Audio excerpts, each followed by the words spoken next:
Everybody, I hope everyone's having a fantastic evening, afternoon, pre-noon, no matter where you are in the world. I'm Hasan Piker, and this is the HasanAbi broadcast coming to you live from not sunny, actually, very doomy and gloomy California, Los Angeles, folks. We are live and alive.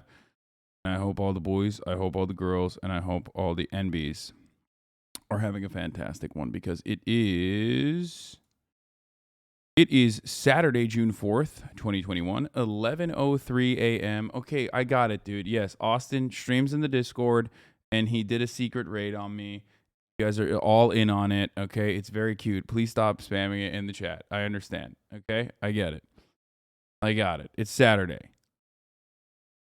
It is super, super, super cloudy this morning.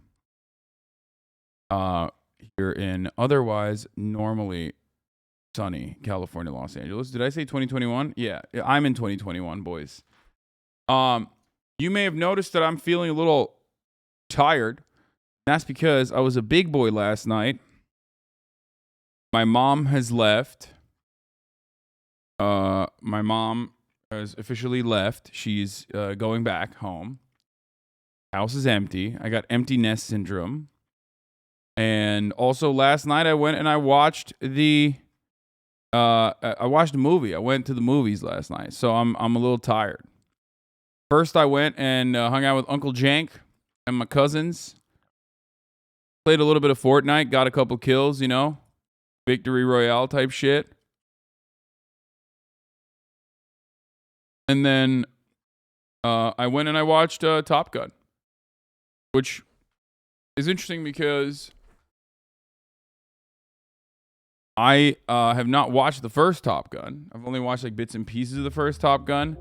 So I was worried. I was like, I don't know if I'm going to actually see, I don't know if I'm actually going to get it. Are there like actual memes, like, inside memes and stuff?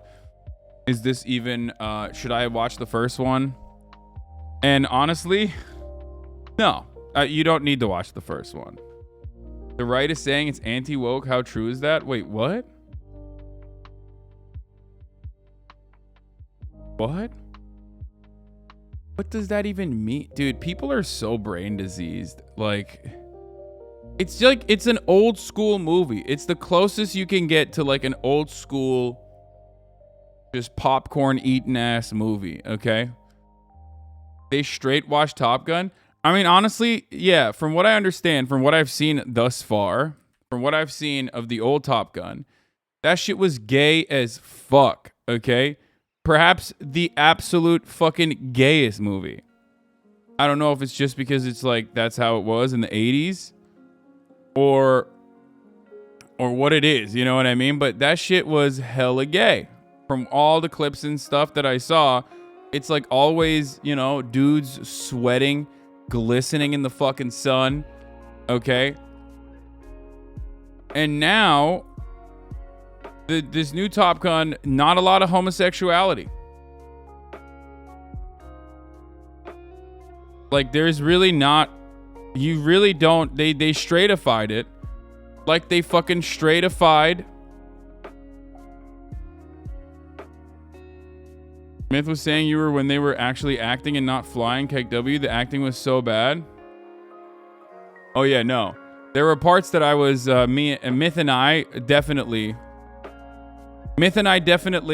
feel probably the same way about like a lot of the parts, like the cheesy, corny ass parts. But But yeah, no, Top Gun 1 is gay as fuck. I was surprised there wasn't a recruitment officer who appeared once the credits started rolling. Most military propaganda hoorah movie I've seen in the longest time. My mom literally told me that they used to post recruitment officers outside of Top Gun. Like, they used to literally post Navy recruitment officers outside of, like, the movie theaters when the first one came out. But anyway. Here, I'll just blast off already, you know? I'm live early. Watched Top Gun last night. And I'm giving my review. Of course it's fun to buy the military. It's literally like, it's military propaganda, folks. But if you're going to make military propaganda, at least make it fun. And I think Top Gun achieved that. It was very successful at making the military propaganda fun. Yeah, 16 minutes in, dude. Okay, look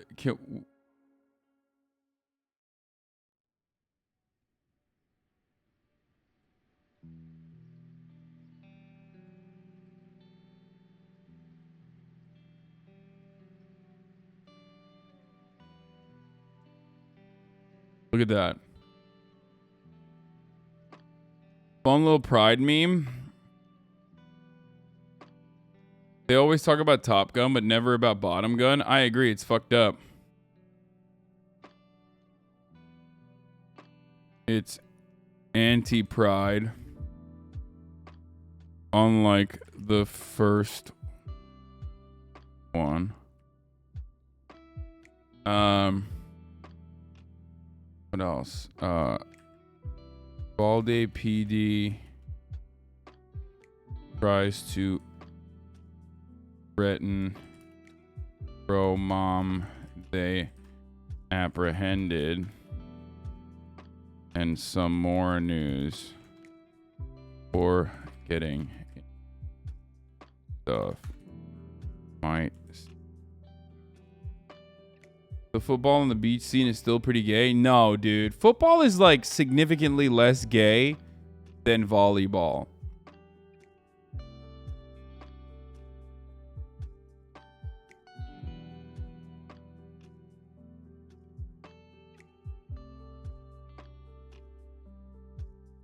Twitch.tv/HasanAbi. Okay, there it is. Check my logs if you need memes. I can't boss a bot anymore. What? I don't know. Okay. Here you go, folks. We're blasting off early as fuck. So anyway, so yeah, last night I went to watch Top Gun. And many people are saying it's movie magic. Many people are saying that movies are back. This is the movie that brought movies back. It's like an old school ass movie, you know, all thrills, no frills. It's just like perfect consumption.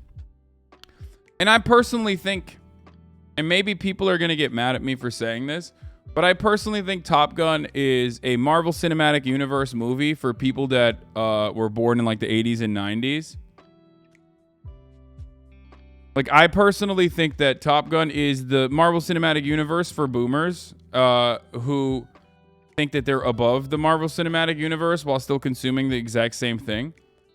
I think there is a big generational divide between people who enjoy Top Gun and like younger people in general, and part of that is because they don't have that nostalgia element factored into their approach. The only reason why I didn't get the nostalgia is because I never watched Top Gun 1.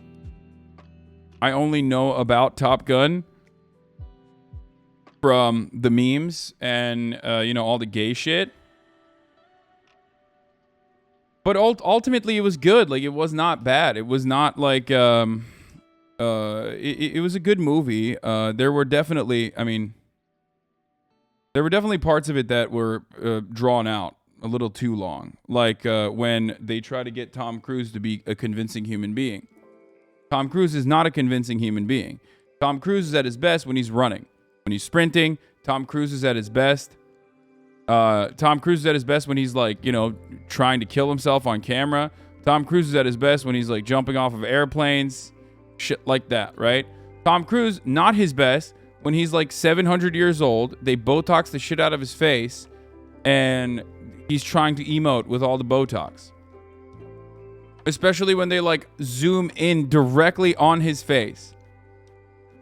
Like, there were moments where they were just like straight up zooming in on his face. I was like, ah! Why? Why are you doing this? Right? So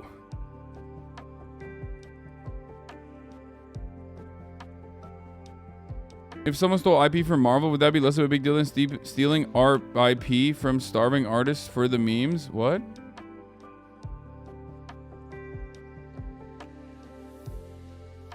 What are your thoughts on stealing IP from starving artists? What are your thoughts on influencers targeting viewers for harassment? What are your thoughts on people blaming victim of abuse for being victimized? If someone stole, like this dude came in this morning and was like, I'm choosing violence. Like, I'm literally going to come in here and like try to start some shit. I fucking hate my life.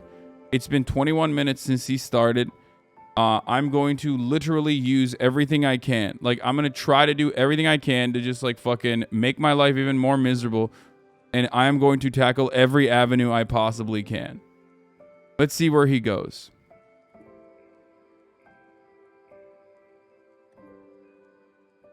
I don't even know what he's talking about, but I'm sure we'll find out when he gives us his, when he will inevitably come out. Because this is like, you know, what do they call it when they call it 365 days of harassment and I stick up for myself and you put me on blast? What influencers do with their platforms is sick. What? Dude, I don't know what you are talking about, brother. I literally do not understand at all what you're saying. I'm so sorry that whatever happened to you, but I promise you it was not me. Okay? Don't say you're gaslighting him. You're like fucking with a dude who's like clearly mentally unwell. Dude, what the fuck's wrong with you, chatters?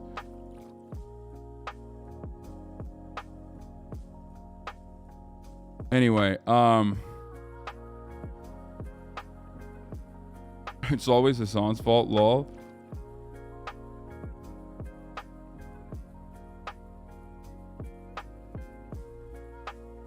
He's been following since yesterday? No, he unfollowed me. He's been previously sub for 20 months. He was probably like a super long-term community sub. And he just thinks that like, and just gave gifties, by the way. Hey, Julian, thank you for the 10 gifted subs. He probably like thought I like, look, man, let's be real. Okay. There's a lot of people that have, like, you know, issues on this platform. He probably thought I was like directly talking to him or something and thought I like did something horrible to him. You don't want to know what my fucking, you don't want to know what my like, you know, DMs look like, okay? It's a minefield of people who think I'm directly giving them codes. Like, and secretly talking to them or some shit. Like, people that think I have a relationship with them, people that think I have like, you know, people that think that we're like, I'm like ruining their lives, all this shit, okay?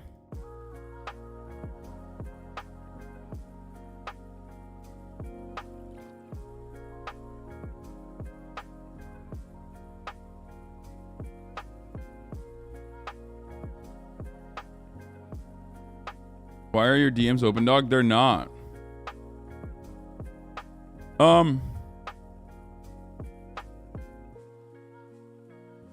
So it's just sad because like then other people that don't recognize that some people just have like issues. That's not really an accurate description of what I'm talking about. There's no relationship between us other than someone with a platform and a viewer. Dude, I don't know who you are. I've never talked to you, and I don't know anything you're talking about. Like, I literally have no idea what you're referencing, dude. This is really, really scary. I'm sorry.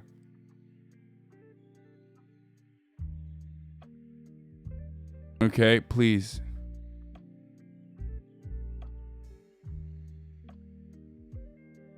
Like, I don't know who you are. Please stop. I'm probably gonna time you out for your own good, okay?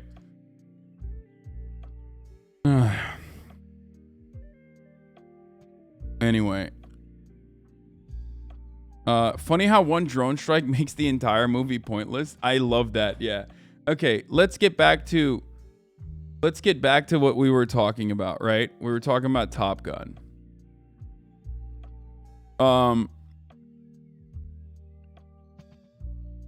So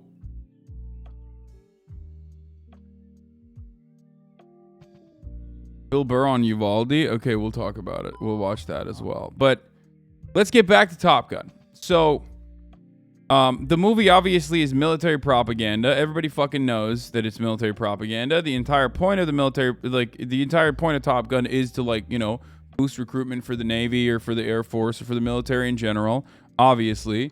But like, if it's gonna be fun and cool and sick, and like, you know, you're gonna see like, you know, fucking planes flying and like, you know, dog fighting and people doing like super sick shit, then it's fine. Like, I don't give a fuck. You know what I mean? I play Call of Duty as long as it's a fun game. I don't give a shit, right? Like, it's a movie, bro. Of course it's a movie, but like, there's a reason why this is a multi-billion-dollar industry where like the Defense Department genuinely cares about like what kind of narratives are being put out there, because cultural imperialism is America's greatest weapon.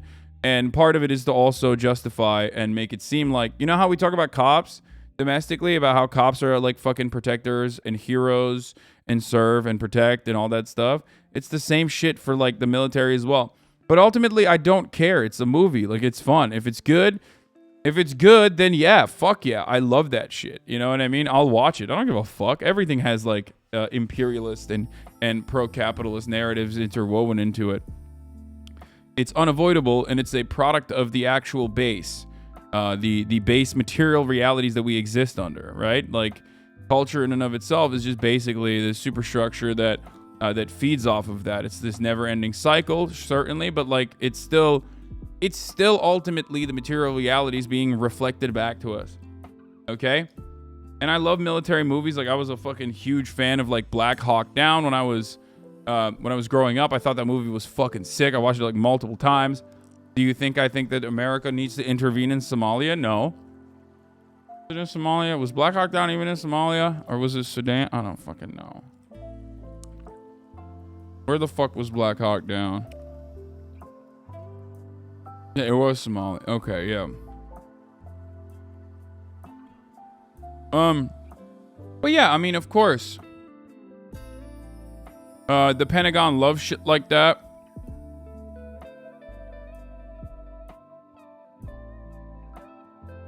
I love military movies. Anyway, regardless though.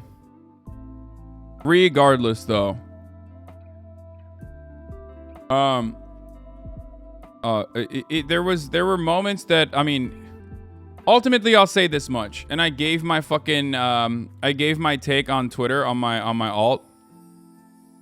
Top Gun felt like the longest and sometimes the most drawn out foreplay session for literally the best orgasm. Okay, the first hour and a half of the movie is literally just like, you could just cut it. You could just cut it down to like 30 minutes of intro for the last, like, it was just so good. Like, the last couple of sequences were so fucking good. And I basically sat there like with my hands fucking clamped onto the movie theater chair, just white knuckling it the entire time, because the last sequence makes it worth it. It was really, really fucking sick.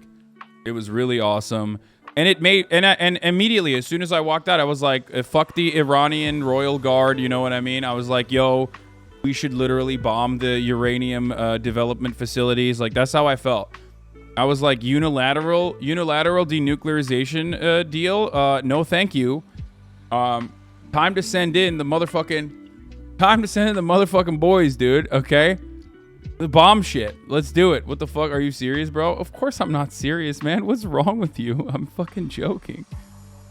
The previous Top Gun, from what I understand, looking at bits and pieces, snippets, The previous Top Gun was about like this undiscernible. I don't know if it was like technically the USSR or like some fucking Cold War remnant, country that America was fighting. This one, it's just Iran. The terrain is different, but like it's very obvious it's Iran. There's a point in the movie where they basically like they never say it's Iran, and obviously they can't say it's China because the Chinese market is too big and too valuable for America now. But like,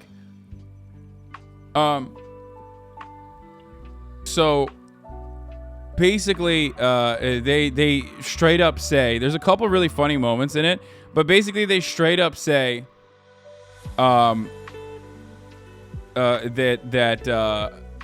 is this country is a rogue nation in violation of the unilateral denuclearization agreement by enriching uranium. And it's like, okay, well, I know what country you're talking about now. Okay. And somehow Iran has like 5th generation fighter jets. Somehow. Don't know how. But they have 5th gen fighter jets. And those 5th gen fighter jets are like, they're really good. They're too good. Okay. And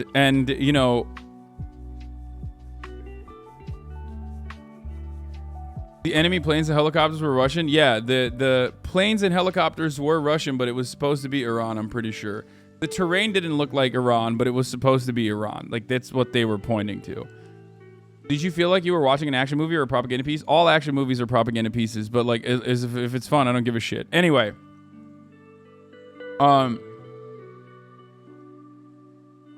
But it was pretty sick. They even addressed the drones in the movie. Like, it was a great movie in the sense that, like, the movie was very self-referential. I've heard a lot of people say that this wasn't a movie about American military. This wasn't an imperialist PR piece. This was so much more. This was a movie about movies, okay? And the type of movies that you used to make back in, like, the 80s and 90s and that you no longer make. And I kind of see that. Like, it was the most movie ever. You know what I mean? Like, they don't make... It's not... Like, the type of big budget production, the type of big budget blockbuster production that you get like this is oftentimes super carefully constructed to appeal to like a super broad audience. And usually there's like a sense of safety. There isn't like too much, there isn't too much like fear, like real fear that you put, the stakes aren't as high as you think they are in many of these, like Marvel Cinematic Universe movies and shit, you know what I mean? Damn, bro, is this the hashtag adlol? No. So, it feels so similar to other movies you've seen, but different enough to make your tiny brain go pog. It's easily one of the movies of all time. Yeah, it is easily one of the movies of all time. There were points of it that I loved, okay? First of all, they straight up have a Lockheed Martin Skunk Works, like literally a fucking Skunk Works ad. Like the first like sequence with Tom Cruise, when he's like trying to fly this experimental jet, okay, is literally a Lockheed Martin Skunk Works ad where Tom Cruise is like working on this project that is now discontinued, okay? Like, or not now discontinued, but on the precipice of being discontinued, because there's an admiral that is like a general in the military that's like loves drones, okay? And like, you know, the hard-dicked airplane fighters, you know, the fucking super hard-cocked, sexy, rock star fucking fighter jet pilots are basically no longer important. And it's the truth. Like, why the fuck would you ever have a hard-cocked, cool as fuck, you know, sick-ass leather jacket wearing, like, airplane fighter jet pilot when you just have drones? You can have a bunch of fucking nerds that do PT in, like, a facility in New Mexico, sit around and, like, use a little fucking joystick to commandeer a drone that has better movement capabilities and can fly under the fucking radar to, like, hit targets already, right? So basically what's going on is they mention that. They're like, oh man, like fucking drones, like this guy wants to substitute this program for drones, like that sucks. You know, we need like sexy ass fucking war fighters, war dogs, you know what I mean? We need that shit, right? We need that like we need that bad. But basically they also recognize that it's not going to happen anymore. And it almost feels like, you know, like a movie like Top Gun can't be made ever again. Like movies like Top Gun are dying. Just like the entire fucking sequence of Top Gun, the entire, you know, bread and butter of Top Gun being fighter jets are also dying. Like it's done in the real world. So there's like this one-to-one comparison. There's like a very nice parallel there. Okay? So then they do like this nice ass like fake fucking, potentially not fake, Skunk Works fighter, like 6th generation fighter jet, right? Even though we don't even fucking use the F-35s. There's another wonderful mention of the F-35s in the fucking, you know, in the movie that I love too, because the F-35 is mentioned, right? So there's this like, you know, you need to go through like and fly very low and like go into this uranium enrichment facility and blow it up. And this is a death mission. This is a suicide mission, right? And very quickly, that when they bring Tom Cruise in, they're like, so what's up? Like, what would you use to like do this mission? He goes through it. He's like, yeah, you got to fly low. You got to fucking fly beneath the surface to air missiles, yada, yada, yada. There's going to be dogfighting potentially, right? And he just straight up says, yeah, you can't use F-35s because there's GPS scramblers. And I was like, bro, that's 7 trillion. That's like, not 7 trillion, but like, how much does the F-35 program cost so far? I was like, dude, that's literally just that is $1.7 trillion down the fucking gutter, okay? Just throw $1.7 trillion in the trash. Like, they just literally say, oh, GPS scramblers render our F-35s useless. Oh, no, dude. That's crazy. Does that mean that like a thing that most countries have the capabilities of is already made our like, you know, peak fucking technological achievement in like air superiority useless? Really? That's crazy.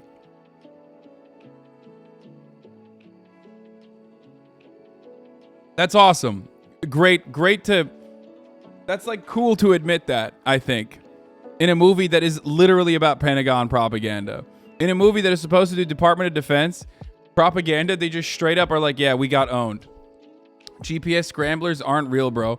Whatever. It's like, it's just owned, okay? I like that they're like the $1.7 trillion program that created like the sickest jet of all time, supposedly, that ends up fucking killing its pilots in test trials, or won't fly if it's fucking raining. You know, that it's over. It's done.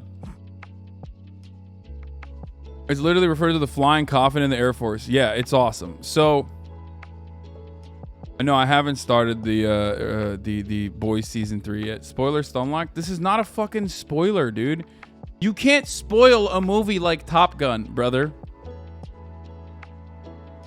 There is nothing going on for the first hour and 30 minutes. And I'm not going to tell you the good stuff in the end. You could probably imagine it regardless, because it's not like a very imaginative or new thing. But there is not really a plot. It's just, look at our fucking cool toys. Look at how expensive this shit is. But also, it's kind of worth it because it makes your dick hard. And let me tell you something. It made my fucking cock so hard, dude. I was bricked the fuck up. But the end sequence, I was just like, oh my God, blow stuff up, please. Please, yes, it's fine. It's so sick. It's so sick. Is it required to watch the first movie? Fuck no. I did not watch the first movie. I only know the memes from the first movie, and it was fine. Score out of 10. Like I said, it was a little long. It was a little drawn out. The human side of Tom Cruise was very odd, but ultimately it was a lot of fun. Ultimately, it was a lot of fun, and the payoff was good. I gave it a 7 out of 10. And like, there are parts of it that is like really fucking good. There are parts of it that are really fucking good. Like, there are sequences of like the training stuff. The training montage is sexy as fuck. Like, it's just really good when you like actually see them fucking get hit. I think there was like real flying going on in the movie too, because like the flying sequences were awesome. Like, you see their fucking faces like melt, which is pretty cool. Like, when they're making these faces, dude, like, I'm gonna tell you right now, like, you can see it. You can see that they're actually flying, because they're like, you can't fake that shit, dude. It's like their faces fucking start melting.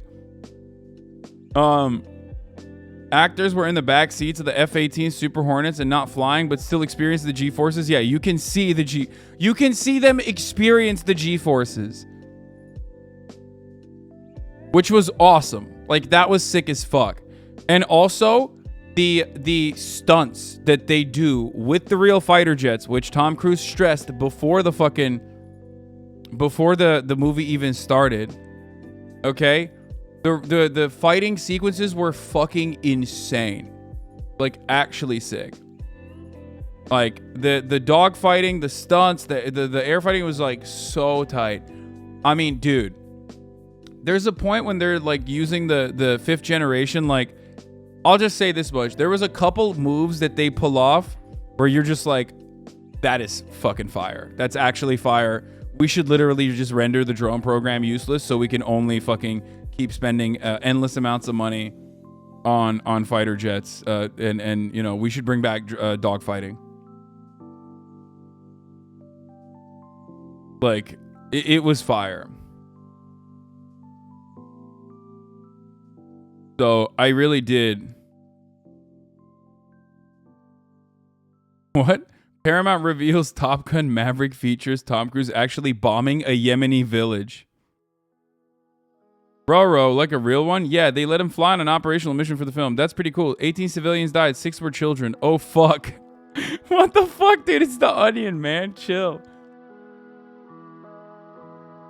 I know exactly the moment you're talking about with the with the Su-57. Dude, that shit was insane. When yeah. Dude, there's a moment in the fucking movie where you go, "Oh," you audibly I went, "Oh shit." You know what I mean? Like, audibly.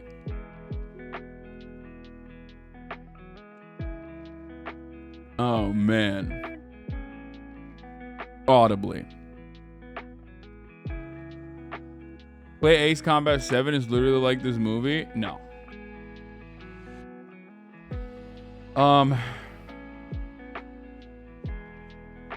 Go watch the latest on Vice, Pink Cocaine. No, it's not an action movie, but you said you hadn't seen Lady Bird, right? You should watch it. It's a good movie for Prime Month. No, I'm not gonna do that. Would you ride in the back of a jet? Probably not.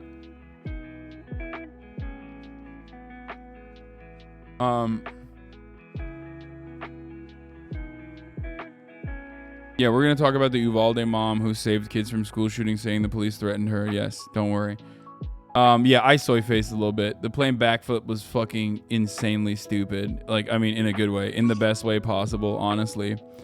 But yeah, so yeah, there was no volleyball scene. They instead played, like, football, which is significantly less gay than volleyball.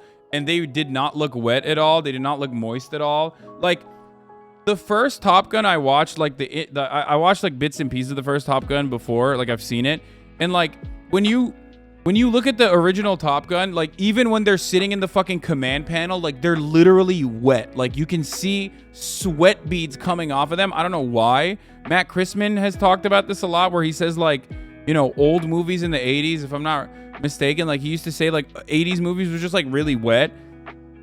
And it is so wet. Like, original Top Gun was the wettest movie of all time, okay?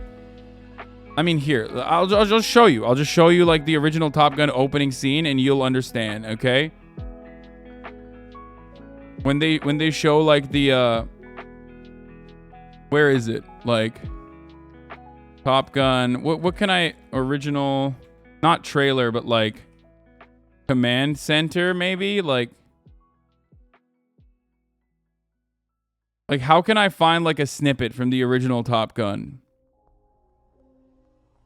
There was a lot of fucking. There was a lot of callbacks to like the same shit that they were doing.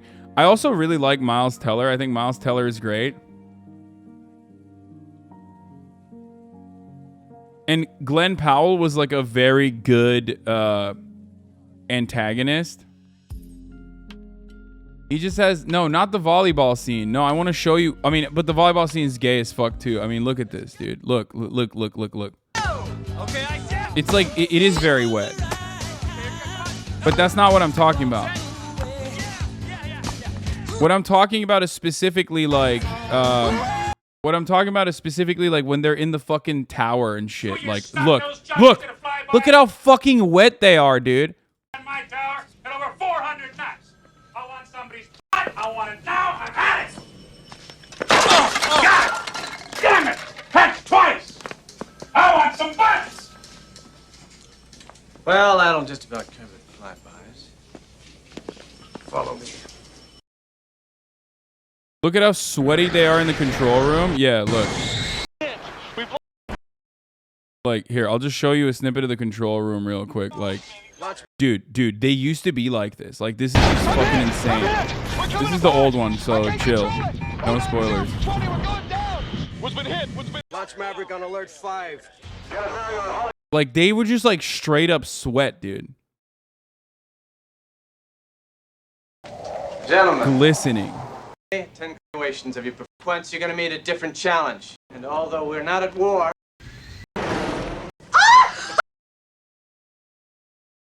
officials. There's just like a level of sweat at every step. Anyway, was everyone in the 80s always that wet? Yes. So the original Top Gun was very gay. It was very wet. This Top Gun, not as wet and definitely not as gay. I couldn't stop myself from thinking like they put a female pilot in this and like kind of an odd thing to do.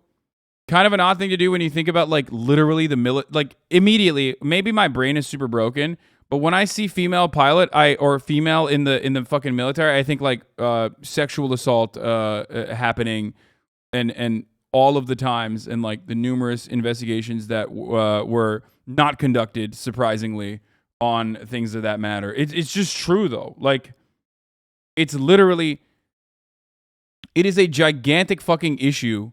It is literally a gigantic issue. If you don't know what I'm talking about, like you're probably gonna be like, "What the fuck do you mean?" No, like literally, it is a gigantic fucking issue in the military and specifically like in the Air Force and the Navy. Like it is definitely a huge problem. So yeah, it was hard for me to I don't know. It was hard for me to not see that. And not think of that for, you know, when I was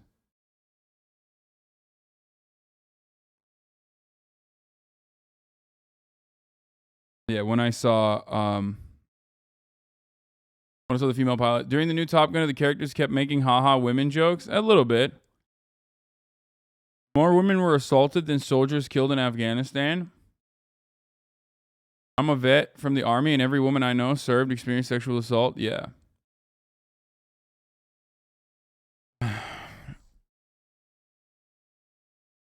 Yeah, and it happens on the bases. It happens on the military bases. It happens in action. It happens in combat. It's like a actual thing.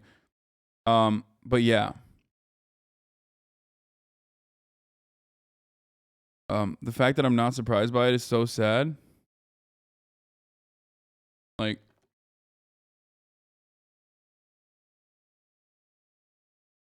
anyway. Kind of a weird statistic to compare, don't you think? Wait, what? Why is that a weird statistic to compare, you fucking weirdo? Sexual assault in the military is a gigantic problem across the board, but it's certainly an additionally big problem for The rape of this. No, I understand. No, it's not a weird statistic because, like, you know, when you think about it, one is like combat fatalities. The other is like not even supposed to happen at all. So no, it's not that weird of a statistic to compare. It's an extremely normal thing to compare, as a matter of fact. It's like when you compare the statistics of children dying to fucking gunfire in school shootings and the number of children that have died in schools to gunfire than school shootings being higher than the number of police officers who have died on the line of duty to gunfire. Okay? One needs to be 0. The other one can be at least more than 1, right? Because that's like a part of your job.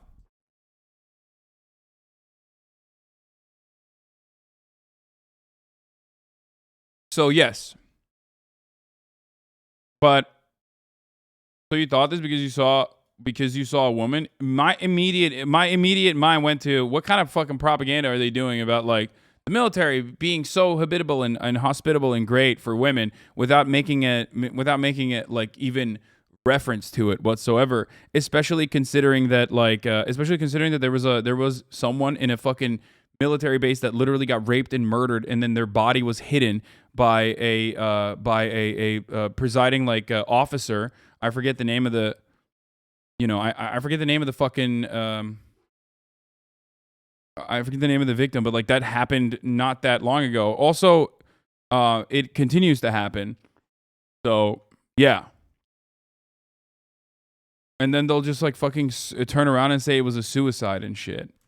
So yes, it is a gigantic fucking problem in the military, where on top of the already like existing problems in the military that is about its structure and the way that it exists.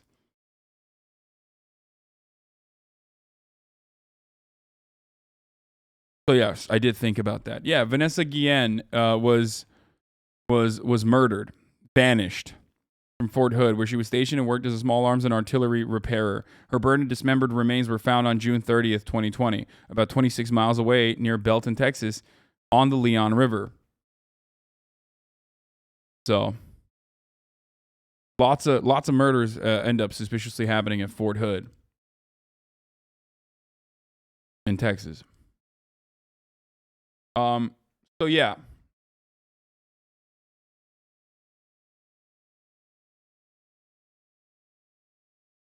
But yeah, her search led to more bodies being found. Anyway, so the point is that you know, there's obviously a lot of problems with the military across the board.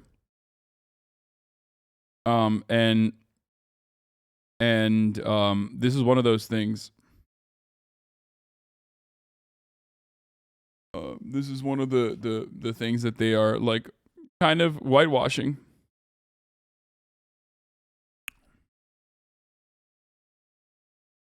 How the hell did you talk about Top Gun for an hour and not mention Jennifer Connelly once? I will get to it. So, actually, great take, great question. Jennifer Connelly, oh my God, Jennifer Connelly, wild. I mean, she's 51 years old. What a beautiful person. What an incredible beauty. Holy shit. I know it's a weird segue. Right after what I just talked about, but like, God damn it, it needs to be said. Respect. Straight up, Jennifer Connelly, respect. That's it. That's all I got to say about that. I mean, the difference between Tom Cruise, like, people always say, like, look at Tom Cruise, like, he's almost 60 years old, and like, look at how great he looks for 60. Like, there's this photo, which is like pretty fucked up, I think. I mean, kind of sad for this person, you know what I mean? I don't know who that is, but like there's this, but then you have Jennifer fucking Connelly, which looks significantly better than Tom Cruise. Like, significantly better than Tom Cruise. Straight the fuck up. So, it was, she looked dope. How do you talk about Top Gun for an hour and not talk about how Jennifer C serves the top of the hour ad break even harder? Well, it's not even top of the hour yet.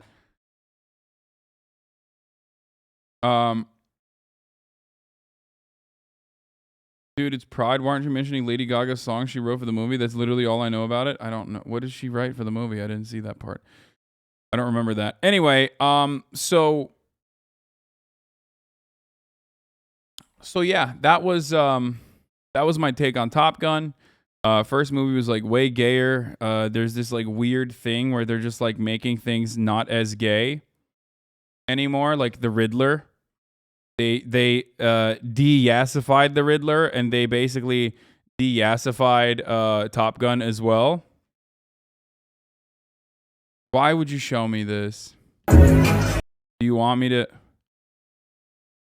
stop streaming? Is that why? Like on this Saturday morning, you just want me to not stream, huh? That's it. That's like, you want me to fucking end the broadcast early?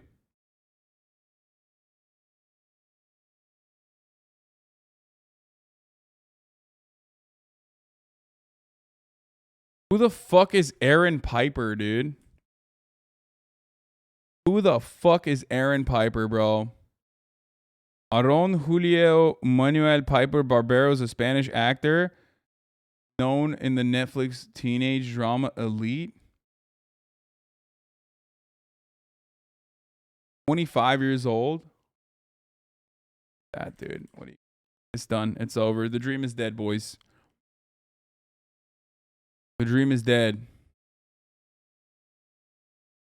Actually jealous? No, I'm not jealous. I just like unfollowed Dua Lipa on every platform for reasons unrelated to what you just showed me.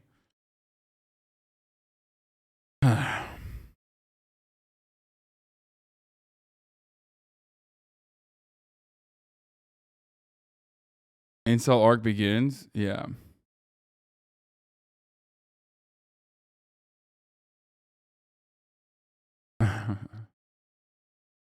Aaron Piper was making out with FKA Twigs. I don't know who this person is. Anyway. So, yeah. That was, those are my takes. But like I said, here is Quentin Tarantino talking about the original Top Gun. What's it really about? What genre does it take? What like the spine? The spine. Like one sentence? Like no, I don't fucking Boy Meets Girl. I don't give a shit about that. Fuck Boy Meets Girl. Fuck motorcycle movie. No, what is really being said? What's really being seen? That's what you're talking about. Because the whole idea, man, is subversion. You want subversion on a massive level. You know what one of the greatest fucking scripts ever written in the history of Hollywood is? What? Top Gun. Oh, come on. Top Gun is fucking great.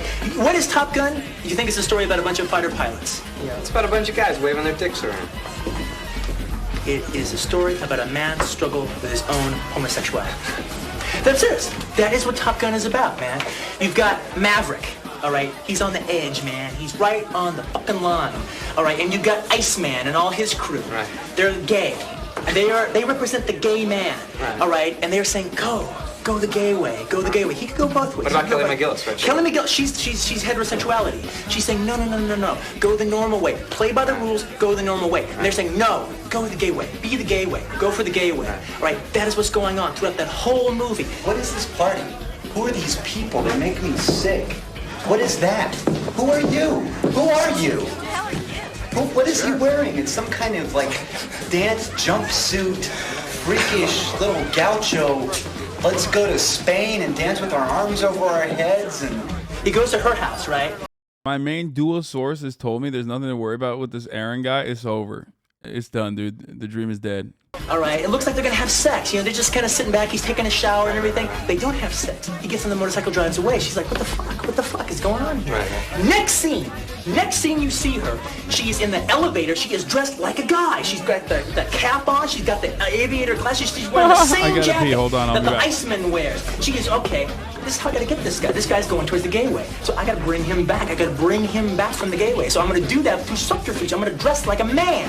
All right? That is how she approaches it. Right. Okay. But let me just ask you, I'm gonna digress for just 2 seconds here. But I met this girl Amy here. She's like floating around here and everything. Now, she just got divorced, right? I saw you on, what was it? I was asking my friend, I can't remember. Yeah, you know, there's just a little... But the real ending of the movie is when they fight the Migs at the end.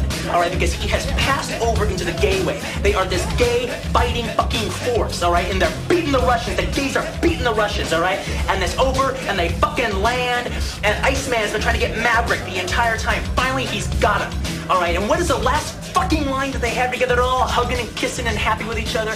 And Ice comes up to Maverick, and he says, man, you can ride my tail anytime. And what does Maverick say? Maverick, you can ride my sword fight! Sword fight! Sword fight! Fucking it, man!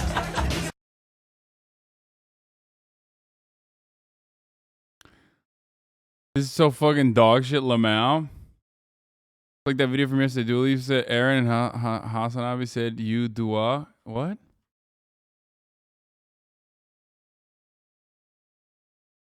It's true.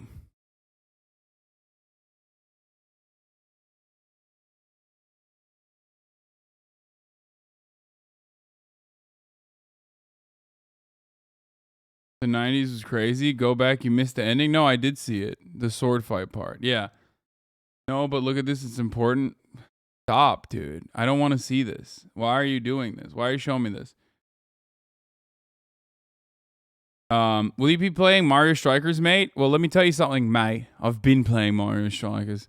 I've been playing it. I've been playing Mario Strikers all morning. That's right. I fucking downloaded the... I downloaded the what do you call it? The demo, and it's a lot of fun, actually. Without us? Yes, without you. Yes, I play video games without you all the time, chat. I'm sorry, okay? Partially because a lot of you don't even want to fucking watch me play video games, all right? I'm sorry, it's just the truth. A lot of you motherfuckers don't actually want to watch me play video games. It's sad. It's the sad truth, okay? Shakira is free. I don't care. I don't know why you guys do. All right. Let's get to like actual news. All right. Bill Burr is talking about the Uvalde massacre. Let's hear what he has to say. He usually has some good takes on shit like this. I'm going. I'm fucking. I'm gonna be controversial on this one. I'm gonna solve the gun problem in the United States of America right now. Why don't you just do it like a pilot's license? You know what I mean? Like when you get a gun, like when you get like a pilot's license, you know, you're flying Cessnas or whatever. You can't just go fucking fly an American Airlines jet. You got to work your way up. You got to get rated. You know, I don't think if you get like a fucking gun license, I think the first thing you should get, regardless of your fucking age. Bill and I completely agree on this. Don't have an issue with guns, but do have an issue with the lack of regulation. Is you get a little 6-shooter. That's all they give you. Or maybe one of those little Saturday night specials. That's okay. Don't agree with that. That is a direct reference to a type of gun sale that was a part of the reason why there was a lot of fucking gun violence. He's just joking right there. That's why he laughed right after that. That's all the fuck you get. Right? And then as you work your way up to more and more powerful guns that could potentially do way more fucking damage. Bro, this is literally verbatim what I say, except for the fact that handguns should be at the top of that list. Ironic that he said this, but I think it's because he doesn't understand. But no, you should be able to get a 22 and then work your way up, like a bolt-action rifle, and then level up to handguns. Handguns being at the top because it's the hardest one to fucking shoot. And it's also the easiest one to conceal. You have to pass major psychological evaluation. And if you do, the world is your oyster. And you can have whatever fucking weapon you want. Our handgun's hard to shoot, said the guy who wants to appear as a gun guy in the chat, just to show like how easy it is for him to shoot handguns. So he'll just like deny reality that like an AR-15 is the easiest gun to fucking shoot in comparison to a handgun. I love when people say stuff like that. Like, you know what I mean? I was only asking. Okay, well, let me tell you. If you've ever shot a gun, you know it is significantly easier to shoot a rifle. It's kind of the point. Okay? The shorter the barrel, the harder it is to shoot. How about that? Does that work out for everybody? I wasn't saying take guns away. I wasn't saying this. I wasn't saying that. I wasn't talking about fucking gender neutral Glocks. Just saying, fucking lunatics. Fucking lunatics. At some point, can you not make it easy for a fucking lunatic to oh my God, I don't want to talk about it because it's so fucking overwhelmed. I can't fucking imagine all of those people what they like. I don't through. think you should be able to fucking immediately purchase a firearm. I think that if you want to be able to purchase a firearm, you should be able, like, you can't get a fucking passport without, sucking the government cock for like 7 months. You know what I mean? Depending on like how quickly you can expedite it. But like when you want a gun, you can immediately get it. You know what I mean? Like that's insane. You should 100% have to go through a sequence of safety and training and demonstrate your competence with the weapon and be able to, and eventually be able to fucking level up to guns that are easier to conceal and harder to shoot. Okay? Like it's wild. It's easier to fucking become it's harder to become a fucking barber than it is to become a cop. It's harder to become a barber than it is to fucking like shoot a gun, It's crazy. You should be able to demonstrate your competence.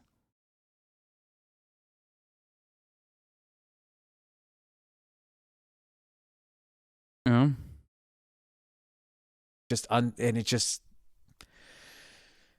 I don't know. There's people still, I don't know. And I think the left is fucking stupid because then they start yelling at people on the right. Not saying everybody on the right has a gun. Not saying everybody on the left doesn't like guns. I'm just saying like that this fucking thing where you just start yelling at the other side. How about you just go, hey, what if we do this? What if we, try to weed out the bad apples by doing this? As long as you're not, hey, as long as you're not fucking crazy, we'll give you a fucking bazooka, right? And you can take it outside of your backyard and go fucking shoot at something. I don't give a fuck. Someone would have a problem with that. Oh, that's a way to control people. It's a fucking... Anyway.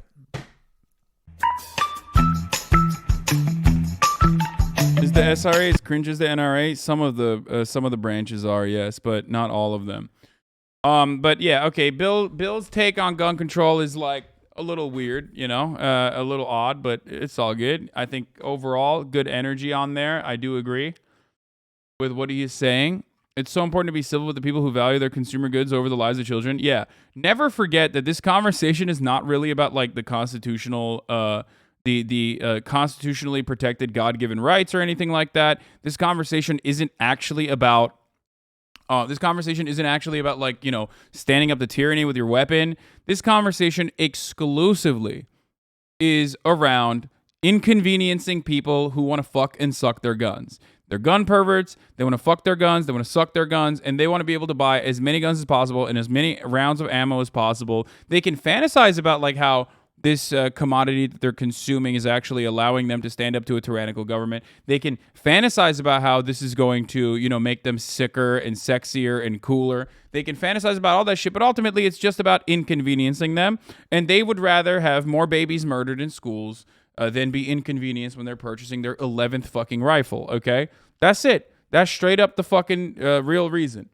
Like, I am not a person who's saying, like, ban every fucking weapon, okay? Ban all the weapons. I like shooting guns. I think it's great. I think it's a lot of fun, okay? And I totally understand if you're living in a fucking super rural area, like, why you would need to have access to weapons, too.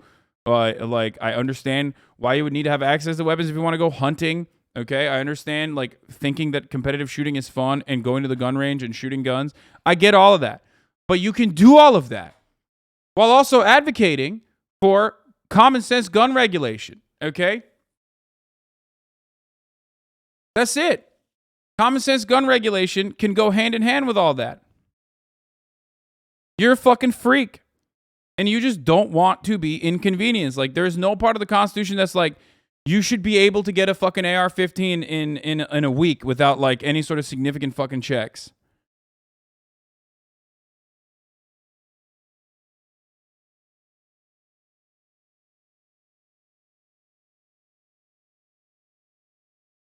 Wait, hold on. Is it to fend off the 30 to 50 feral hogs? Yes. That's the only thing. Hunting ew? Really, chat? Lel. Don't need an assault rifle to hunt or fend off animals? No, the only reason why you have an AR-15 is because you play fucking video games or you watch them in movies and you think they're fucking sick to shoot, okay? That's it. They're fun, they look cool as fuck, and they're fun as fuck to shoot. That is straight up the only reason why you have an AR-15. It provides no utility in fucking home defense. It provides no utility in fucking hunting animals, okay? Literally, that's it. It's sexy, it's customizable, and that's precise, and it's super easy to shoot, and it's super fun to shoot because of that. And because it's super customizable, the gun manufacturers make a shitload of money off of it, okay? It looks cool and it's customizable. That is it. No, don't let anyone ever tell you that the AR-15 is a valuable tool for home defense. Don't let anybody ever tell you that the AR-15 is actually good for hunting. It's not. It's literally not. The 5.56 bullets are also incredibly expensive. It's not for sporting. It's not for anything other than just shooting, okay? The tool of the AR-15, the goal of the AR-15 is to be able to use a semi-automatic long barrel weapon that can, you know, basically blow through multiple fucking dudes with ease, okay? Easy to fucking shoot, low recoil, no kickback. Basically, you're able to fucking kill with a magazine that could take at least 30. You can kill multiple people with ease. That's it. You are not getting attacked by a death squad, okay? No death squad is coming to your home. And even in that situation, the best thing to do is, if you want to use a gun for home defense, a shotgun is significantly better. A pistol is significantly better. Ultimately, these are much better weapons. Every fucking person who is like an actual gun person will openly admit this to you. It's just marketing. AR-15 is just marketing, okay? It's marketing because it is incredibly popular. It's incredibly popular because it's easy to shoot and fun as fuck to shoot. And you also see it in all the movies, different versions of it in all the fucking movies, and that's it.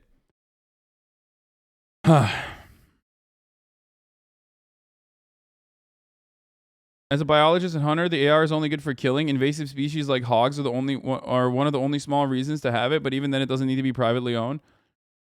Yeah, I mean, invasive species like 30 to 50 feral hogs. Just like the top of the hour ad break is the best way to avoid, or just like a subscription is the best way to avoid the top of the hour ad break, right?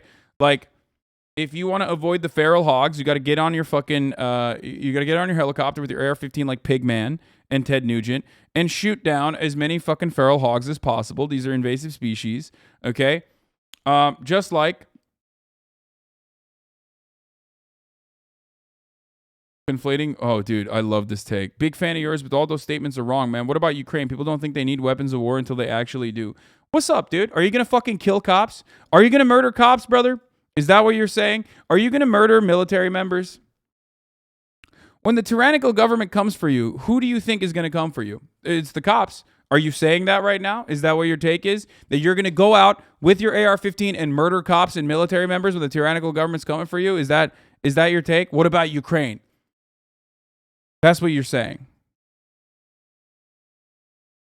Also, the reason for Ukraine's success currently against Russia is not necessarily AR-15s, brother. It's not. Let me tell you what it is. It's javelins. Do you want javelins? Do you think the Second Amendment should protect you against drone warfare? Do you think the Second Amendment means you should get Bayraktars in the form of drones?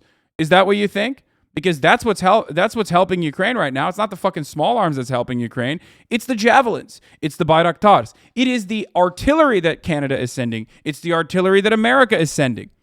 So unless you are advocating for that level of warfare, considering that warfare has advanced since fucking Vietnam War, you know what I mean?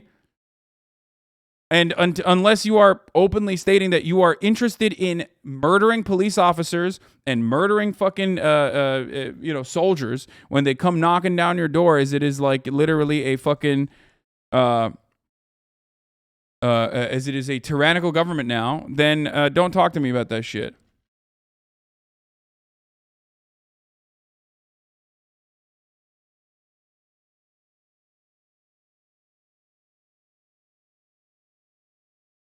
AR-15s are used to eradicate the biggest invasive species in North America. Americans? Yeah, that's true. The other kind of hog.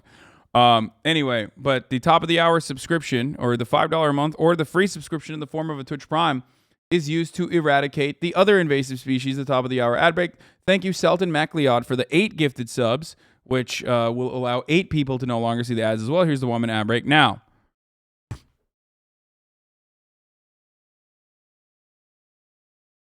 What country is a threat to the USA the same way Russia is a threat to Ukraine? No country. No country can come near the United States.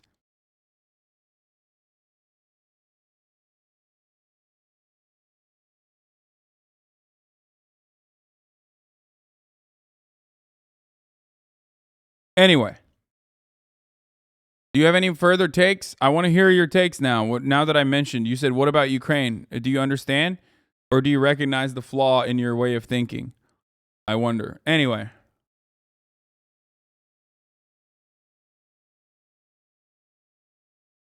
The same people who fantasize about repelling a government takeover are the same ones advocating to militarize the police force. Oh yeah, this is it. Pigman. This is what I was referencing. Pigman. Ultimate helicopter hog eradication clip.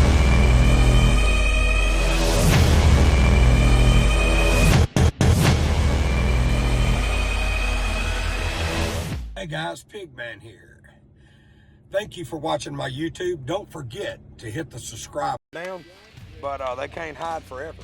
You know, it's so cold, what happens is these hogs, they'll get in groups, even if it's only 2, like some of these boars, 2 boars together creating body heat. They make a nest under that stuff where they can get the sun, but where we can't see them. And we're flying them over with a... By the way, I'm not going to lie to you. I straight up would do this, okay? If given the opportunity, if I could shoot a fucking AR-15 out of a helicopter at a bunch of fucking invasive hogs that are killing your cattle or your livestock or whatever, or like destroying or like grazing on your ground, and you need to actually murder a bunch of them in succession, and I was given the opportunity, I would do it. I have to be honest with you, okay?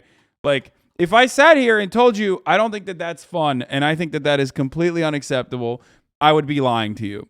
Chopper and still not getting them up. Sirens and horns, and even unloading some lead down into their hollows, and they're still not getting them. The brass is ankle deep on your side. I don't need to go full auto, but I like it. One of those pigs that I saw this morning had approximately 37 bullet holes. Well, we got so horny to touch off rounds that we started... Dude, they were unloading full auto into fucking hogs from a helicopter. Like, that's insane.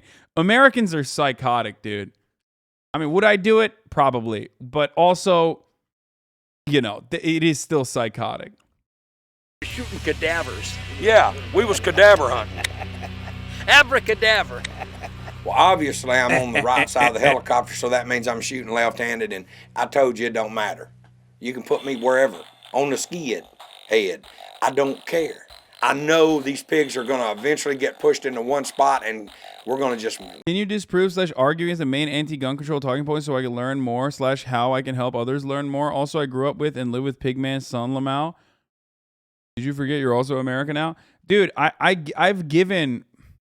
I wonder if I should like re-upload my old video. Like I have counters to all of these arguments, which I have talked about time and time again.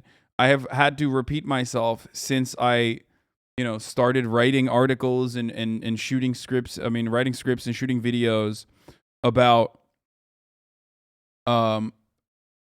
this sort of thing for many, many years now.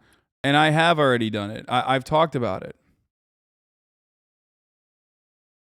There is no, you should do another 15-minute video. Pigman's son, Piglet. Debunk the tyrannical government point. I have already debunked the tyrannical government point. Like, I've stated this time and time again. The government is already tyrannical, brother. I don't see you fucking shooting cops and shit. Do you want to know why? Because once push comes to shove and the government is like being tyrannical in the way that you think it's being tyrannical, that like it's like openly in your face, you're dead anyway. You're fucking done.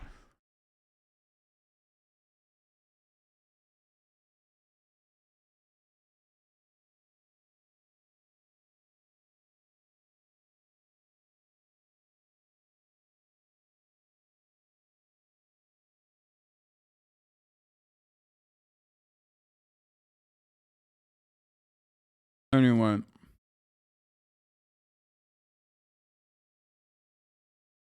Your counter about will you shoot the military is a really good one thing, you think? Yeah. Is that what you're going to do? Do you have javelins? Do you have drones?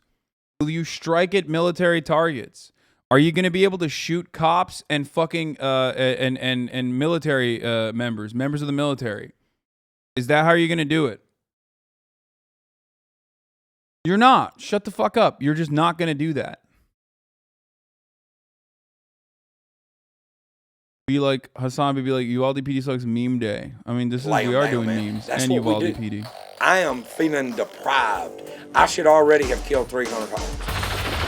9 o'clock.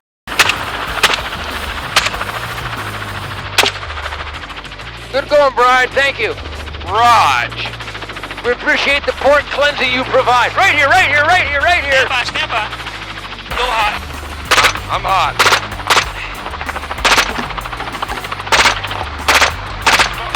Anyway, so yeah, this is what they do basically. Speaking of hogs and hog hunting, Uvalde mom, who says who saved the kids from a school shooting, says the police threatened her. In perhaps the least surprising but most frustrating new development coming out of Uvalde, the police are incompetent and they're monsters and they're horrible once again, and the American public is basically seeing that. Okay? They're seeing it. I think. But as is the case with our incredibly fast-paced news cycle and our attention spans that are diminished, basically, do I believe that this has staying power? No. I think that the victims, the actual victims in Uvalde, the families of the victims, they are the ones who will remember this forever. They are the ones who will remember that the police did not come to save them. They are the ones who will be left with scars, wounds that will not heal. But maybe a couple thousand people across the board, maybe 100,000 max, will also pay closer attention to police incompetence in this circumstance. New people that previously thought the police are there to protect and service. But ultimately, they're not going to, they're going to forget about this because the media will continue to fucking write about how they're great. Next time some shit happens and the cops, behave in a way that they're supposed to, even if they're not doing the appropriate thing. We saw this in Tulsa, where the black surgeon was executed, Dr. Preston Phillips. The reason why I'm specifying that he's black is because I found out that only 2% of orthopedic surgeons in this country are black. 2%. He was one of them. That's how little that number is. Okay? Harvard graduate, got fucking gunned down senselessly by one of his patients who went in to a gun store, same day purchase of an AR-15, literally picked it, bought the bullets, went into the hospital, said he was going to fucking murder anyone who stands in his way, killed a couple people, and his own doctor. Okay? Buffalo shooting has been forgotten already, pretty much. And in that situation, though, in the Tulsa one, in the Tulsa situation, the cops didn't actually flub it as hard as they did with Uvalde. Shooter went in, shooter did everything he was going to do, and then he killed himself. Okay? And he killed himself. And the media immediately was like, thank God the cops were there. It would have been so much worse if they weren't there. It's like, bro, he already killed the people that he wanted to kill and himself. What do you mean? What the fuck do you mean, dog? What do you mean? But the media is already rushing to do PR for the cops.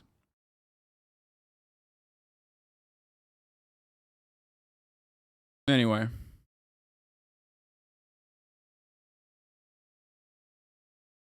So, guns are so easy to get in America. Even homeless people are strapped up. Oh, dude, I saw this video. This video is fucking insane. I mean, absolutely Hey, I don't usually do this, but boy, you look like you need some help, my brother. You don't need no help? You on the floor? You got a box? Oh, all right, put the thing up. Hey, I don't usually do this, but boy, you look like you need some help, my brother. You don't need no help? You on the floor? You got a box? Oh, all right, put.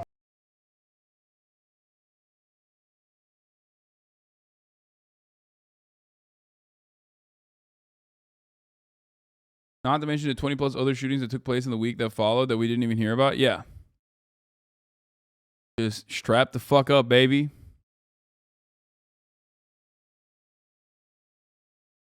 At least you got trigger discipline. Sure.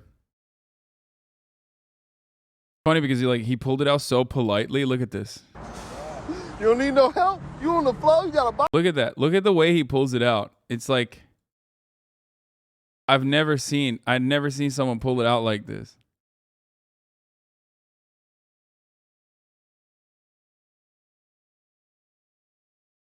It can't be real, right? There's no shot it's real. I feel like it's too heavy to be able to like hold it up like this.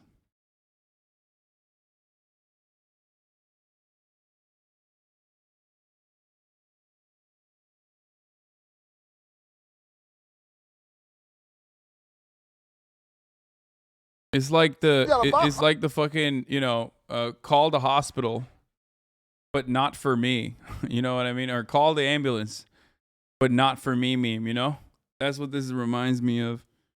Where it's like, literally was just like, just pulled it out, dude. Not real, that's a plastic gun? I think so too.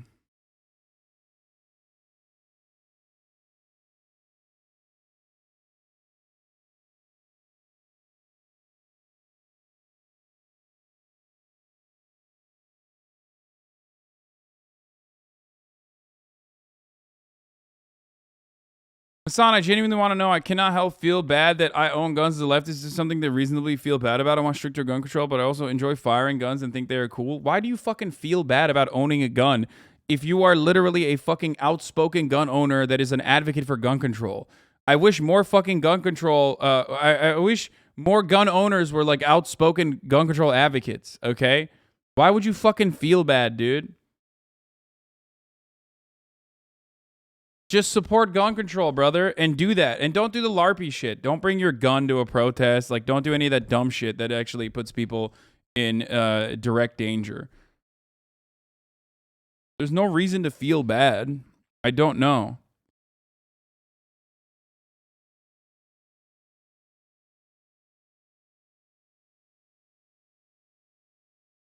Pay Money Wubby has recently said his mind has been changed to be way more on board with gun control. I mean, thank you for coming to that. Thank you for coming to that side of the argument, I guess. But because you're being very. Yeah, we covered this already. But basically, the mother who ran in and saved her kids after being handcuffed in Uvalde finally spoke out, right? And she spoke out yesterday, and then we found out that like the cops literally threatened her with obstruction of justice, dude. Obstruction of justice.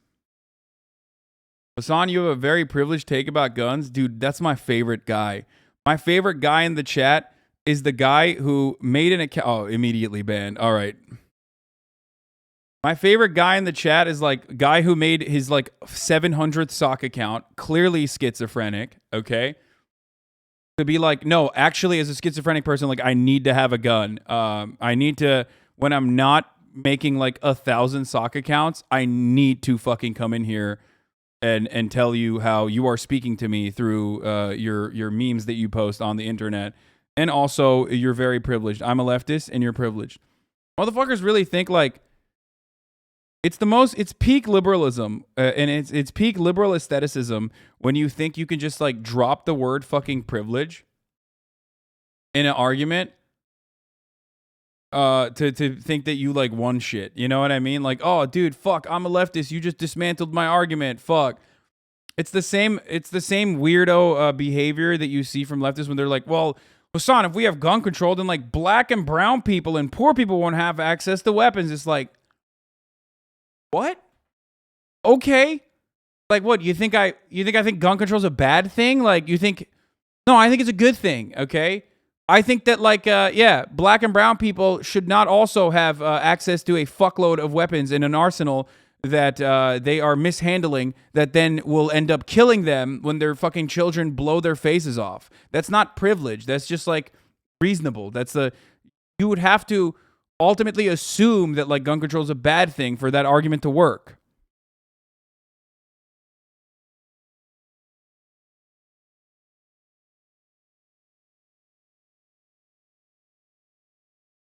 The privileged take would be, well, I'm rich, I'm isolated from gun violence, and the cops serve my interests, so give them more money. Yeah, the true privileged take would be like, I don't give a fuck, dude. I already pay a shitload in fucking taxes, and I'm heavily arming the fucking police force here in California anyway. Yeah, fuck you, dude. Fucking suck me, okay? Yeah, you go die to senseless gun violence.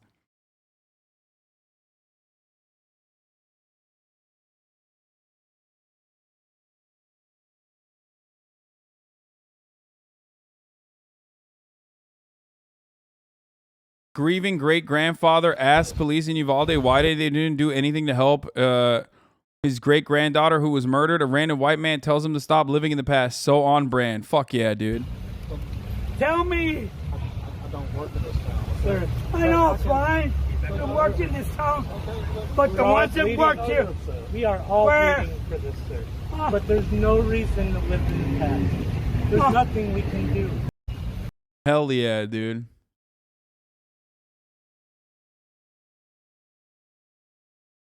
Hell yeah. But how the poor gonna buy a $4K gun with gun control, you traitorous bourgeois?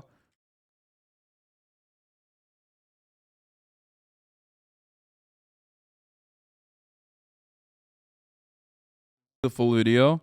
I'm here. I'm a Marine Corps. Yeah. I lost my child. I'm here. I'm here. Where's that police? There's my great-granddaughter. Where were you people when she was there at the class in the room? And they were. Do you want to enforce gun control? The government and also the police. I don't know if you think that that's like a big own or something, but I am this is not outside of my principles. That I am a firm believer that like there needs to be an institution that at least creates a semblance of law and order. Police currently do not serve that function. They theoretically claim to serve that function, but they do not. I would like the police to serve that actual function. I am not a police abolitionist in the sense that, like, I believe that you can hug and kiss all of our problems away. Now, of course, do not misunderstand me. I think the overwhelming majority of violent crime happens as a consequence of our material conditions, and I think we need to tackle the systemic problems where systemic problems in which crime manifests. Okay, but yes, I do believe that there needs to be some form of some mechanism, some organization that upholds the laws that we have democratically designed. Okay. Calling for help, and you policemen didn't do nothing about it. Where were you? Now that 911 call from the young little boy. What was it? 10 or 8? And he called you. You know why he called you 911? Because. Would a community watch type system be better than form of policing? Fuck no, dude. What are you kidding me? No, dude. George Zimmerman was community watch. Have you ever seen neighborhood watch? Chaz Chop did fucking community watch, and they still ended up murdering a fucking. They murdered a black teenager. Okay. Called you 911 because his mother, his father, and the teachers told him call 911, and the police will be there to save you. Were you there? No, you were not there. My great-granddaughter is dead because you won't work there.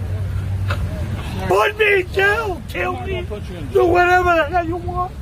But I'm telling you, where you see, them that were calling for your help. Tell me. Tell me.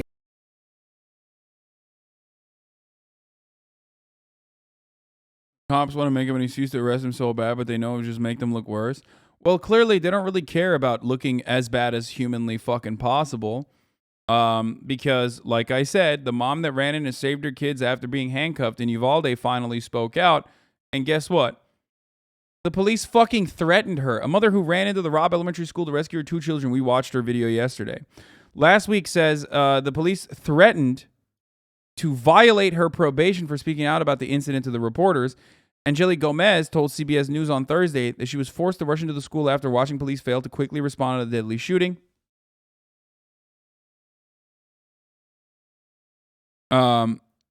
A total of 19 students and 2 teachers were killed when the 18-year-old gunman Salvador Ramos entered the school and opened fire.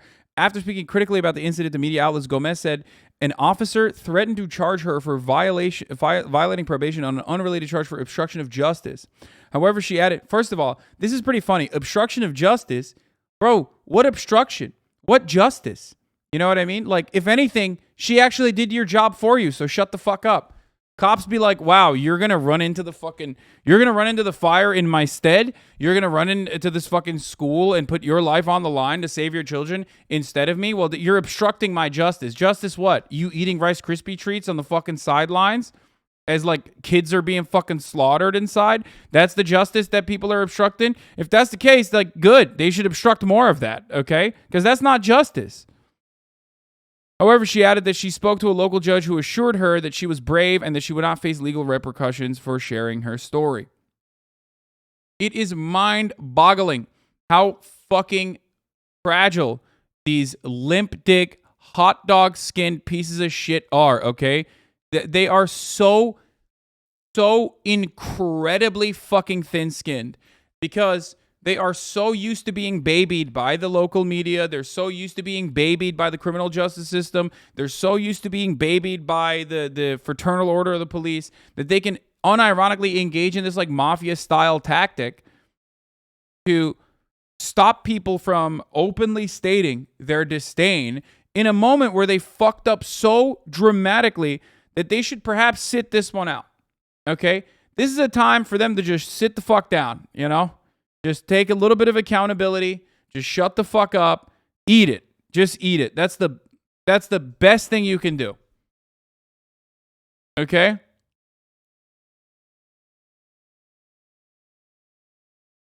And yet, they're like, nope, not going to do it because I'm so used to not having a fraction of accountability that I am literally going to turn around and yell at some of the people that did my job for me.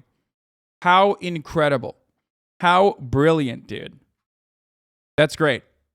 That's great. I appreciate it. I appreciate them for part of the interview that woman that went in did. I already saw this, man. I don't know why you keep fucking sending me the same link. We already covered this. We covered this yesterday. Here, we'll watch it again. I said, well, you're going to have to arrest me because I'm going in there, and I'm telling you right now, I don't see none of y'all in there. Y'all are standing with snipers, and y'all are far away. If y'all don't go in there, I'm going in there. He immediately put me in cuffs. She says after Uvalde police officers told marshals to uncuff Gomez, she ran towards the school. As soon as they uncuffed me. The funniest thing is like she literally was like, give me a fucking Kevlar vest, dude. Give me your vest. She's like, give me your fucking vest, dude. You're not using it. Give it to me. I'll use it. I'll use it appropriately. Give me the vest. I jumped that first gate fence, and once I jumped it, I went to my son's class, and I knocked on the door, and I remember the teacher saying, I'm like, hey, they're already bulge cutting the fence to get me. She's like, you think we have time to get out? I said, y'all have time. I'm going to run for my other son.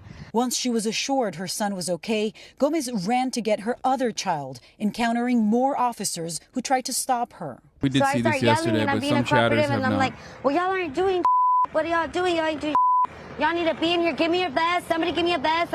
Something. I started paying attention to how far the shots. Yeah, she literally is just like, give me a vest. You're not using it. Let me use it, motherfucker. Give me the goddamn vest. Were being so that I knew the shooter was all the way still by my first son's class. So when I went to my second son's door, the teacher didn't want to open the door for me. So that's when they started escorting me out. And as I see that they're opening my son's door, I go run for my son and I get him. With both of her kids out safe, Gomez still can't shake the thought of those who didn't make it. While you were inside the school, did you see officers There was inside not one the school? officer inside the school when I In ran the to my areas- second son's class. There was not one officer. And you were hearing gunshots, so you knew You that could hear the it was gunshots. an active shooter. It was still active. The gunshots were still active. They were not in there. There was no one in there. If anything, when I pulled up, my car was closer to the school than where the snipers and everybody that was laying on the ground were. When you heard that it took law enforcement 75 minutes before they went in and stopped the shooter. You're so disingenuous about community policing by cherry picking shit. Dude, listen. Pipe down, anarchists, okay? Pipe down. Quiet down, anarchist. What was your Quiet. thinking? Having been Sorry, the adults are talking. We're not having a conversation about mutual aid, okay? In that situation, you can chime in and tell me, exactly how great what you're doing is, all right? Because I agree with you. We're talking about community policing, okay? Let's just dial it back. It's just like, how are you any different than, oh my God, dude. How are you any fucking different than the anarcho-capitalist in that situation? You're literally just like, I'm also a libertarian. I want to make sure that like random people in the fucking neighborhood should have guns and defend the neighborhood that way. You know? inside the school yourself. I don't know. I was just thinking that they could have saved many more lives. They could have gone into that classroom and maybe 2 or 3 would have been gone, but they could have saved the whole class. They could have done something. Gone through the window, sniped them through the window. I mean, something, but nothing was being done. If anything, they were being more aggressive on us parents that were willing to go in there. And like I told one of the officers, I don't need you to protect me. Get away from me. I don't need your protection. If anything, I need you to go in there with me to go protect my kids. And if anything, they were being more aggressive on us. They were more pertained on keeping us back than getting into that school. Yeah. Don't fucking yell at.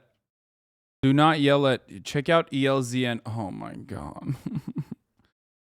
Okay, dude, you got it. You are literally a Zapatista, dude. You are literally a fucking Zapatista, brother. I swear to God. You are. Yes. You are Subcomandante Marcos, dude. You are literally you're literally smoking a pipe out of your balaclava as we speak. It's also EZLN, not ELZN, chatters. He mistyped it, but you are straight up fucking defending. You are defending the fucking the brave cooperative coffee farmers from the cartel in Mexico as we speak, dude. Straight up. It's crazy. I can't believe the balaclava sporting homie is in my chat right now. Zapatista equals bad? No, of course not, dude. It's not. Okay? It's not. But people unironically point to fucking like a completely destroyed infrastructure, okay, in a country that is riddled with basically a country that is just owned by the cartel, and there's like regional cartels that basically run the entire show, to what I'm talking about with respect to like an actually fucking well-organized society. Yeah, they are in the Chiapas region, yes. White anarchists stop LARPing as Zapatistas impossible difficulty?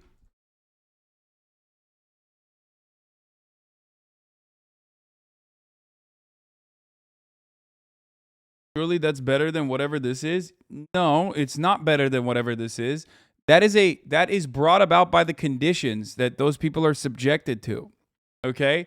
That's not exactly a fun time for anybody involved. What do you mean? You think it's actually Yo, motherfuckers would literally live in Idaho and then turn around and be like, man, it'd be so sick to constantly be under fucking gunpoint and threat by the cartels that we need to have like our own fucking militia to defend ourselves as we like, I don't know, farm as many fucking coffee beans as we possibly can to sell it to Alex Jones. Like you think that's good, dude? You literally, dude, you personally think that your life is fucking ruined when your favorite TV show gets canceled, and then you fucking turn around and act like you would want to live in a situation like that when you clearly wouldn't.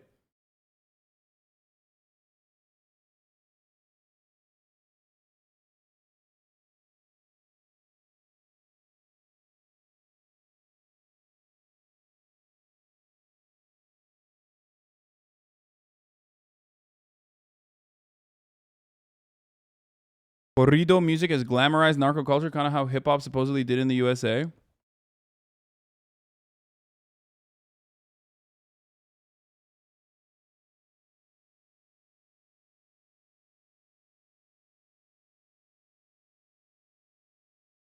Anyway.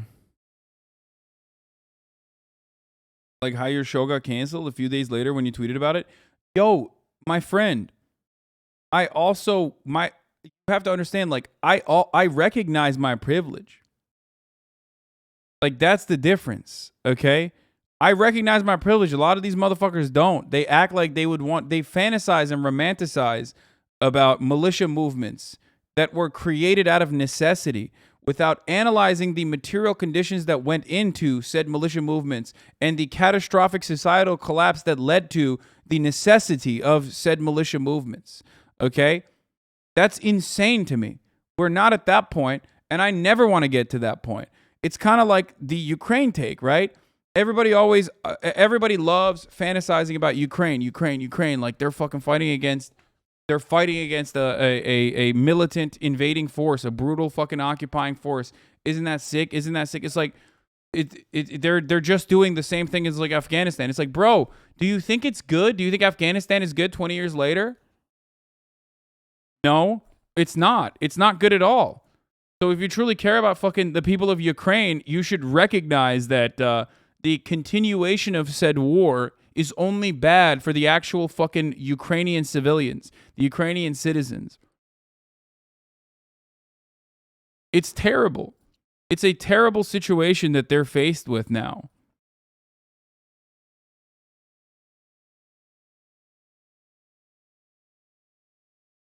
Also, this is without recognizing that the only fucking robust militias that we have, active militias that we have in this country for the most part are fucking right-wing psychos.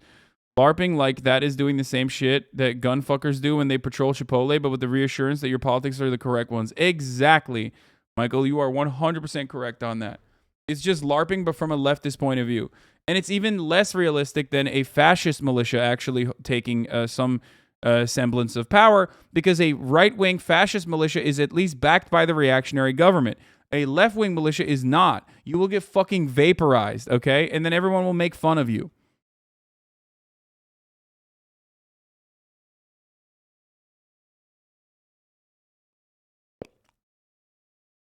Why am I hearing about a bunch of people saying you're buying into the right-wing agitprop about the Johnny Depp trial? Because people have zero fucking comprehension for nuance. Like they don't want to. They don't want to think that like Amber Heard could even be remotely bad. They're just like, Amber Heard's a woman. She came out against Johnny Depp as a victim of domestic violence, and therefore Johnny Depp was never fucking abused by Amber Heard. It's impossible. She's a small bean.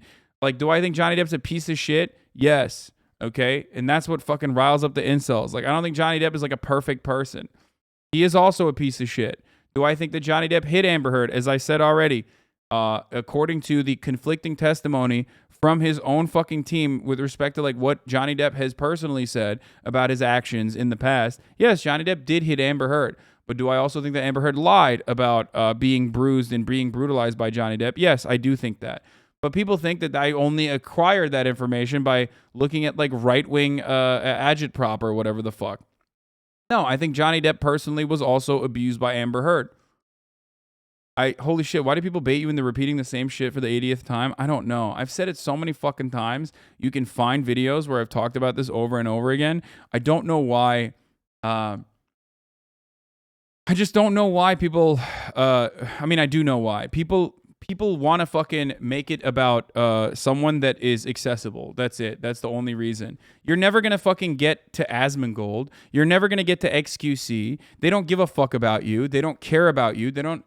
They will never respond to you. They will just ban you and fucking move on as the rest of their fucking chat justifiably makes fun of you.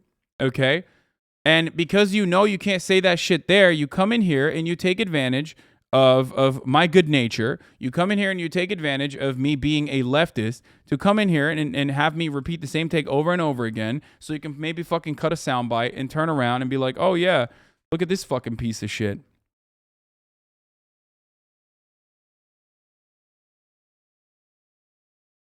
And you know why they do that, so why you fell to their nonsense? They're looking for an inconsistency? Yeah, there is no inconsistency, though.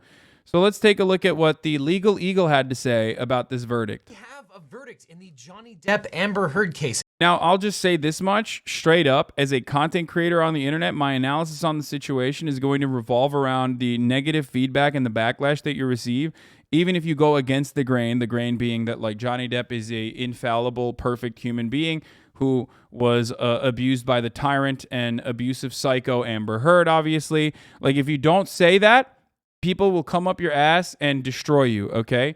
So while I do think that the LegalEagle, given what he had said in the past about this case, and given what he liked on Twitter, and given what his opinion is, as a person with like a little bit of fucking legal knowledge, you know, a lot more than the average person, might not actually show his true perspective in this circumstance. He will probably take the most centrist position he can. I'm just going to say it. Maybe it's not the case, but we can take a look at it. And like quickly. everything in the trial itself. But part of it is literally because, you know, people are unreasonable and psychotic about this case on the internet. And they are also betraying the you know, seriousness of the case by behaving in the way that they are behaving.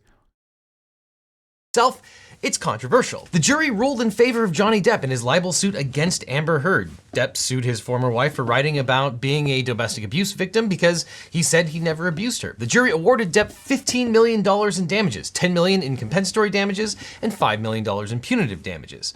The jury also ruled in favor of Amber Heard on one of her counterclaims against Depp. She alleged that Depp directed a smear campaign against her, having his ex-lawyer saying she fabricated the evidence of her abuse. The jury awarded her $2 million in compensatory damages and nothing in punitives. So at the end of the day, they both win. Hooray! No, but seriously, how can they both have defamed each other? Let's dig into this verdict.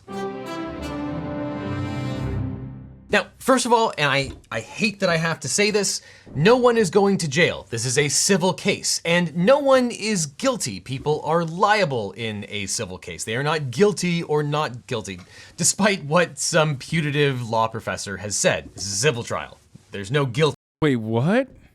Despite very odd development, the judge sent back the jury to fill out the form of damages.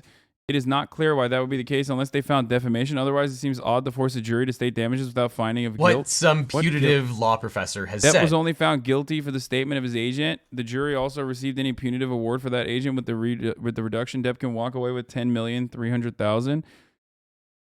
Again, the court can consider a reduction of the award civil under trial. remitter. There's no guilt involved. Now, in fairness, about half the states do have a criminal defamation statute, including Virginia, but this is not one of those cases. It's just two people suing each other. The state is not involved. But as you probably know, here we have two public figures suing each other for defamation, and when you have celebrities, you generally have a higher standard of proof to make your claim. The law makes it difficult for public people to win a defamation suit, even if a published story contains inaccuracies. In order for a public figure to win, the jury has to find that the defendant made statements about them with actual malice. Actual malice means knowledge of the falsity, or at a minimum, a reckless disregard for the truth of the statements. It has nothing to do with animosity. Now, as you probably know, Amber Heard wrote an op-ed in the Washington Post that contained these sentences. Quote, "Then 2 years ago, I became a public figure representing domestic abuse, and I felt the full force of our culture's wrath for women who speak out. And, quote, I had the rare vantage point of seeing in real time how institutions protect men accused of abuse." Now, Johnny Depp challenged these sentences and also the headline written by the Washington Post itself. Quote, "Amber Heard, I spoke up about sexual violence and faced our culture's wrath. That has to change." Depp sued Heard, alleging these sentences were defamatory. And during closing arguments, Heard's lawyer told the jury that if they believe Depp abused her even one time, that he cannot prove defamation. If Amber was abused by Mr. Depp even one time, then she wins. Now, during deliberations, the jury had to evaluate the evidence that they heard over the Like, if that's the case, then, like, you know, this is a false fucking, this is a 5 male, 2 female jury that was not sequestered. One of the fucking jurors quite literally said that his wife texted him, stating what, like that Amber Heard was a psycho. He mentioned that and was still allowed to stay on the jury, and that is the reason why.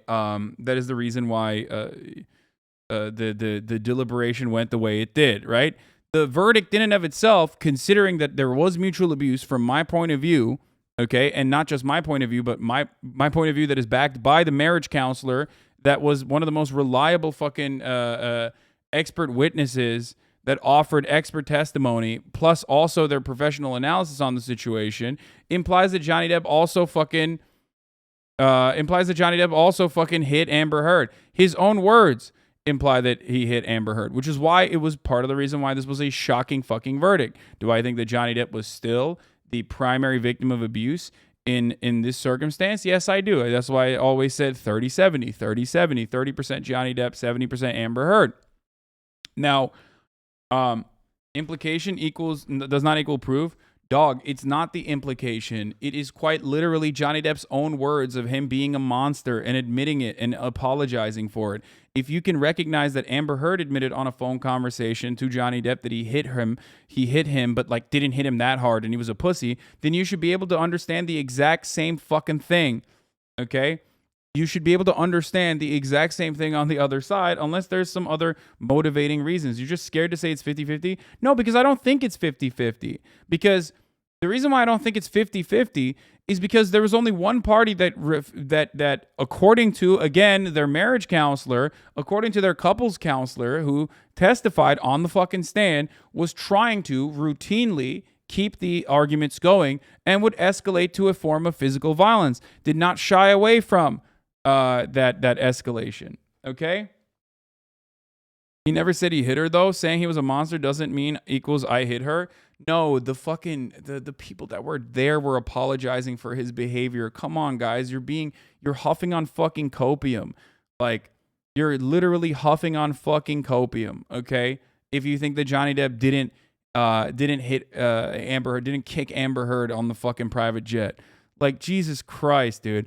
I don't even care about Johnny Depp being like, let's burn this fucking cunt or whatever the fuck in text messages. Like, he's obviously at that point really fucking pissed off, and this is like past the relationship ending. This is like in a situation where he's like, fuck this person, she ruined my fucking life. That's what he's texting to his friends. I'm not even talking about that shit, okay? I am basically talking about him. Why would Amber take pics from 2013? Did she make this plan in 2013? Just shot. Yeah, like there are instances where like Amber Heard did actually fucking get there is truth to what Amber Heard was saying, okay? But also there was also a lot of lies that Amber Heard told on the stand, okay? Conflicting testimony with respect to like actual expert witness, or not expert witnesses, but like people even on Amber Heard's side. Given the severity of the abuse that she was accusing Johnny Depp of committing, and also the conflicting evidence that came out from like the people that were involved, not the people that were directly involved, but people that like saw Amber Heard, including the fucking medical professional that's her fucking friend. It's really hard to come to that point that it's really hard to believe what she's saying, that like she actually was fucking brutalized so severely that her nose broke and that, you know, she had 2 black eyes and shit like that. Okay. So that paired up with how bad her fucking legal team was, paired up with how much people love Johnny Depp, created this situation where like she lost a fucking 100% almost impossible to lose defamation case. Okay? I have repeated this so many times. It's so crazy. 6-week trial and apply the jury instructions given to them by the judge. With Depp's defamation claims, they were looking at instruction C, which you can see here. So the jury had to decide whether Heard made or republished any of these statements. These were false statements, whether they harmed his reputation, and whether Amber Heard acted with actual malice. They answered yes. Yes, she said or republished these words. Yes, they were false, and yes, they hurt his reputation. The jury likely decided everything that Amber Heard said about abuse was false and that she did it with reckless disregard for the truth. And as a result, Johnny Depp sustained about $15 million in damages, $10 million in compensatory damages, which is meant to compensate him for the damage that he actually suffered, as well as $5 million in punitives, that is to punish Amber Heard for her statements. Now the judge cut the punitives down to $350,000, bringing the total to $10.35 million. Now those are obviously large numbers, but it kind of makes sense in the context of Johnny Depp. He is a famous movie star, and he alleges, probably truthfully, that these allegations have really hurt his career and hurt his ability to make millions and millions of dollars. So it's entirely possible that he lost $10 million as a result of the statements that Amber Heard made against him. And given the general nature of Heard's statements, the fact that the jury found in Depp's favor probably means that the jury likely didn't believe any of Heard's substantive claims of abuse. Now, some have argued that Heard got a raw deal because her column did not mention Depp by name. But Depp successfully argued that it was an example of what's called defamation by implication, because, by the way, that is also fucking bullshit. Like, bro, come on, you were talking about Johnny Depp. Obviously, you were talking about fucking Johnny Depp, dude. Like, that's crazy. Like, you're not making a broader point about, like, sexual harassment or sexual violence and the way that you're mistreated, or the way that, like, victims are mistreated, just because you didn't mention Johnny Depp by fucking name. But where you're very obviously mentioning Johnny Depp. Like that, and then she also literally admitted it in court too, so it doesn't matter. Unless she was like, yeah, I'm talking about Elon and James Franco, which that's not the case. No one fucking thinks that Elon Musk or James Franco sexually abused her or abused her in any capacity. She never actually came out against them, you know what I mean? Parts of the column referred to the allegations of abuse that she made against him following their breakup in 2016. And it's probably fair to say that the general public knew about Heard's connection to Depp, and that they would have assumed that the allegations made in the op-ed referred to Depp because of that connection, and that she was directing those statements at Johnny Depp. And there's plenty of law on this. I don't trust the person who's friends with tons of abusers, in my opinion, law. Bro, they're in Hollywood. What are you talking about? I mean, I agree with you, but like, both parties are friends with tons of abusers by nature of their job, okay? Like, there is not a person in Hollywood that's like, oh man, I have no friends that are abusers. Like, what? What do you mean, dude? You're in Hollywood. Hello? Like, it's just like, good luck. Good luck finding a person that is not a pedophile or abuser if you're in this industry. This is not unusual for a defamation by implication case. And that takes us to Amber Heard's counterclaims. You'd think that if Heard defamed Depp, then they would dismiss Heard's claims and that would be the end of the story. But what fun would that be? As you know, the jury also found that Depp defamed Heard, but it looks like that relates to a statement only tangentially related to the main abuse statements. Now, after Depp sued Heard in 2021, she filed a counterclaim against him. She said that Depp directed his ex-lawyer, Adam Waldman, to make defamatory statements about her, including these three. Statement A, quote, Amber Heard and her friends in the media used fake sexual violence allegations as both a sword and a shield depending on their needs. They have selected some of her sexual violence hoax facts as a sword, inflicting them on the public and Mr. Depp. Statement B, quote, quite simply, this was an ambush, a hoax. They set Mr. Depp up by calling the cops, but the first step didn't do the trick. The officers came to the penthouses, thoroughly searched and interviewed, and left after seeing no damage to face or property. So Amber and her friends spilled a little wine and roughed up the place, got their stories straight under the direction of a lawyer and publicist, and then placed a second call to 911. Statement C, quote, we have reached the beginning of the end of Miss Heard's abuse hoax against Mr. Depp. And the jury reviewed the evidence and, with respect to at least one of these statements, believed that that was the case. Specifically, they decided that statement B... It's such a weird centrist take, by the way, because like they really fucking fired off. They really fired off on the tiniest bit of like counter as like wow, that's defamation. while simultaneously like overlooking, I think, in my opinion, credible fucking accusations that Amber Heard was making. Okay? In the broader majority of like the Amber Heard trial, in most of the circumstances, in the instances, if you especially pair it up with like testimony from people that work with Johnny Depp, but testimony from people that work with Johnny Depp and Amber Heard, when you look at situations like that, it's very hard to see Amber Heard as a credible witness to her own victimization, to her own abuse, right? But there were instances where like she was demonstrably, in my opinion, credible. Okay?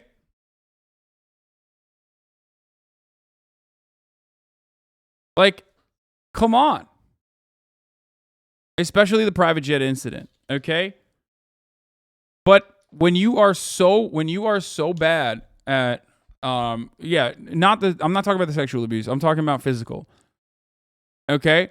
But when you are talking about, is HasanAbi pro Amber Heard I just joined little? No. But when you're talking about like 14 incidents and some of them, like the most credible, supposedly the ones that have to be the most credible are the most incredible and hard to believe. Yeah, you're gonna lose credibility with the jurors. You know? That's because you're a simp. Especially when paired up with your fucking horrible team of lawyers. The long paragraph about a specific incident was false.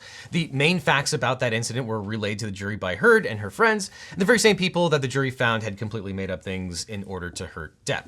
Now, we'll need to hear from the jury to understand exactly what they were thinking, but we can presume that the jury Hasan is the most reviewed misogynistic streamer on Twitch? Yes. I am.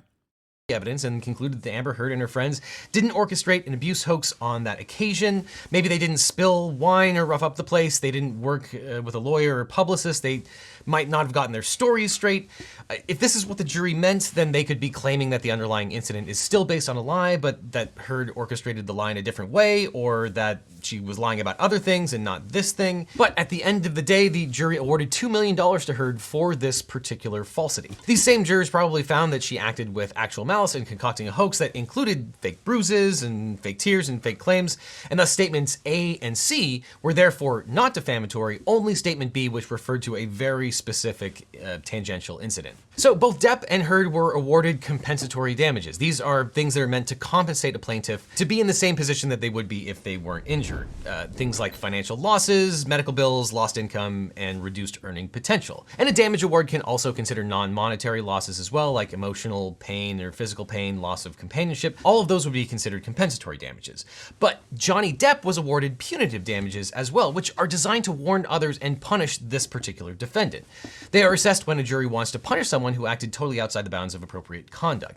And they're only available in Virginia if the defendant has acted wantonly, oppressively, or with such malice as to evince a spirit of malice or criminal indifference to civil obligations. But in Virginia, punitive damages are capped at $350,000 by statute. Now, the jury found that Amber Heard had defamed Johnny Depp and that her conduct satisfied the very high standard for punitive damages. Now, they awarded him a lot of money, $5 million in punitive damages, but the judge reduced that damages award to $350,000 as required by statute. Now, the jury wouldn't have known that going into deliberations. That's to make sure that they don't... I really hate this case because, like... I hate this case because I feel like it brought out the worst in both sides. Like, I hate it because, like, people will say, like, oh, both sides, five-head, like, you're centrist, whatever. But, like, it really did, dude. It made so many people on the left come across, like, incredibly fucking out of touch with reality. It made so many people on, obviously, Johnny Depp's side be even more pathological and more misogynistic than they actually fucking were originally. But, like, holy shit, dude. Like, everyone is just unironically like, no, this is my thing. Okay? This is my thing. I have this opinion. I have a very strong opinion on this matter, and fuck you if you don't agree with it when it's a circumstance that is so fucking not black and white. Or at the very least, if you're going to say black and white, like, it's a situation where, like, yeah, both parties conducted some level of fucking abusive behavior. It kills me. It kills me when it's like... It kills me especially because, like, Amber Heard's testimony across the board is perfect. Okay? It's literally perfect. If only a couple fucking things were different, like other witnesses involved in the relationship, other people that were around in this duration, it's literally perfect. It would be perfectly aligned with the experiences that so many people go through, so many women go through. Okay? What I mean by that is, and I will describe to you. No, stop saying what and question marking. I'm going to explain it to you. Abuse in relationships, and think about it from the perspective of Johnny Depp. Okay, if you're on Johnny Depp's side in this situation, you will recognize that abuse is usually invisible. Okay, abuse is usually invisible. It's not very easy to see. Plenty of domestic abuse victims hide their abuse. They put makeup on. They blame themselves. Okay. That is the reality, which is precisely why this becomes an incredibly complex situation to analyze. Okay? And that goes for women and men. Okay? That goes for women and men. Do you understand? People routinely fucking stay in abusive relationships. They hide their injuries. They lie to their fucking friends. They don't fucking set up they don't try to set evidence up for the future when you do have an inevitable abuse case or anything like that. People hide it for the most part. Okay? Which is why in a he said, she said situation, which is why the reason why so many people are even if they're credible fucking domestic abuse victims right now, they're terrified of coming out and saying anything about it. Okay? Because even if they are actual victims of abuse, even if they're legitimate victims of abuse, there are so many underlying systemic hurdles to overcome. Okay? There are so many underlying systemic hurdles to overcome, and it's all ultimately very difficult to prove. The cops ultimately are not very good at dealing with abuse instances. Okay? They're not very good at that. They're not good at dealing with domestic violence, notoriously. Right?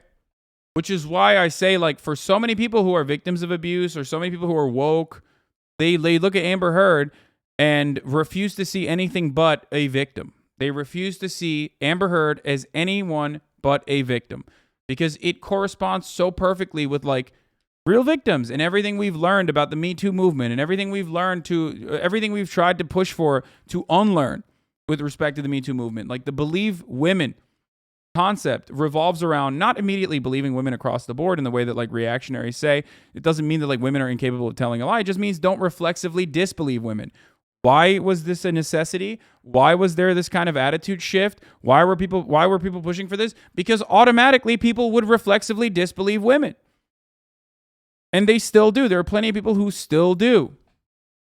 Right? So I do understand why so many people are no, Amber Heard was a victim. She was a perfect victim, and Johnny Depp fucking destroyed her, and you're a piece of shit. You're a misogynist for fucking even mentioning that Johnny Depp was abused, and everything is slanted against women in this system. Because everything is slanted against women in this system. That systemic reality is true, okay? Everything is slanted against victims in general in this system. And more often than not, it's at least women in the hands of men, right? But having said that, the inverse of that can happen. And in my opinion, in this situation at least, there is enough evidence to show that the inverse of that did happen to a certain degree. Johnny Depp was not a perfect victim in this circumstance. He also was abusive as well. He was toxic. He was emotional. He was a wreck. He was going in and out of addiction issues that were made worse ultimately by the shitty relationship that he was in. Okay? And by the end of the relationship, he tried to get away from this relationship, and it got even worse every time he tried to get away. Okay? He's a fucking annoying theater kid, which is ultimately, something that you also need to, I think, factor in. I'm sorry, Johnny Depp simps.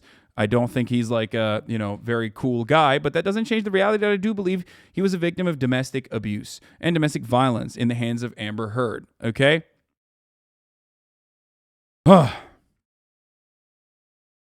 That's the reason why it's very difficult to have like a completely one-sided approach. Okay, it's incredibly difficult to have a one-sided approach. In my opinion, it's disingenuous to have a one-sided Amber Heard is in the right or Johnny Depp is in the right approach to this. And that's why I always go back to the marriage counselor, the relationship counselor, the therapist that gave her testimony in the beginning of the trial, claiming that there was mutual abuse in this relationship. Okay. And that Amber Heard kept amping it up throughout the relationship and would not shy away from escalating to physical acts in an effort to keep Johnny Depp in the relationship and also in the altercation, in the conversation. And that was also perfectly collaborated or corroborated by Amber Heard's own fucking testimony, her own statements on record, on phone conversations, where she admitted to hitting Johnny Depp, where she basically gaslit Johnny Depp by saying no one will believe you. Okay? You're underestimating how many people already know this, Haas. You're not right as you think you are on this. It happened to a further degree, Hasan. What? I don't know what you mean by this. I don't know. I mean, maybe I'm wrong, okay? I'm not like... This is a really fucking unique and really complex situation that everybody has incredibly strong opinions on. Maybe this is a fucked up take, but I think she shouldn't have come forward with her story. Some relationships are complex, toxic in a way that can't be easily boiled down into a narrative, but maybe victims disagree with that. Yeah, my take is, dude, if you're gonna beat up, how many times are you wrong a day? I don't know, dude. The only time I'm right is when I'm fucking clapping your mother's ass cheeks at night. When she says, you are so right for fucking me so hard. Might get a lot wrong, but that's the one thing I get right. Also, you're grounded. Take a minute off. I'm your stepfather. But also the father that stepped up. Anyway, what I was trying to say is this. If you have abused your partner, okay, but then you go on a conquest to say that you are the sole victim in this toxic, abusive relationship,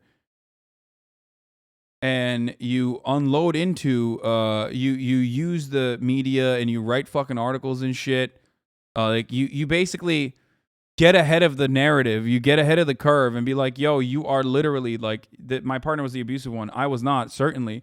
And it comes out that is not the case. Yeah, you're going to get fucked.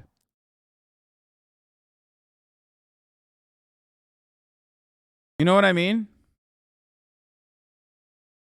It's just the truth. If you fucking write about how like you're a victim of domestic violence and abuse in the hands of your abusive partner, and you go and you defend the son in the United Kingdom in a fucking court case that's like not even directly about you, okay?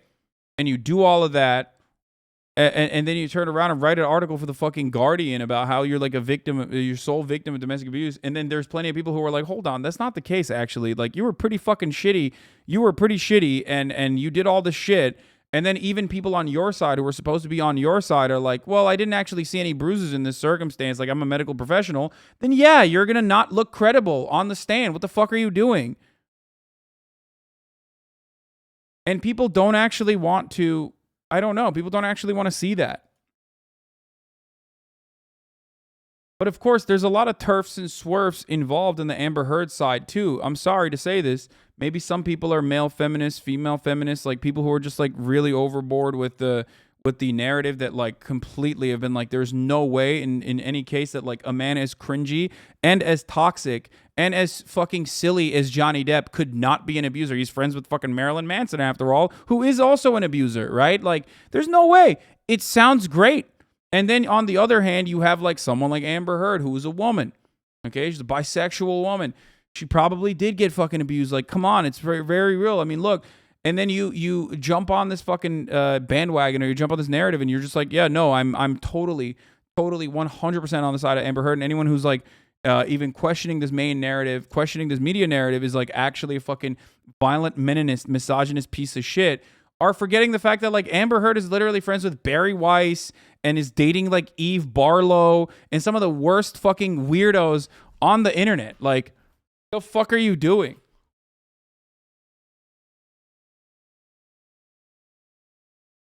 Elon Musk. I mean, come on, dude.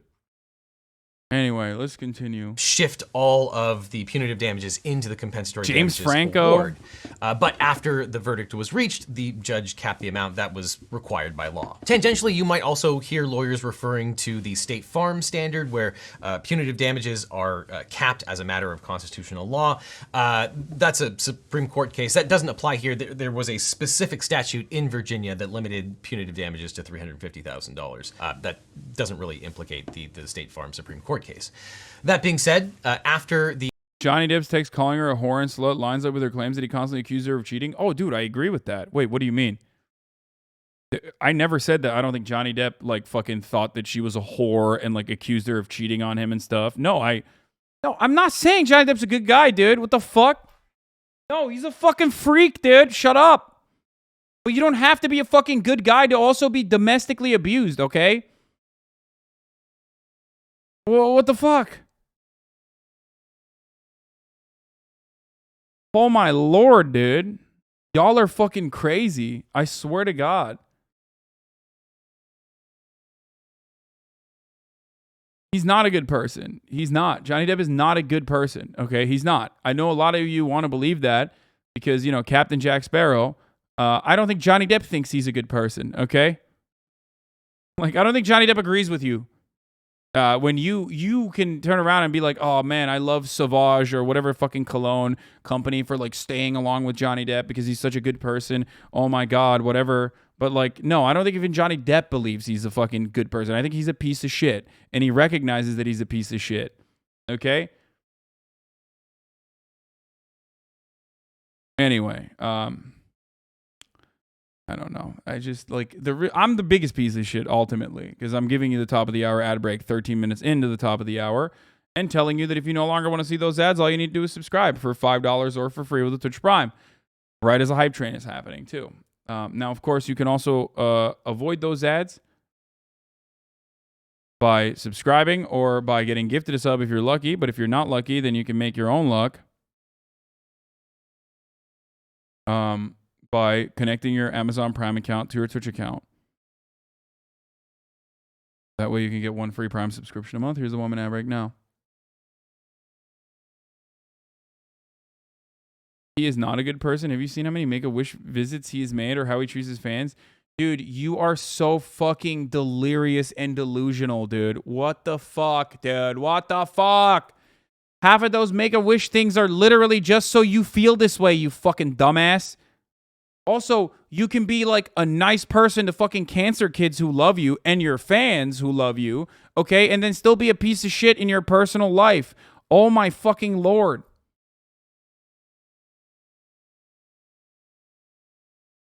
Dude, what is happening, dude? Oh, Jesus Christ. The punitive damages were capped. Johnny Depp was entitled. I feel like we're trying to have like a serious conversation about defamation, a serious conversation about domestic abuse, a serious conversation about the complex interpersonal relationships between two fucking narcissists who are toxic to one another and shitty to one another. And then there are people who are like, no, actually, this has nothing to do with anything. This is everything to do with how much I love Johnny Depp as a manicured person, as like how much I love Johnny Depp by analyzing the output that was basically targeted towards me to feel the way I do about Johnny Depp. Okay? Like, this is not a conversation about you. You're just like a dick rider for Johnny Depp, which is fine, I guess. Okay? Yeah, Kevin Spacey visits children at Atlanta hospital. Yeah, dude, love Kevin Spacey. Good guy. You know, he's done some good things. He's done a lot of charity. You know, I love Elon Musk. He's a great guy. Does so much charity. I love Jeffrey Bezos, dude. Such a good guy. He does so much charity. You know? Good guy. doesn't really implicate the State Farm Supreme Court case. That being said, after the punitive damages were capped, Johnny Depp was entitled to $10.35 million. Though Amber Heard was awarded $2 million in compensatory damages related to the Statement B that we just talked about, netting Johnny Depp $8.35 million at the end of the day. So what's next? Can Johnny Depp sue the Washington Post? Well, sure, but it's incredibly unlikely that he'd win. You can sue anyone for anything at any time, but there's no reason to believe that the Washington Post would have known of the falsity of the statements. And on top of that, the Washington Post simply published Amber Heard's article. The only part of the article that was written by the Washington Post was the headline, Amber Heard, I spoke up about sexual violence and faced our culture's wrath. That has to change, which more or less summarizes the things that Amber Heard actually said. So good luck proving knowledge of falsity or recklessness with respect to the truth by the Washington Post itself. Though given that the article is still online, Depp might sue for an injunction to take that article down. But by that same token, could Amber Heard sue the ACLU?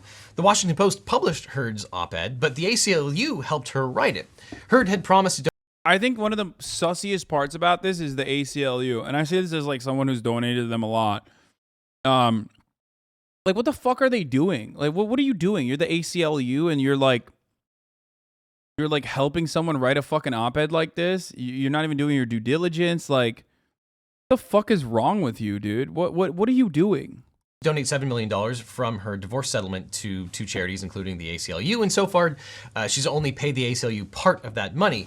Could she claim that they did a bad job of ghostwriting the op-ed? Maybe negligence?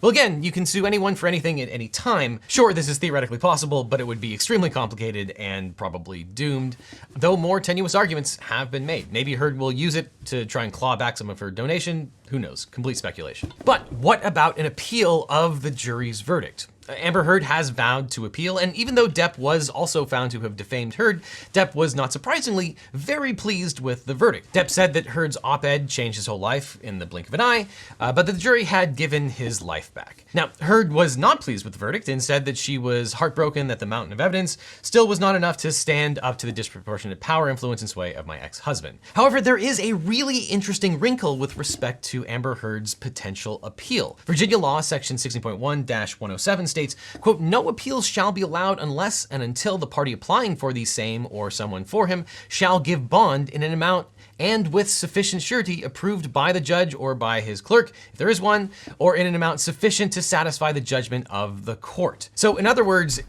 for Amber Heard to be able to appeal, she has to post a bond for the entire amount of the judgment, millions of dollars. And that's no fun. And although people talk about what precedent this verdict sets, what lawyers mean by precedent is different from how regular people often use that word. In the law, precedent is set by published judicial opinions.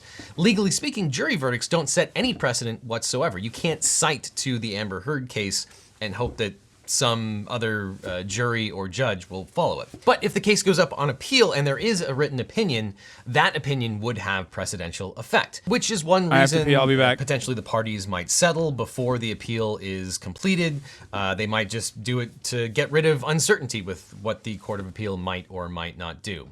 But no doubt, when this case goes up on appeal, you should read about it in today's sponsor, Morning Brew, because that's my favorite way to catch up with pop culture and the news. I've actually been subscribed to Morning Brew for forever. It's one of my absolute favorite newsletters, and I'm thrilled to tell you why.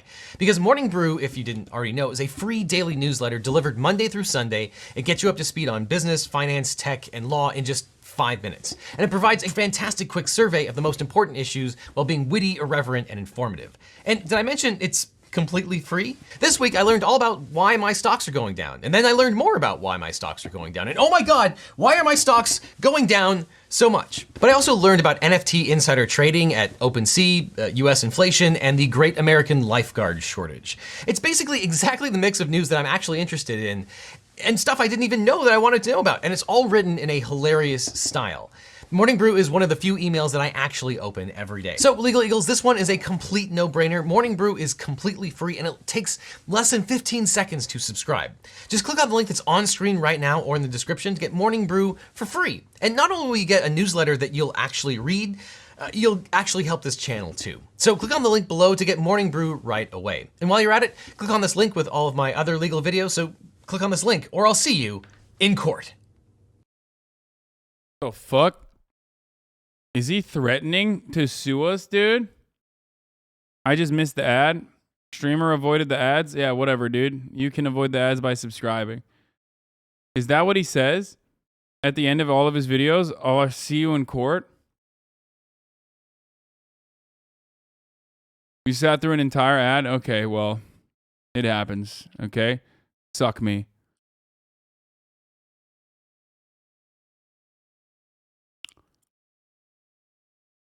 What is this, libs? Hey, look at this guy. This guy right here is a liberal. This is a lib. Liberal, fucking liberals. Yeah. No!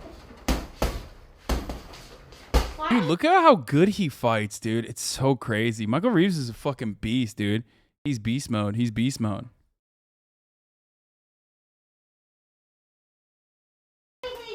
Fucking libs. Watch out, Austin. They're gonna beat your ass in the QRTs, dude. This guy right. Hey, look at.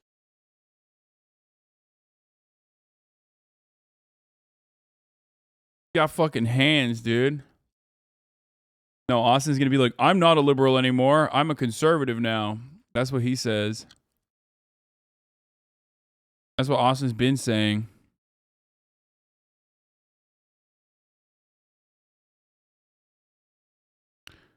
LegalEagle's been on your ass with illegal coverage, by the way. With the Uvalde video. By now, I think. What do you mean on my ass? He talked about me? I doubt it. With neglect. Why did you say he's been on your ass?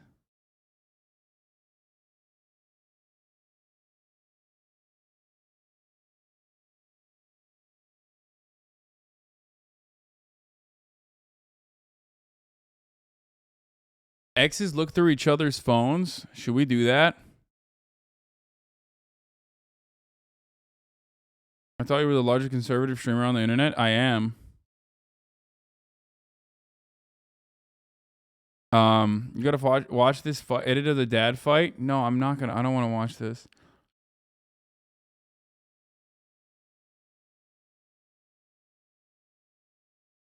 Chatters lie so much with this shit. Yeah, I don't know why. It's like a new thing that they're doing. The new thing that chatters are doing is just straight up fucking lying, which I don't really like at all. In this compilation, craziest Elden Ring rages of all time? No.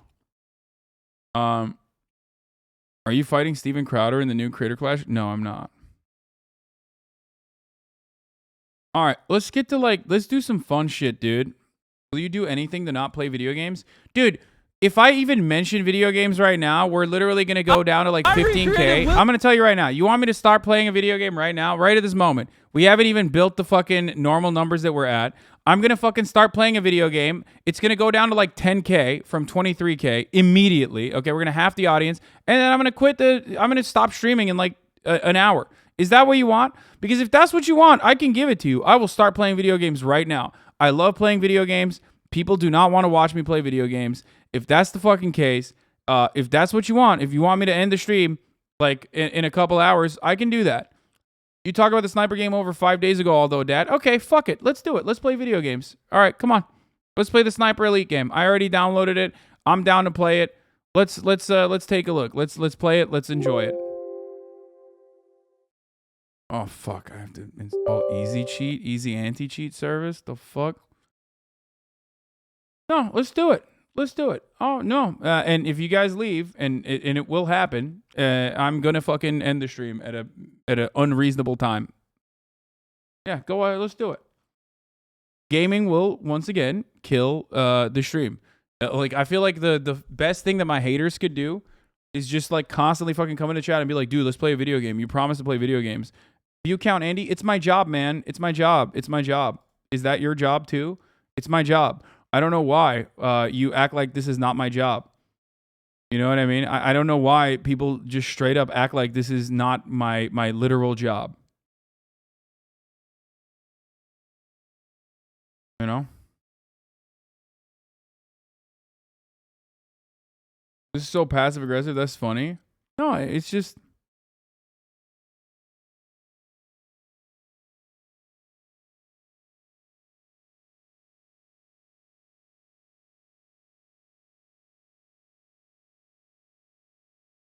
Okay, well, it's not even working, so that's nice.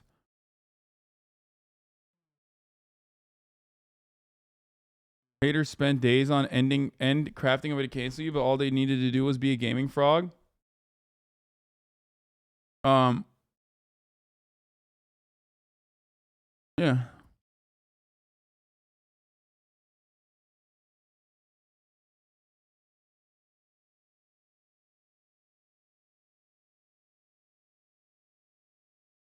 Lucrative hobby, let's be real.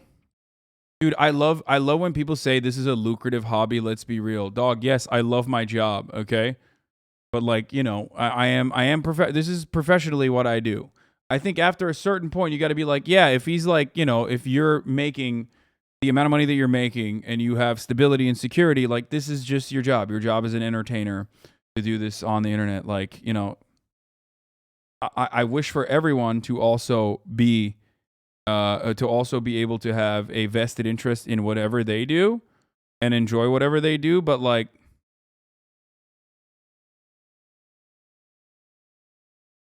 you know, it's kind of a sad self-report when you're like, nah, dude, you have to hate what you're doing. Otherwise, it's not a job.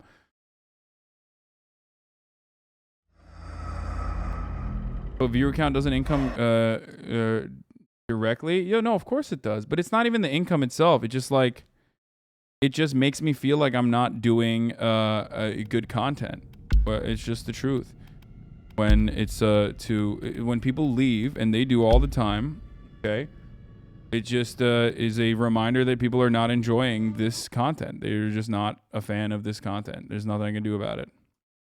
Let's put the camera here. Bullet kill cameras, melee kill cameras, x-rays on and off, keyboard bindings. I don't even know what the fuck it is, but wait, keyboard. Wait, you can do aim assist with a keyboard and mouse? Fuck yes, I'm doing that. Good. Allow Axis invasion on. Okay. Matchmaking region.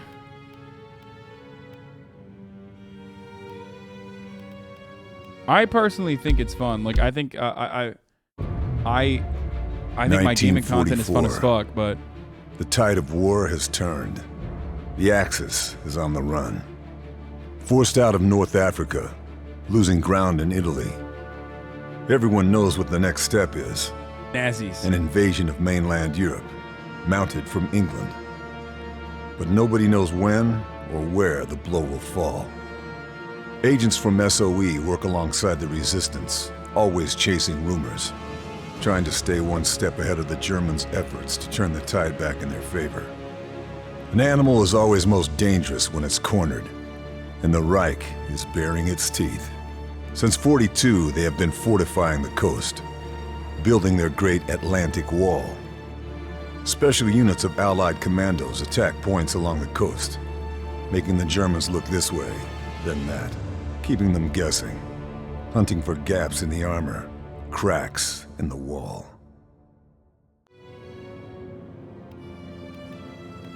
okay, I have no idea how to play this game. I've just only seen memes about this game. And I'm not even going to play multiplayer. I kind of want to play the campaign first. Overall difficulty, sharpshooter, sharpshooter, sharpshooter. So let's do it. I think I've only seen the memes of like lining up a bunch of Nazis in one line and then shooting them all in the ball sack. Yeah, I kept invasions on. I hope I don't get fucking sniped, which I probably will get stream sniped now, I assume, but... Fairburn. Captain says we'll be surfacing in 5. Clear on your orders? We wait for air cover from our boys in the RAF. And once they start their raid, we use the distraction break on the beach. Your team destroys the coastal defenses to the west.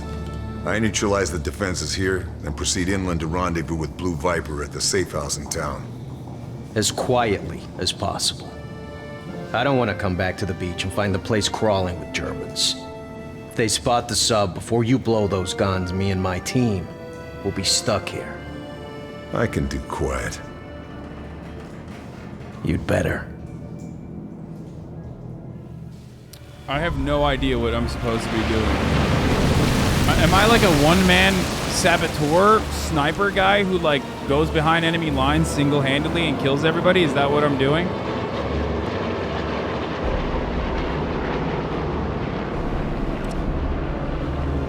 All right, that's our cue. Okay, Fairburn. There are the searchlights. Show me what you can do.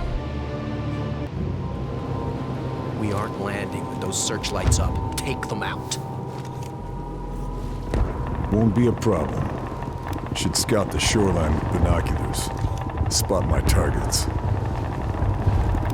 Okay. Press B to use your binoculars. Keep the crosshair to tag them. Damn, bro. Alright, got it. So, you gonna take a shot or you just gonna enjoy the scenery? Do I clap his ass cheeks or what?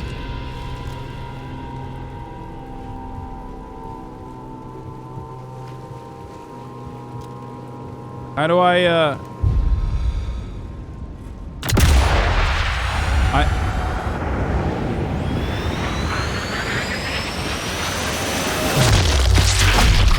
Oh!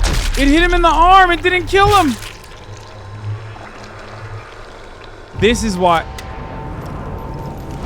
Just one left. Take him down. Wait, limb fire and that was it? Wait, let me see if I can hit him in the dick.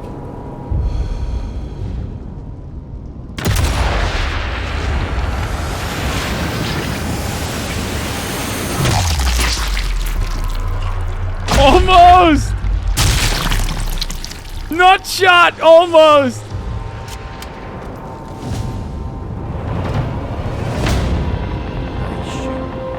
I'll get my men ready. You secure the beach, and we'll follow whenever it's clear. All right. See you on the other side, Sullivan. Okay, that's not bad. Nuts intact. Mission failure? Okay, dude, I'm trying.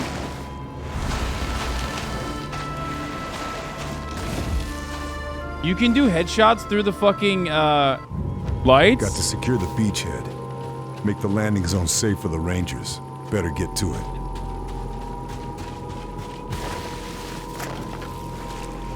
Wait, what? Oh, you can't. Going to have to go prone to get ahead. Is there a different gun? Oh, I have a... Okay, I have a submachine gun as well. Should be able to climb my way up there. Get a good vantage point down on the beach. Yeah. World War II was won with nut shots. Dude, every game has climbing. This is a World War II sniping simulator, and it has fucking climbing involved in it, dude. Wait, you can booby trap this?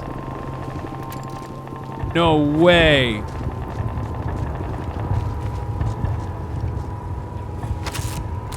I guess your fucking bandages didn't work, huh? How about you bandage your dick? Yeah, you can't. That's right. Can't give away my position. Should take him down quietly. What? He's saying Hitler? Where is he? Who's he talking to? Who's he talking to? Vielleicht warte ich noch ein bisschen. Mal sehen, wie lange ich mir ein Päuschen gönnen kann. Meint holt auf, ob jetzt uns die Backupen siehst. Sprechen Sie Deutsch, meine Freund. He'll be part of a patrol. Should keep to the shadows. Don't want to get caught out.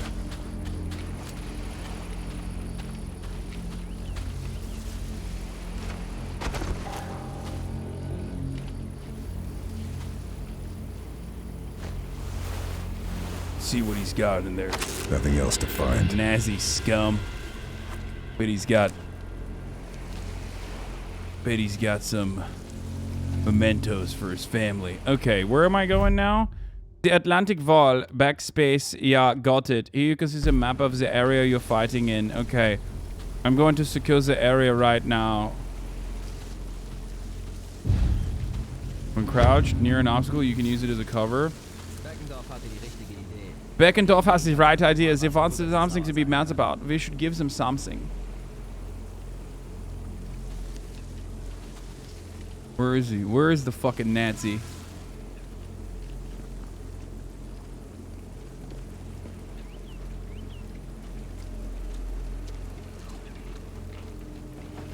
I hear him, but I can't see him.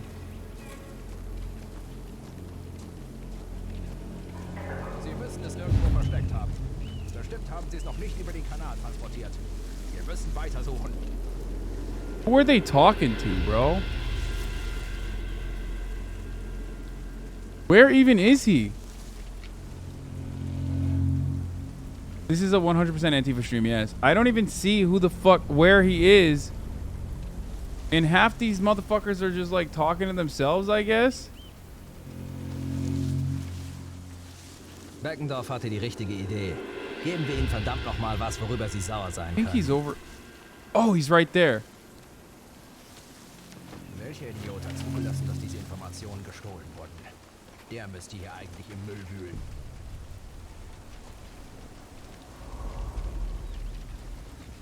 Did he see me? No way. What a fucking dumbass, dude. Oh!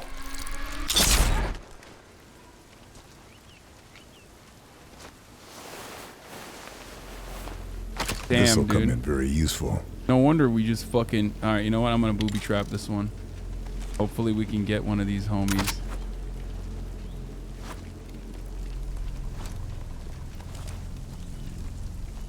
That was sick, though. That was actually fire. So booby trapping dead bodies is, of course, a war crime.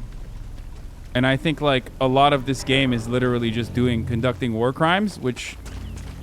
Beckendorf wird nicht locker lassen. Wir bleiben hier, bis wir es gefunden Bro, haben. I don't know who this Beckendorf is, but let me tell you something, okay? It seems like Beckendorf will not be helping you, you know? Very good. Ich kann nicht glauben, meine Freund. Oh, very good. Yeah, turn around.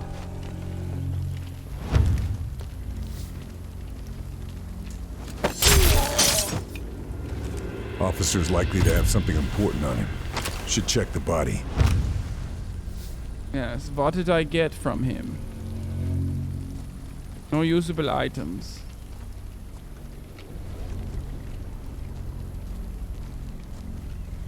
No usable items. German stream when? German stream right now.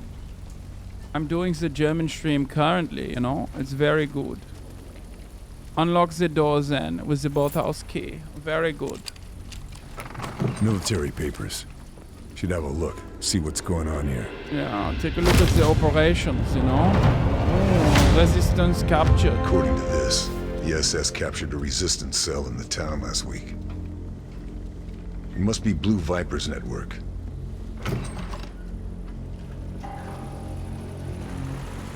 Why am I single-handed... Subsonic ammo? Nazis must have found it and put this to good use. Keep my shots quiet. Why am I single-handedly fucking... Aber er besorgt bestimmt die. Hoffentlich. Mach dir keine allzu großen Hoffnung. Wir müssen noch die Waffen aus ihren Verstecken holen. Das dauert.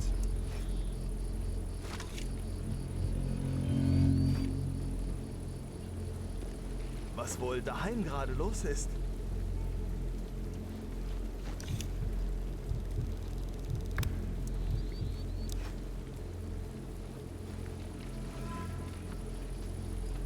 Entschuldigung. Binoculars are easier to one-shot people with? How the fuck do you shoot someone with a binocular, dude? Got to secure my contact. Can't just leave them to die if they've been captured.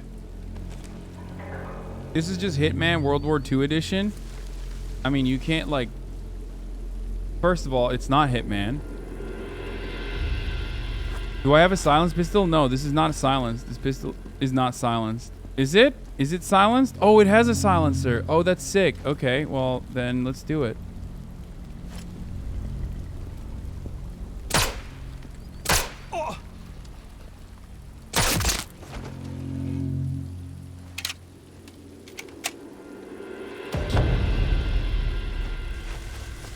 Where is the other guy?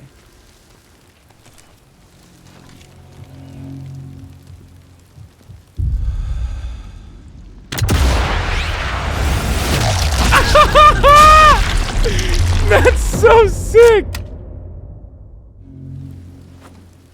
That's fucking okay, dude. I know I'm not supposed to be doing that. Like, this is supposed to be like hidden and shit, but goddamn, that's too rewarding for me not to do that.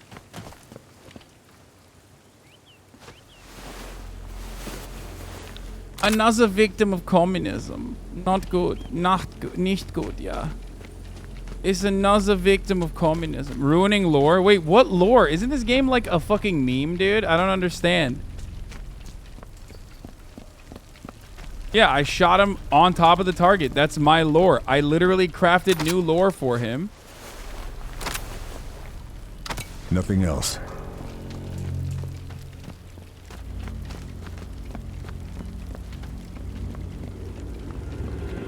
If you want the lore, read a history book.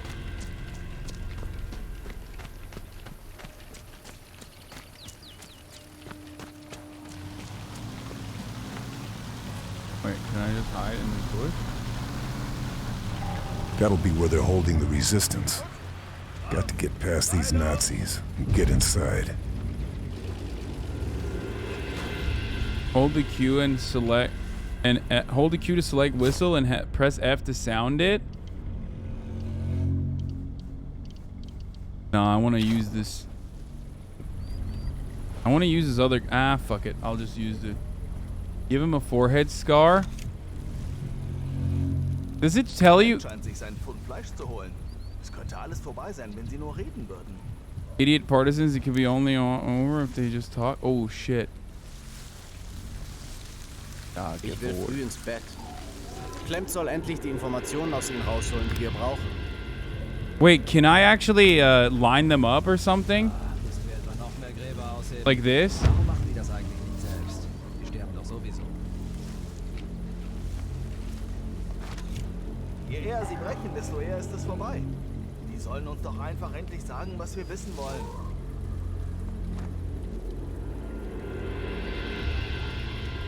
I don't know how to put the... There's an empty lung, slows down and pinpoints your shot. I want to see if I can...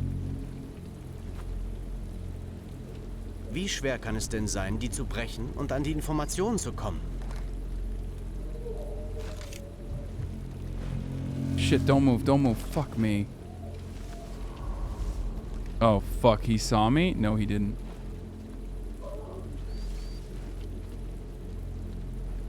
Das ist einfach nur traurig. Wissen die Idioten nicht, dass der Krieg für sie vorbei ist? God damn it, I thought I could line him. Silent rounds from the weapon wheel.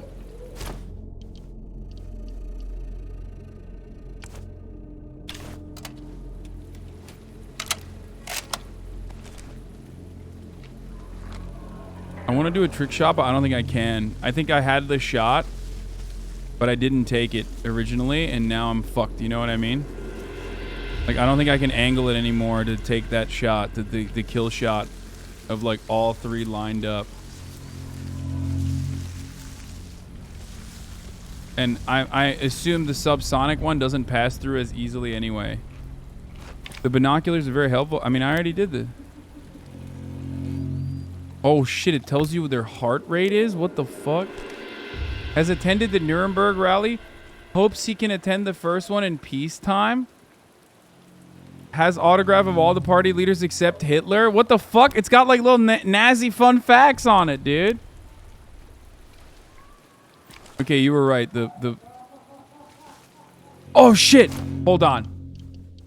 I'm gonna try the regular. I think I can line him up. Oh, I think I can line him up.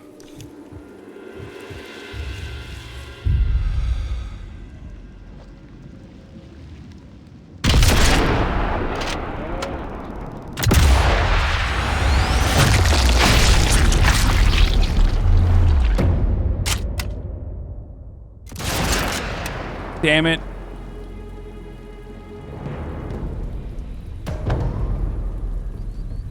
He ducked, bro. He ducked. Almost. Left this aim. That was a triple headshot. What do you mean?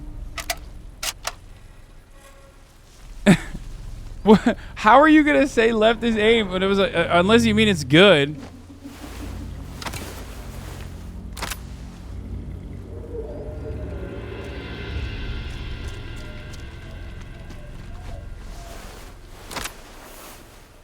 That's all. Jawohl, you can do this sabotage and do this sound mask. Yeah, very good. Oh, there's homies in there. Before it's too late. Okay, let's go in with a machine gun. Let's do it. Oh! What? Charlie? Thanks. I just needed a distraction. Yeah, the weather in Ostend is better this time of year. But France has better food. Oh no, that's You're my nice. contact. You're the desert ghost. I should have known. I should have known. Good to see you. Right? Blue Viper. The fuck Yeah, is going Leo on? chose that code name, not me. But they found us anyway, in spite of all the codes.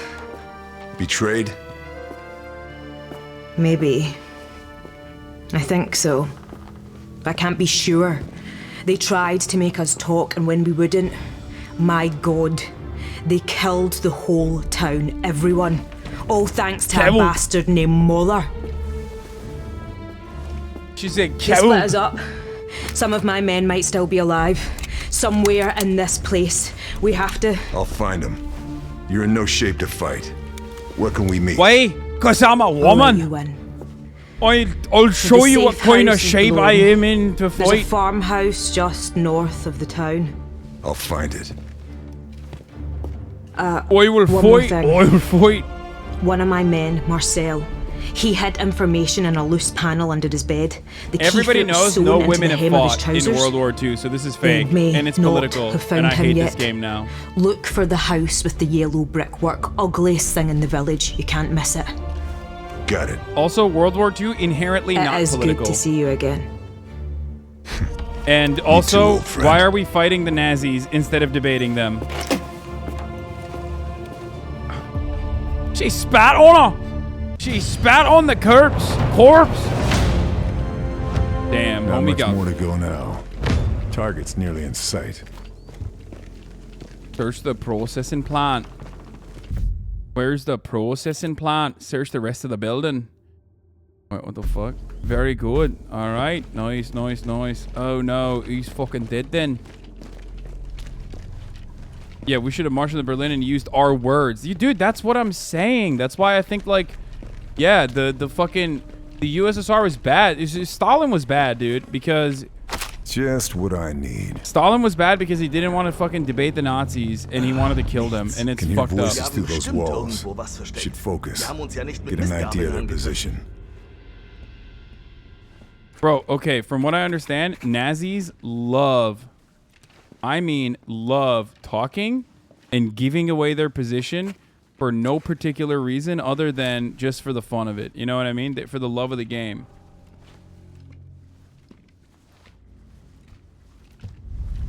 Verdammte Partisanen. Gebt auf. Ihr habt den Krieg doch schon verloren.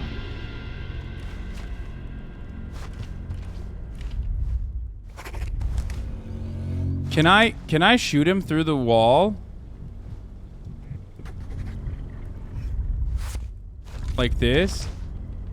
Na los, hier muss doch irgendwo was sein. Wo haben sie es versteckt?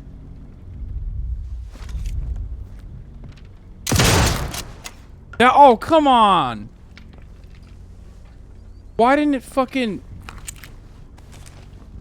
Why didn't it show me, dude? I wanted to see, like, the... Like, go through the fucking, you know, wood and just... Armory. This would be a good place to check my weapons before hitting the field. Stock up on supplies as well.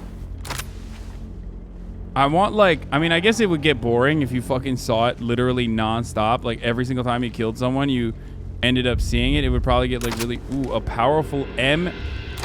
Ooh, more subsonics and Granada. Granada! Wait, the powerful rifle, no scope. Keeps things interesting. No, obviously not. We're not doing that. That's crazy.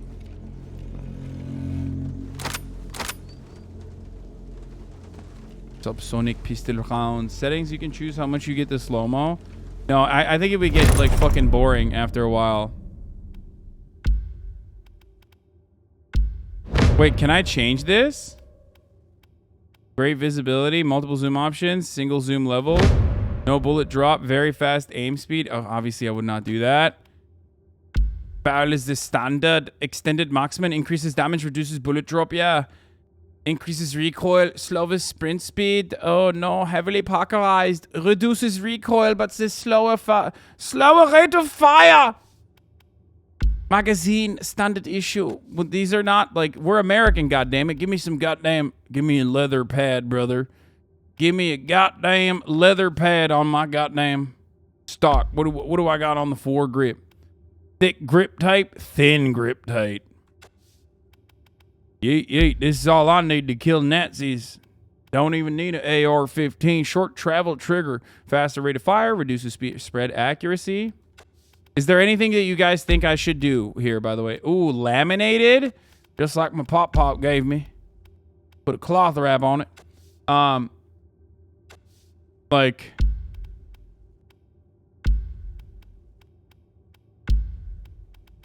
Is there at a bump stock? Don't use any snipers and only use your pistol. Other workbenches I find. Should keep an eye out. Keep my loadout on point for the job. What? Unlock it. Unlock door. It's fucking open already.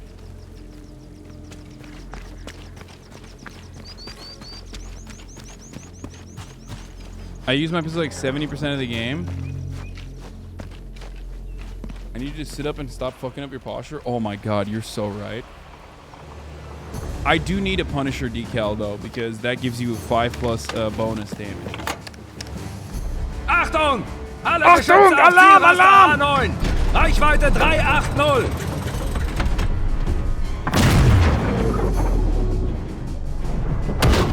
Are there Oakleys in this game? Yeah, we need to. We need to wear Oakleys.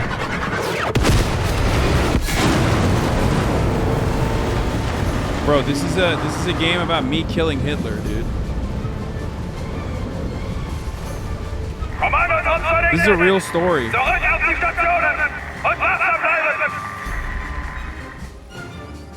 That fire graphic was so bad. It unironically was nostalgic, okay? Like, the rest of the game is kind of beautiful. The radar tower is still operational. But that fire brought me back to, like, PlayStation 3. There's the radar. Looks like the air raid didn't take it out. I'll have to do this the old-fashioned way. It says Beckendorf has to put in leverage for Paris and is planning to go AWOL while away. Okay, well, I'm going to kill you regardless, so you won't be able to do the AWOL. He's just infantry passive. Friedrich Weber, serial adulterer in Köln before the war, which he is taking full advantage of, yeah. Ooh, not good, yeah. I will kill you. I like to learn about my victims before I do anything. I like to learn about the victims. Wait, is there another person? Is there another person down there? No? Okay.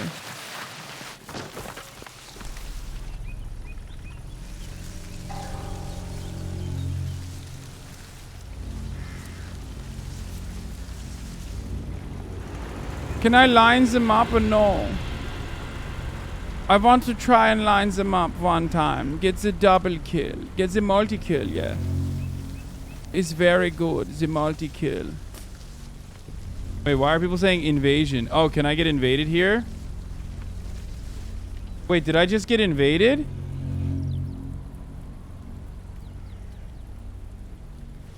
And I didn't even realize I just got invaded?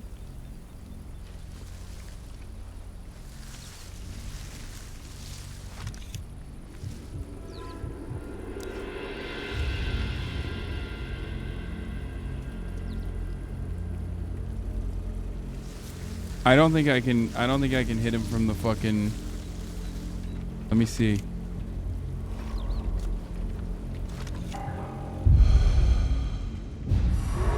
No! Let's see. Oh! No!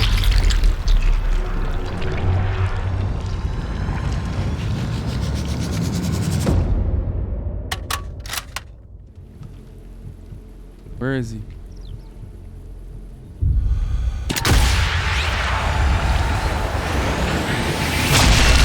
Oh, did I just take his fucking helmet off? Gunshot was heard. Where was it heard though? Oh, I'm sorry. Did you die? Enemy hunting? Oh, someone heard me. From a fire. Very good. Well, you can get some of this as well then. Where are you hunting me?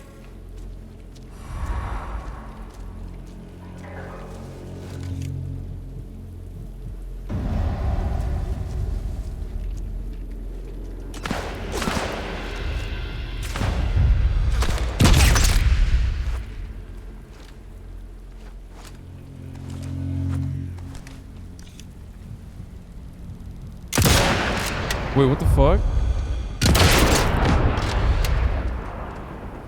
Huh!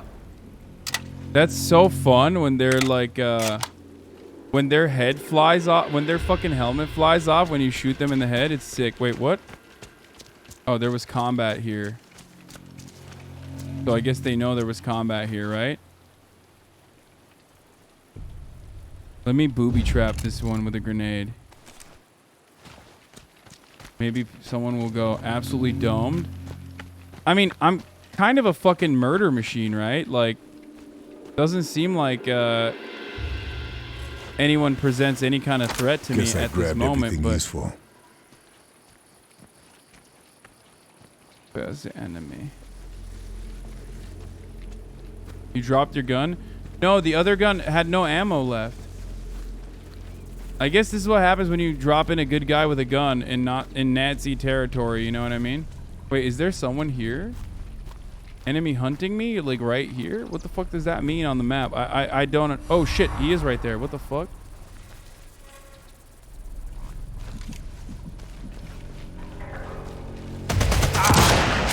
Oh shit. What the fuck? Oops. No scope. Wait, let me booby trap this one. Come on. I hope people fucking find this guy instead of me, because that'd be sick.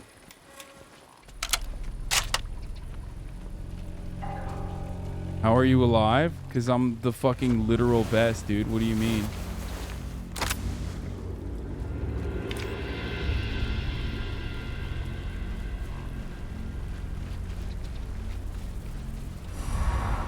Oh shit!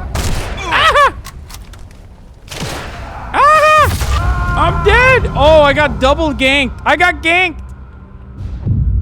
No! Wait, can I still recover from this? What the fuck?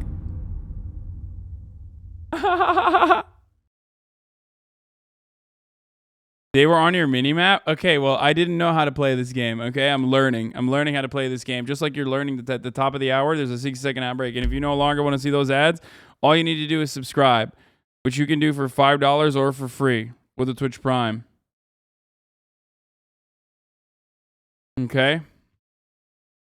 It kind of amazes me how shit you are at video games. Why does it amaze you? It's just like, this is how I am, dude. Reload last save. Also, how did they not fucking... Wait, where am I? Oh, I'm still being hunted, right? Oh shit, there's like 3 of them. What the fuck?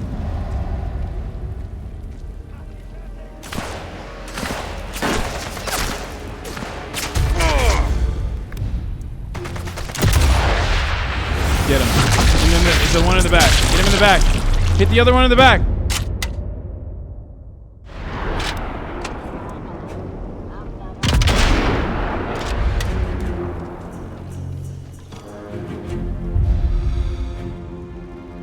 Double kill! Let's go! Woo! Okay, that's pretty sick. Okay, so the sniper, what you're supposed to do is like literally fucking rip dicks. rip dicks off of one of them, and then have the other guy rush to his aid, and then you just fucking rip dicks off of both of them at the same time. That's what snipers used to do, right? Like, that's the goal, right? All I can.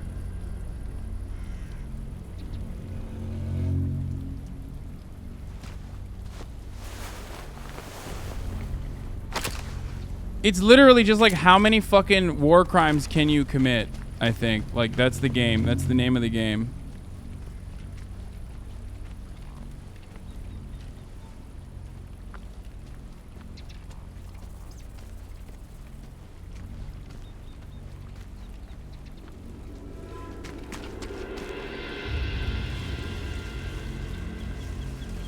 Damn, bro, you shooting at my grandpa? Sorry, bro. RIP to your grandpa, but his ball sack is about to get fucking ripped off. Yeah, I never signed the Geneva Convention, dude. The Geneva Convention? More like the Geneva Suggestion. More like the Geneva Invention, dude. Don't care. What's Geneva? Never heard of it. I'm doing war crimes, brother. And there's nothing wrong with that. Okay, there's nothing over here that I can use. Maybe I should get to higher ground up here. Doesn't seem like there's any Nezis here around.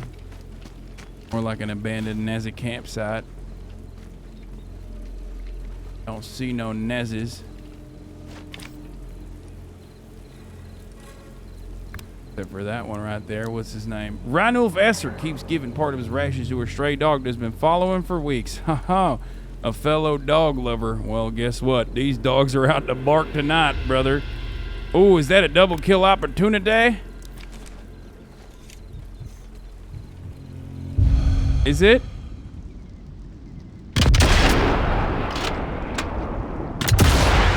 Is it? I don't even know. Oh! Oh! Hit the other! Hit the other one! Oh no, it didn't work. It did! Let's go! And his balls!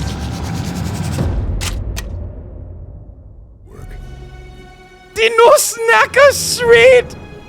Gets a testicle shot from the 100-meter or more, yes! Oh, wunderbar! Wunderbar! Very good! Very, very good, yeah. Das ist gut. Das ist sehr gut. Wait, can I not hide in this bush?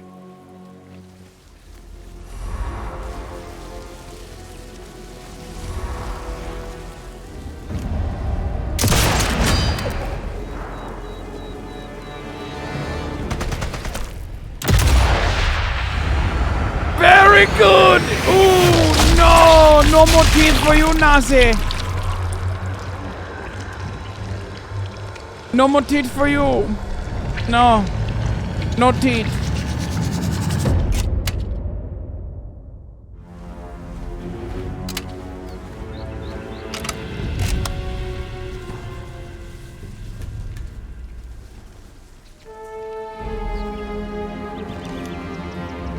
Where are they?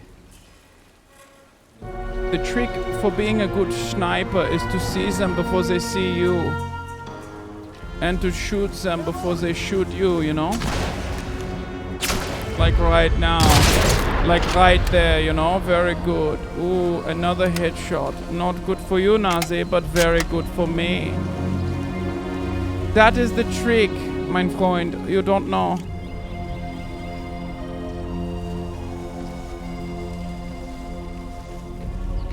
Is that a Nazi head I see on there?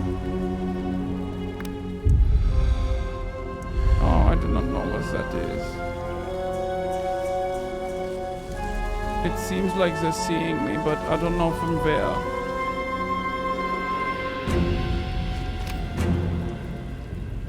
Oh no, mein Freund! Not good! Oh, you no longer have the brain stem. Sorry. You don't have the brainstem either. Double headshot, they say. Couldn't happen, they say, but it did.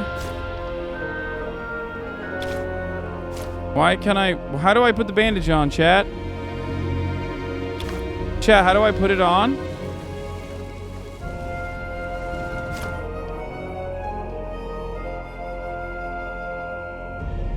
Is it F'ing? Oh, F. Press F. I got scared. I thought it was fucking F'ing, dude.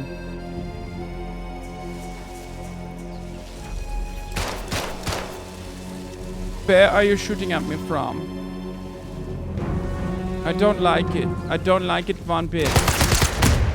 Oh no, did I blow you? Did I blow you away, Nazi? Did I blow you away so good? I found the bunker key too.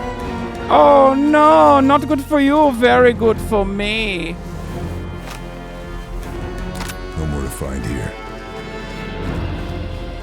Very good for me, but not good for you, you know? Mein Freund, oh no.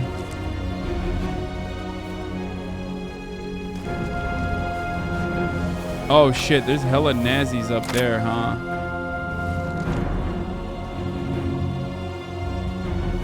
Oh, what about him? He's investigating. Why do you investigate? How about you investigate this dick?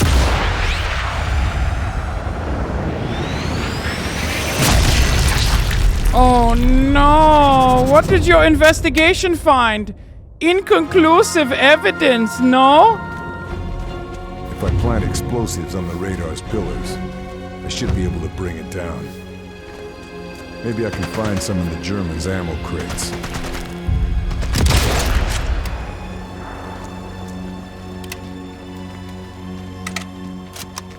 Trenches should keep me out of sight. Get me closer to the radar. Close quarters, though. I don't think I'm supposed to be playing this game like this. I'm gonna be honest. Uh-oh. I might get double teamed here. Okay. We got homies on both sides here.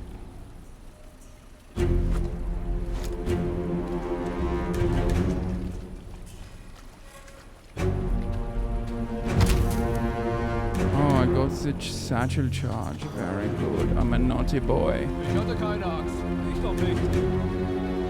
Oh, they're just hunting. They forgot about me. They forgot about me, chat. That is the last mistake you will ever do.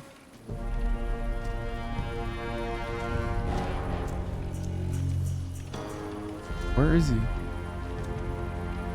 Where is he? Isn't he like right here?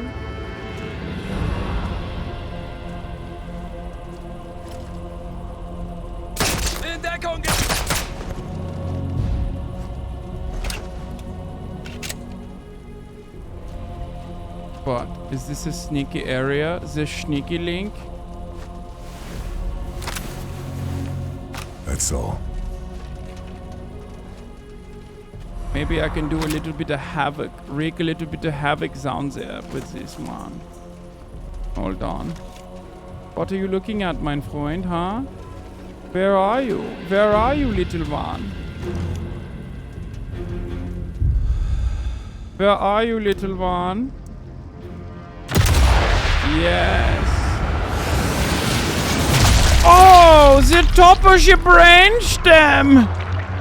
Oh, the worst place to be hidden. Oh, not good. Not good at all for you, but very good for me. Yes, it's the bold-on-bold violence. Many people don't know this, but it's the bold-on-bold violence is the worst kind of violence. Brainstem is below. Okay, shut up. Yeah, whatever. I scalped him. I scalped him.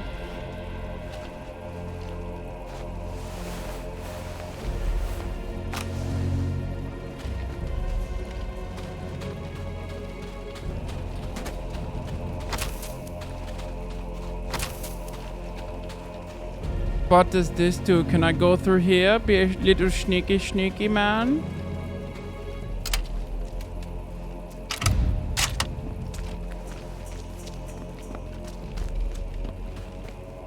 Little Schneekster. Okay, there are very bad men here in the trenches. Achtung!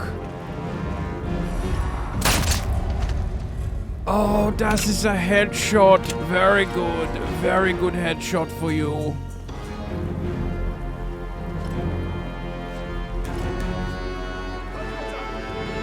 It's like I gave you the honor and dignity of killing you with the headshot instead of the not shot, you know.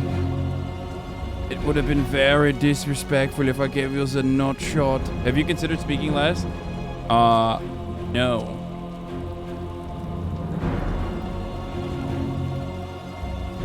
I will give you the gifts of the bullets. Another supply. Oh, what the fuck? Oh, what the fuck? Oh, that's another headshot. Very disrespectful. Very disrespectful. You shot me from behind. Meine Freund, you shot me from the behind. Why would you do such a thing, yeah? Why would you do that? That is not Entschuldigung. That's a long shot, yes. Oh, wait, there's a grenade behind me.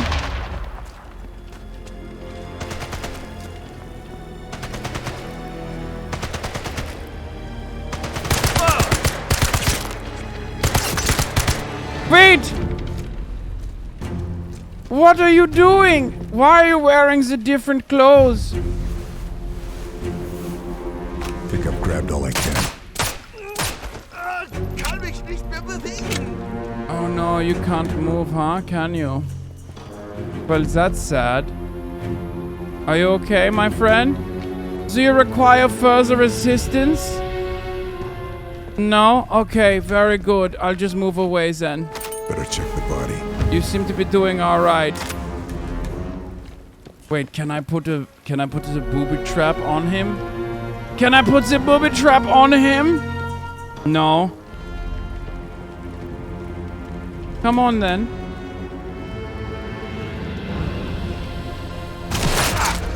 Oh!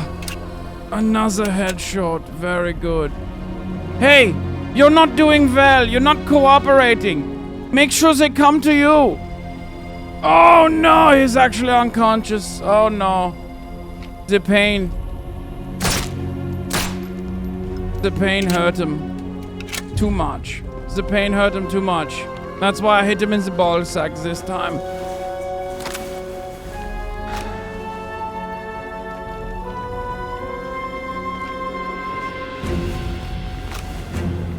I want to do some booby traps, but they're not, the Germans, they don't care about their own.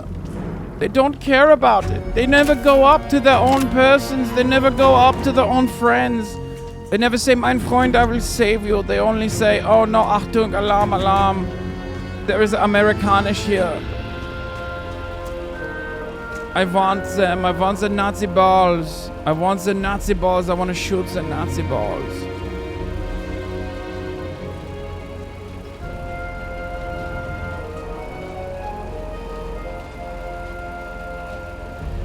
What does this do? Sabotage sound mask? I don't know what this is. What is a sound mask?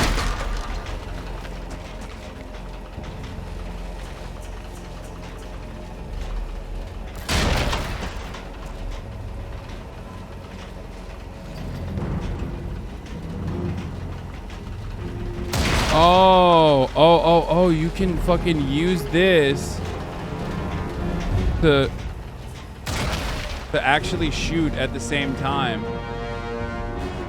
Oh, that's sick.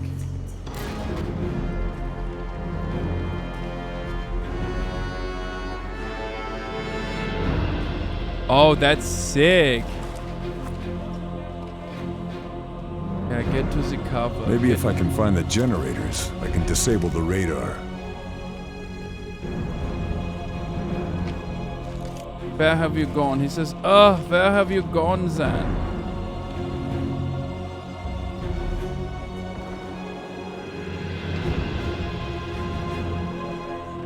Is this where you guys are sleeping? Is this where you guys are sleeping?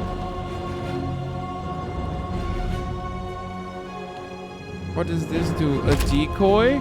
Oh, that's sick.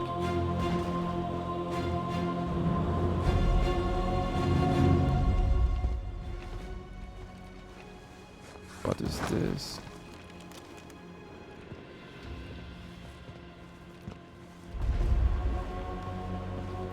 A crowbar. Just what I need for sabotaging Nazi installations. Yes, I need this. I need the crowbar, yeah. John Sniper is coming for you soon.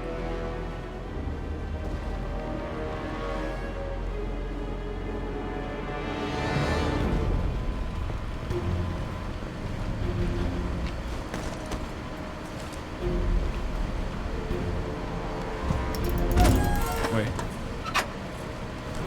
The map of the area is anti-air defenses. I should pay these a visit. Wait, should I just destroy them? Generator's overloaded. Gotta find a breaker switch so I can fry the whole system. Let's find the breaker switch then. The cables will lead to the breaker switch. Where are the cables then? Achtung, where are the cables?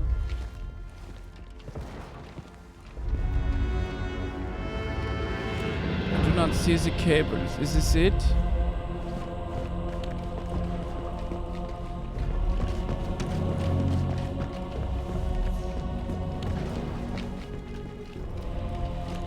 It does not seem like there are the... Where are the wires? Are these the wires? I don't know. I do not know if these are the wires, but I'm going to follow them regardless. Wait, sound heard? Where? Where did you hear the sound? Wait.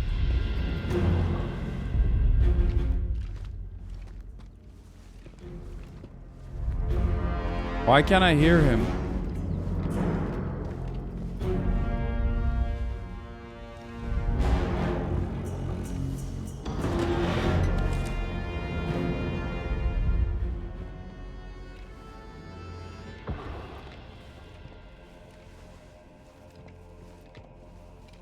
Wait, hold on. I gotta grab something, by the way. Ow. I have to eat. So we're gonna put this on pause for a little bit, okay? Because my food is here and I can't eat while I'm playing the video game, okay? So I'm just going to do a little bit of reacting, alright? We're gonna do a little bit of reacting while I wait. Because my food is here. Is this the anti-CRT compound? Yes, it is it. I built Willy Wonka's chocolate factory? What the fuck? Quick meme? That was a quick meme. Holy shit. Communist gets tag teamed by 2 Nazis. RealLifeLore apology. California high-speed rail project video was wrong. This video led him to delete it. California high-speed rail is good, actually. Yes, I do think it had some large problems in the beginning, but I still think it's a great project. What has mainly held it back is the project not receiving enough money in the first place. I know that sounds confusing, especially with some of the problems that it has had, but I'll explain this later. I've wanted to make a California high-speed rail video for a while, but I've been putting it off. RealLifeLore video finally sent me over the edge though. It's people like him that truly make this project have even more issues because of misunderstandings on what it's trying to accomplish. Anyway, let's dive into this and oh boy, I have to talk about California.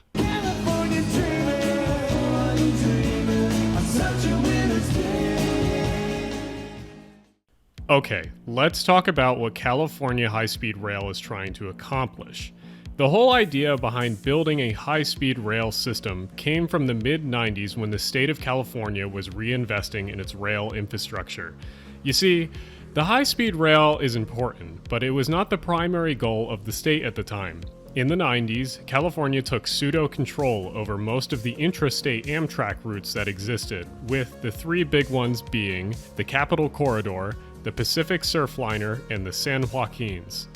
All three Goated. of these trains then feed into city centers where commuter trains, regional trains, and local services all connect. For the most part, California has achieved a massive improvement since the 90s in their rail system, locally and within the metro regions.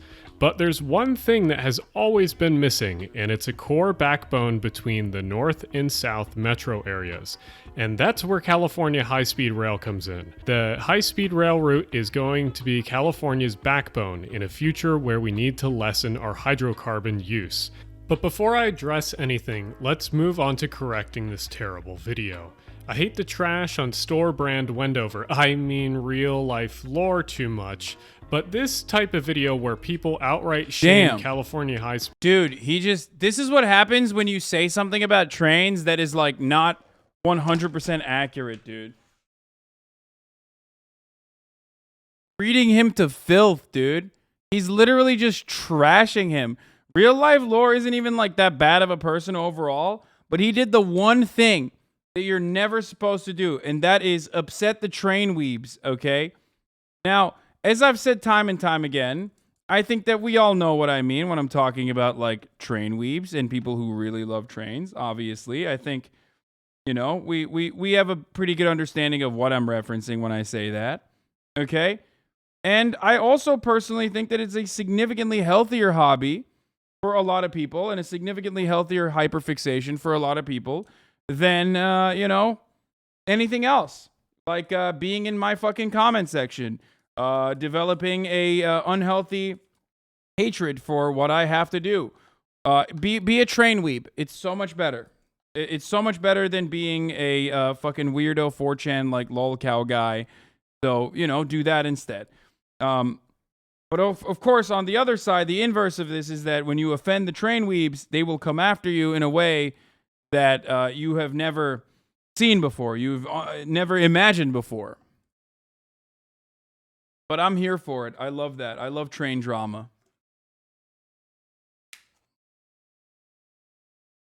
Speed rail, because it's had problems getting started, is way overdone. Instead, let's talk about the issues that surround the project and the things that they're doing right. But I have to use RealLifeLore's video as an example because when you have 1 million followers, you can't just go, whoopsie, I made a mistake, while blatantly misrepresenting an entire region. But let's first cover what Joseph says about the chosen speed for the train in his video. A lot of it was pretty unrealistic from the start, specifically relating to the system's speed requirements. It specified that the trains operating on the lines must have an operating speed of 220 miles per hour. Bro, my man called him by his government name, dude. The gloves are fucking off, dude. He literally said Joseph. Like, he's like, is he gonna dox him by the end of this video? Like, what's going on? He's so mad. He's about to be like, here's your IP address, by the way. We know where you live. Don't ever fucking make the mistake of talking shit about trains ever again. There aren't any trains in the world that can economically operate continuously at a sustained speed of 220 miles per hour. For example, in China, some of their quickest trains once ran at 217 miles per hour, but were later reduced closer to 200 miles per hour due to the hugely increased costs of running them continuously at those faster speeds. All right, I'm thinking of train nerds doing like train related diss being like, yeah, it's called the like, yeah, here's a trolley problem. You're on the fucking train tracks. And guess what? I'm not a utilitarian. You know what I mean? Like, it's like, you better think twice, bitch. If you're going to make broad statements about railroad and trains, generally try not to be wrong or completely wrong, because if there's one group of people that know way more than you, it's train people. And I know this because I get corrected all the time with little bits of knowledge that I had no idea about. Also, dude, if you actually looked up the Chinese train you're talking about, you'd know that back in 2017, they put it back up to 350 kilometers an hour, which is 220 miles an hour again. It's currently running at that speed. Here's an article that talks about it. Also, I don't really understand why you think this is impossible. Yeah, if this was the average speed of the train, this would definitely... Can you be a train weeb and not be a China fan? I don't think so, right? Another reason to put respect on the names of train fans.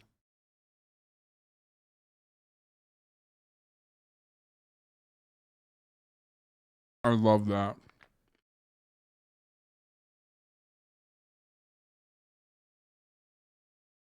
Correcting lies made about the Chinese government. Definitely be impossible. But this is the track speed. Now, what is track speed? Track speed is basically the maximum allowed speed any vehicle can travel on that piece of track. The government goes in a little bit more depth to explain that there's actually classes of track that allow for different speeds to be authorized. But projects like California High-Speed Rail can actually get waivers to go even faster than the maximum class on here. 220 miles an hour is actually just the modern standard for building track speed for high-speed rail. Like you said, they build tracks like that in China all the time, and in Europe you can find 220 mile an hour tracks in a few places. So one...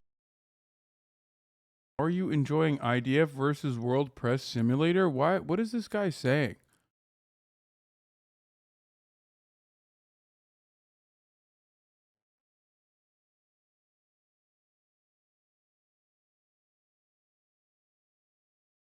Saying like the IDF fucking does snipes.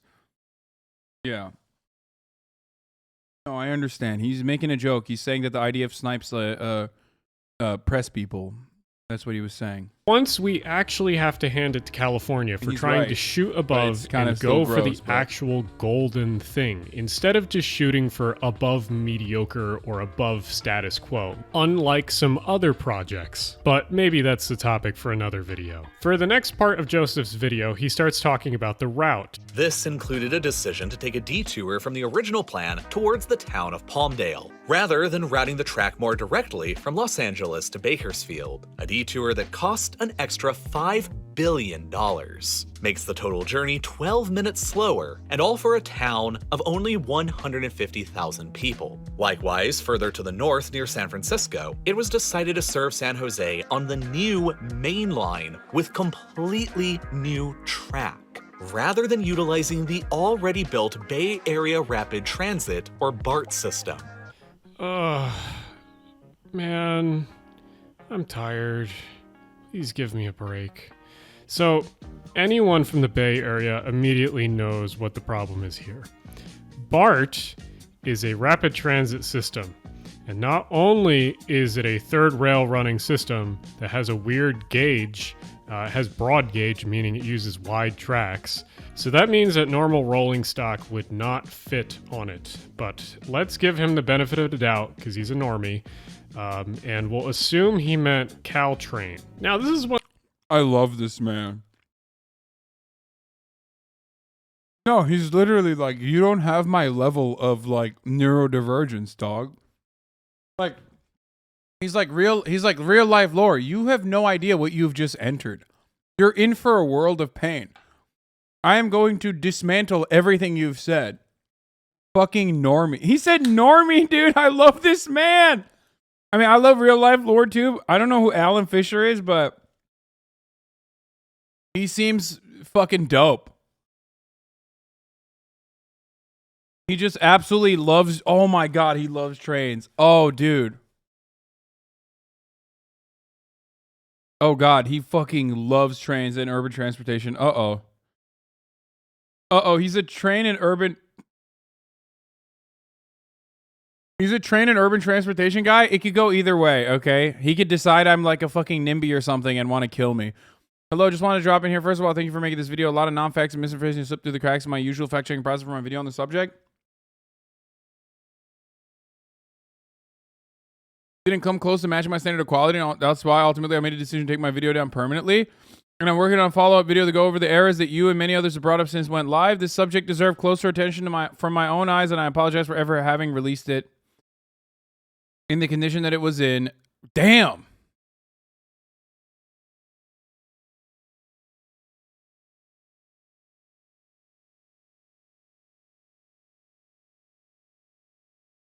Thanks for taking another look at it. The hardest thing is to admit fault, so hats off to you. Dude, fucking this One guy. of those things that most of the news agencies and most of the normie channels don't talk about much. But one of the best things that has happened with California High-Speed Rail is that it's modernizing a lot of systems that it connects with, like Caltrain.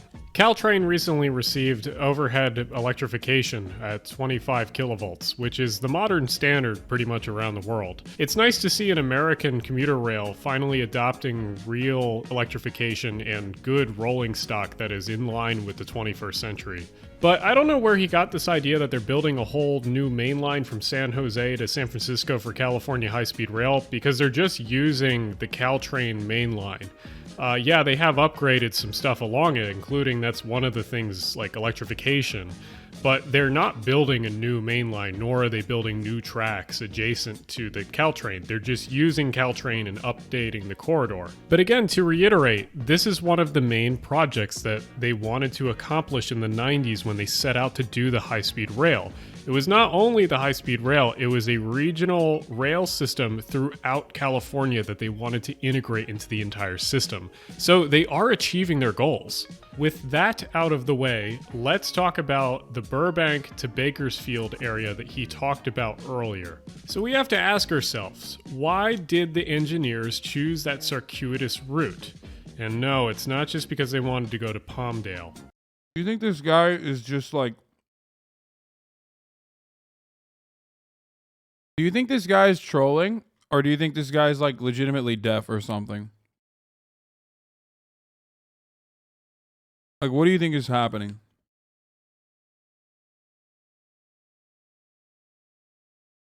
Or do you think he's just fucking trolling? Because it's like, I've already turned on the captions and he's still saying captions, please? Before I tell you the obvious answer, and some of you have probably guessed it already, let's take a look at the European high-speed rail network. So if you see purple and red, that means those are your fastest lines, and if you see yellow and gray, that means those are your slowest lines. Alright, now let's do something interesting. Here's a European topographic map. That means it shows where the mountains are and stuff, whatever. Now let's lay that over the high-speed rail network in Europe. Notice anything? Well, you can clearly see there are two areas in Europe with big mountains and they don't have any high-speed trains. This is because tunneling through mountains is a lot of money, and if you want the project to be slightly cheaper, you're going to avoid mountains. So if you look at a topographical map of California, you can see that, wow, they avoided the mountains. Oh, wow, shit. I could have never guessed that. So when people are like, oh, why did they choose the route that hits the inner cities in the center of California? Well, it's because going straight from San Francisco to Los Angeles would have been expensive as hell. All right, next Joseph talks about the part of it where it goes from Los Angeles to San Diego, aka the Surfliner corridor. For instance, the team could have decided that rather than laying a brand new track between Los Angeles and San Diego, an already fairly popular route, the already existing Amtrak track there could have just been simply upgraded. This would have cut the total trip time by 60 minutes and provided an immediate impact to commuters along this route. However, the California High-Speed Rail Authority decided to instead build an entirely new route, adding an additional $7 billion to the total cost. All right, first off, the route that he's showing for the Surfliner is very wrong. The Surfliner literally goes on the coast. That's why it has the name. And there's a massive problem because of this. You won't be able to get to San Diego by train anytime soon. Amtrak and Metrolink have canceled all trains for now after unusually high ocean waves have damaged the track in San Clemente. A track near the Cypress Shores neighborhood is described as unstable. It runs along the ocean over some sand. Because of safety concerns with this portion of the railway near San Clemente. Drone video shows high tides from last week that sent waves crashing onto the tracks. Officials are worried about the stability of the track. Okay, low-key, how sick would that be, though? If you're on a train and then you see a fucking wave crash into you? Oh my god. I mean, it probably wouldn't be good, but, like, it would be sick to experience. That's all I'm gonna say. Tracks and the cliff it sits on. Yeah, so the Surfliner right-of-way literally sits between the ocean and a hard place, and unless you're going to destroy the highway there, you're not going to have enough room to actually make the sweeping curves for high-speed rail. Now, do I think that the Surfliner corridor should be upgraded? Hell yeah, of course. And I think that eventually the corridor and everything along it should be straightened and electrified, but you're not going to ever get high-speed rail out of that corridor. Don't joke with that. Okay, now let's talk about cost. He said, don't joke with that. I love this man, dude. He's like, no joking on that one, dude. Okay, you fucking asshole. Some of us dream about these things. Yeah, he means business, dude. Do not joke. I feel like I just want to apologize to Alan Fisher really quickly.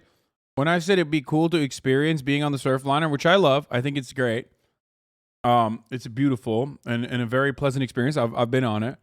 When I said it'd be sick to like get hit with a wave, I didn't mean any disrespect to the trains, okay? I'm so sorry. Please don't dox me. Please don't threaten my family. I just meant like it could be cool to like watch a wave hit the train as long as the train was not hurt in the process.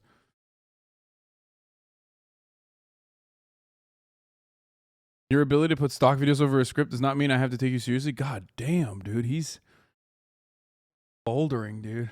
Nearly 14 years now since the passing of Prop 1A, the cost of the project has ballooned from $40 billion to nearly $100 billion due to delays, cost increases, and the slew of lawsuits thrown at the rail authority. Further, that $100 billion price tag is just for the San Francisco to Los Angeles segment of Phase 1. So let's first off look at something that's very similar to the California project, which is actually the original Shinkansen route between Tokyo and Osaka. Just like the California high-speed rail project, the original Shinkansen was quoted at 200 billion yen, but it ended up doubling that to 400 billion yen. But the thing about that is that no one remembers that, and anyone that talks about the Shinkansen nowadays never even thinks about that at all. Like, they just think, oh, Japan has a great rail network. Oh! There's no like thought about, oh, back in the day, I can't believe this cost so much money. Well, the same thing with the California project, which is, yeah, there's cost overruns and there's stuff that sucks. But the thing is that once this is done, people will be like, oh man, California has a fantastic system. I can't remember when they didn't have this. But since we're on the topic of the actual cost of the project, why don't we talk about why the thing has cost so much, or why it's going to cost so much. But to do that, I need to reach for a book in my cabinet. 1 second. Yes. Oh no. Oh no. Oh, he's got Malcolm Harris? Okay. Okay. What does he got? State and Revolution, Lenin. Oh, this dude's awesome. Okay, never mind. Never mind. I take it back. Oh, all right. This dude is definitely... He's got 1987 George Orwell Animal Farm, Animal Factory. And he's got The Man of the High Castle. No, but Malcolm Harris is dope. New Anthony Padilla video. We'll watch that. Forget Lenin, bro got part 1 JoJo. I mean, JoJo part 1's the worst JoJo, straight up. Like, I'll fucking say it. I think it needs to be said. But it's okay. I think it's this one. Yeah, here we go. So today in Book Club, we will be discussing the book Contractors All the Way Down by the Armchair Urbanist. One of the main 2 reasons that American infrastructure is so expensive is that we outsource and outsource and outsource to contractors and different people, different aspects of the project just continuously. And when you do that, every person in between has to make profit of some sort. And that's how you get ballooning costs. I will discuss in a future episode how you can kind of avoid this and some political decisions you can do to avoid these cost overruns with infrastructure. The other issue of why a lot of Americans... Hopefully our next transportation secretary... If our next transportation secretary doesn't have autism, I don't want it, okay? There, I said it. The precursor should be that, okay? That's what the precursor for being the transportation secretary needs to be. I don't want it. Throw it in the trash. American projects end up going Yeah, over I say the boldest things. That's right, though, because it's true. You know it's fucking true. because we're often building things that we haven't built in a while or prerequisite. don't continuously build. So there's often a loss of knowledge that has to be rebuilt as the project continues. And we saw that with California high-speed rail sort of in the beginning when they had like the formation stage of like how to do the thing. So literally you could say that some of the cost goes to the education of learning to do this again. Or just learning from someone else how to do this. Basically, you can just say that some of your project money is going toward infrastructure education for future generations, which is not a terrible thing. Also, like I mentioned earlier, I think one of the best decisions would be to fund California high-speed rail even more, like give it more money. Because one of the ways that you can actually save money in the long run is if you fund it in the first place and give it a lot of money at first, so you can actually finish the project faster or finish the thing in a shorter amount of time. This actually saves you money for two reasons. One is that you pay people for less time, like in general, because you're finishing the project faster, but also you have a almost like factory system where you can go through and finish this at a very fast pace versus just stopping it and then starting it again, stopping it and then starting it again, which wastes a lot of time and a lot of startup time. So there's one last thing that Joseph says that I want to go over. The only problem in California is that the CHSR is expecting that 75% of its riders will come. I would go so far as to say this is the one issue where like California state politics and its negligence is pretty apparent. And there's no, like, what do I always say? There's no excuse for this, but what do I always say? Government is big, government's necessary, and government is expensive. Which is why I don't mind no, not the get nukes thing. No. Stop. The government's big, the government's expensive, but the government is necessary, okay? So I don't mind paying taxes, even if a gigantic fucking sum of that goes directly into the coffers of the police force so they can get like, anti-personnel landmines or whatever the fuck they need to make their tiny penises feel more competent. But having said that, a lot of that goes into shit like this. And some of these projects are not going to be for profit. Some of these projects are going to be riddled with, inefficiencies and whatnot. But ultimately, it is a necessity. Okay? So my point always is like, obviously, I don't want the California government to get away with giving Gavin Newsom's nephews like dumbass fucking contracts or whatever is happening in this process. But having said that, of course it's going to be expensive. And of course it's going to be more costly than you previously projected it. Such is the nature of gigantic infrastructure projects. But guess what? It's an investment. Guess what? If California had a fucking high-speed rail, if you want to think about it from a neoliberal economics perspective, okay, a neoclassical economist would have to still recognize that this is an investment that would make commerce significantly better in the state of California. There is no instance where better public transportation does not make commerce better. There is just not a single fucking instance where it has infrastructure spending does not pay dividends in return. Like literally from every perspective, infrastructure spending is good. It's so incredibly positive. Not from airline passengers, but from people who usually make the journey by car, which historically has just not been the main demographic of people who... Wait, what? Is Trolley Tuesday?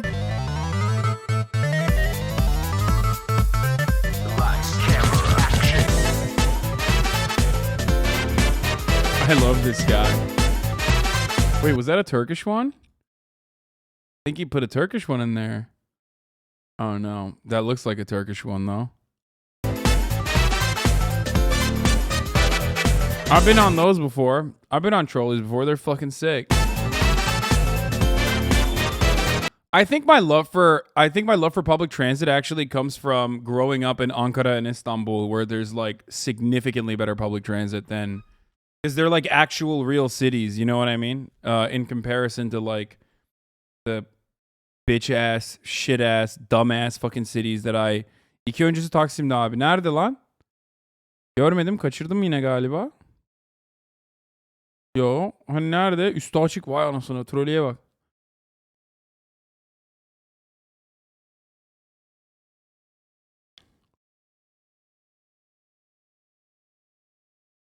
Hauptbahnhof! No, there's someone in here that said Taksim. They were showing the Taksim trolleys, I think, but...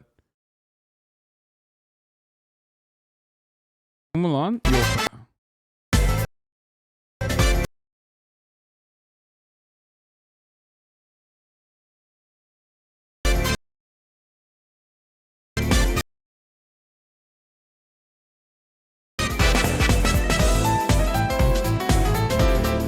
I mean, it's NG Transit is pretty bad, but better than nothing, I guess.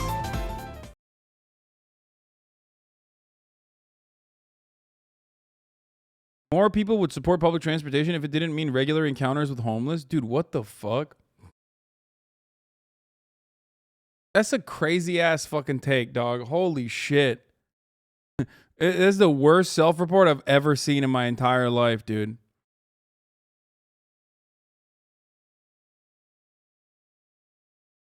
I mean, he's not like, I get what he's saying, okay? Like, I understand the energy behind what he's trying to say, even if he himself personally doesn't mean like, that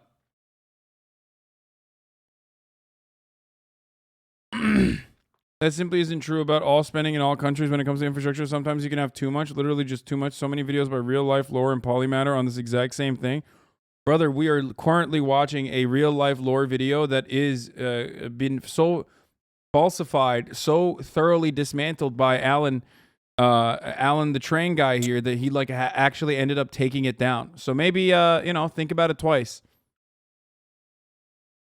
Next time you say you know, there's too much government spending, because that kind of attitude is exactly what leads to people trying to fucking cripple the funding of the U.S. Postal Service.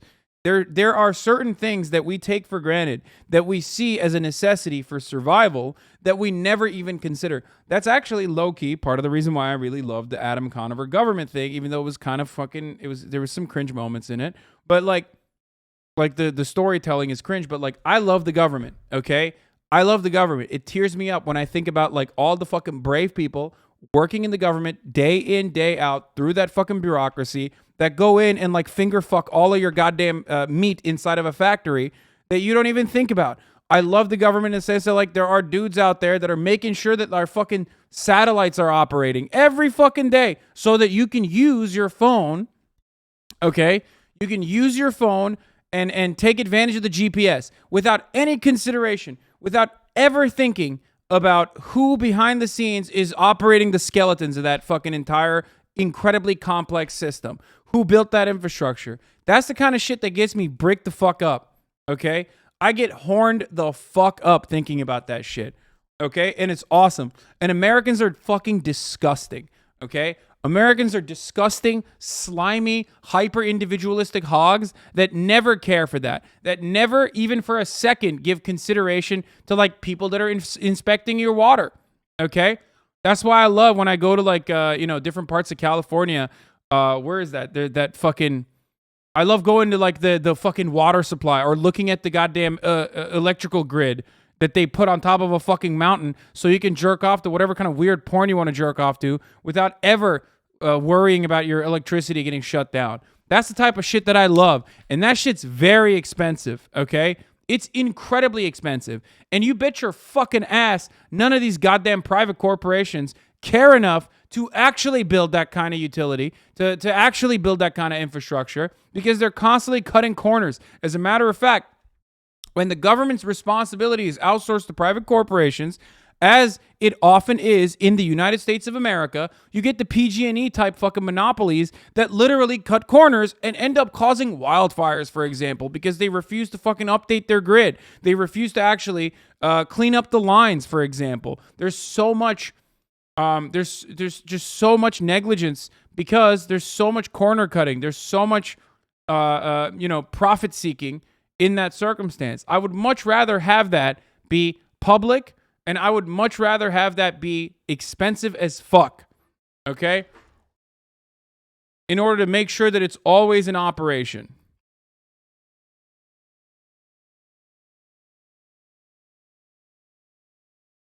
Or just not do a fucking thing like high-speed internet deal ISPs made with the government. Yeah, it just sucks. Government services shouldn't and don't need to make a profit. We can easily fund everything we need. I agree. And I love that. I love that. And I get very mad at the government, usually when it doesn't regulate adequately. I get very mad at the government, like the FDA. I love the FDA, but I also hate the FDA when it refuses to like, you know, provide ample coverage over like Abbott, for example, creating baby formula, when it is the regulatory mechanism. It's supposed to. You get a whistleblower, you're supposed to not go in there once a fucking year and check and be like, oh, Chronobacter? I guess this looks like, I guess we'll wait for them to self-report. They're never going to self-report. You need to go the fuck in there and be like, we're doing a thorough sweep of this entire fucking factory, and we are going to sue you so goddamn hard that, like, your insides are going to come out. You're going to be bleeding from your fucking ears. I'm going to make the executives fucking cry. I'm going to make, by the time I'm done with this fucking company, okay, your executives are going to try to sell their firstborn children as sacrifice to the FDA. That's the kind of attitude that the government should take when it comes to, you know, properly enforcing its regulatory powers. But of course, they're feckless. These institutions are still capitalist in nature. There's a revolving door between the FDA and Abbott and numerous other fucking lobbying firms along the process. But, you know, you can make it better. I do make it better. I do believe that the government serves an incredibly important purpose, and that's why I love the government, and that's why I get bricked up when I think about infrastructure. And also, remember, don't be a piece of shit who actually doesn't ever care or consider the brave little soldiers behind the scenes that work incredibly hard jobs, that are doing thankless work all day, every day, when you fucking jerk off the cops or the military or whatever the fuck, when in fact it's the government that's like making this shit run. Switch to using high-speed rail. Yeah, but your demographic numbers are coming from Europe, where they actually have good transportation in the first place. In the US, we are stuck with cars. We have to drive. So, like, if someone has the option to take a train instead of driving, yeah, they're definitely going to do that, especially because the I-5 corridor in California is, like, notorious for being terrible with traffic. Also, there's an estimated 21 million trips made via car between Los Angeles and San Francisco a year. And that sort of brings us into my next topic. If you don't have it already, there should be an extremely loud clock in the back of your head that's going tick-tock, like really loudly, and that's the climate change clock. This thing is relentless and it doesn't stop. And as we continue into the future, it just gets louder and louder.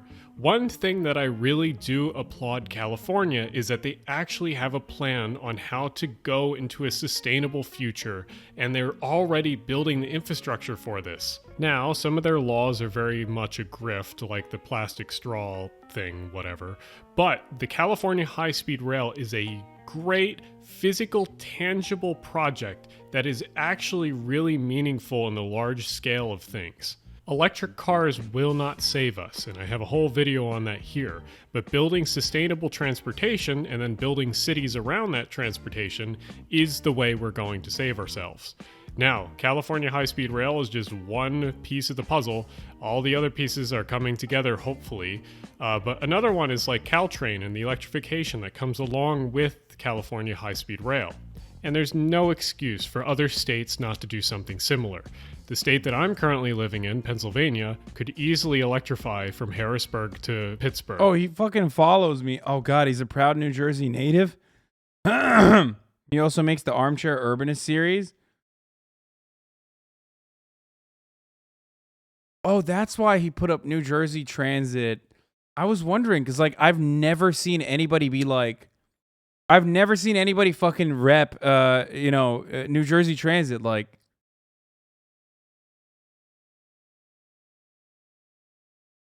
Likes you? Yeah, no, I saw. Oh, he's like, oh, he's he's saying thanks for dragging him about Adam something. As of something.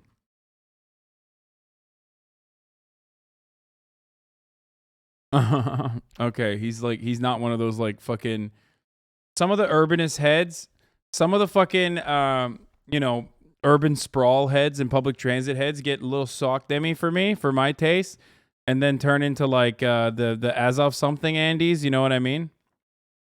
So I was a little worried, but then I saw Lenin, and I was like, okay, I'm no longer worried.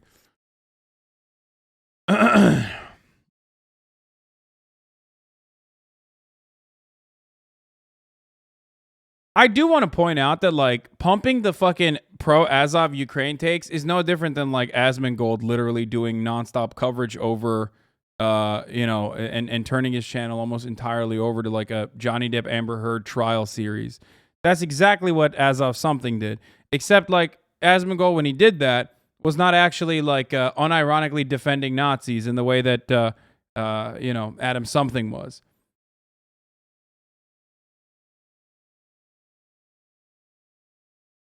Sure, he picked up a bunch of fucking weirdo people though in line with that.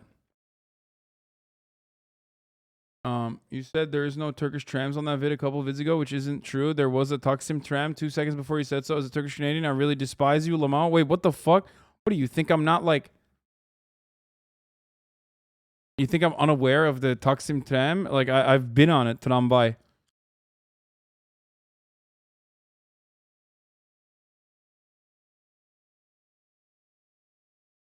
Anyway, guy's awesome. But they just don't. So again, I really think that California has to get more praise than it's getting, because yeah, it's had a lot of fundamental issues when California high-speed rail initially started, but they're on the right track and it's the right thing to do. And I think more people should harp on that because it's really undersold, especially channels like Have you taken a train to San Diego? No, RealLifeLore. I've taken a train from San Diego. I took the Surfliner from San Diego to Los Angeles. It was awesome. And all of the other media outlets that just like to bash this thing with no like other praise of any sort. So to close this video out, yes, I think California high-speed rail is a good project. Yes, I think it should get more funding. But I think that there should be more consideration on how it integrates itself with more of the systems around California. Yes, I think there was problems in the beginning, but I think most of them have been ironed out at this point. I'd like to thank you for making it through this video, because that was a lot of energy about California. But thanks to all my Patreons for keeping these videos alive. And this was awesome. Folks, this was the Armchair Urbanist, aka Alan Fisher.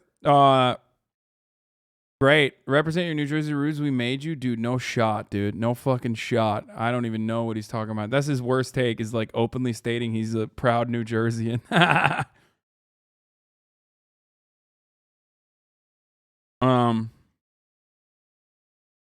But yeah, that was great. He's also defending Philadelphia as someone who's living there currently. So he's giving me big South Jersey vibes, okay? Also a bad take. Defending Philadelphia, bad take.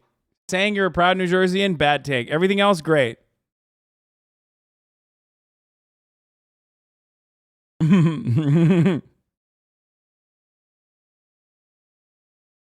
done vids on Rowan University. Oh, yeah. Okay. The Philly vid is good. Why Philadelphia shoes are better than other North American cities? What you're saying about infrastructure always paying for itself is not necessarily true. The replacement cost of roads in suburban areas outscale tax revenue generated by suburban areas. Okay, dude, that's not what I'm referencing when I talk about infrastructure always pays for itself, and you fucking know it. I'm talking about public infrastructure that's for like every single person to be able to use, like public transit or bridges and shit. I'm not talking about like quite literally the exact opposite, which is like suburban America that is destroyed and been used as a justification for our over-reliance on fucking cars and you know, building like white enclaves that are far away from the urban black and brown neighborhoods and the hustle and bustle of the city. Yes, you are correct. It's not good. Actually, as a matter of fact, because of those fucking suburban developments, we have entire cities that have to have like a, you know, have to have entire city blocks turn into fucking parking lots for that reason.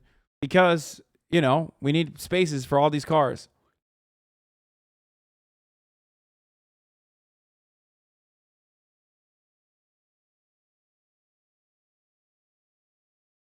This is the disgusting shit that happens when the government spends too much. Oh yeah, dude, I know. It's fucking nasty, dude. Ew. Yuck. I hate that.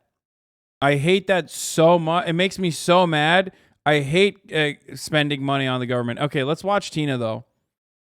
Friend of the show, Tina, went on Anthony Padilla, friend of the show, Anthony Padilla's video. We're going to make a turn. We're going to turn away from trains to watch this instead. You watched Alan Fisher's TikTok before? Oh, is it this one? I swear, bro. Just let me build one more lane. Oh, yeah. This is awesome. Traffic. Just build one more lane. Just let me build one more lane. Just let me build one more lane. I swear. We're gonna fix traffic. Just one more lane and just make it bigger. Just make it bigger. We're gonna fix traffic. It's gonna fix traffic. Yeah, I remember It's gonna this fix one. traffic. It's gonna fix traffic. Do you know what would fix traffic? Trains. He's right. So right. So right. I remember this. This is great.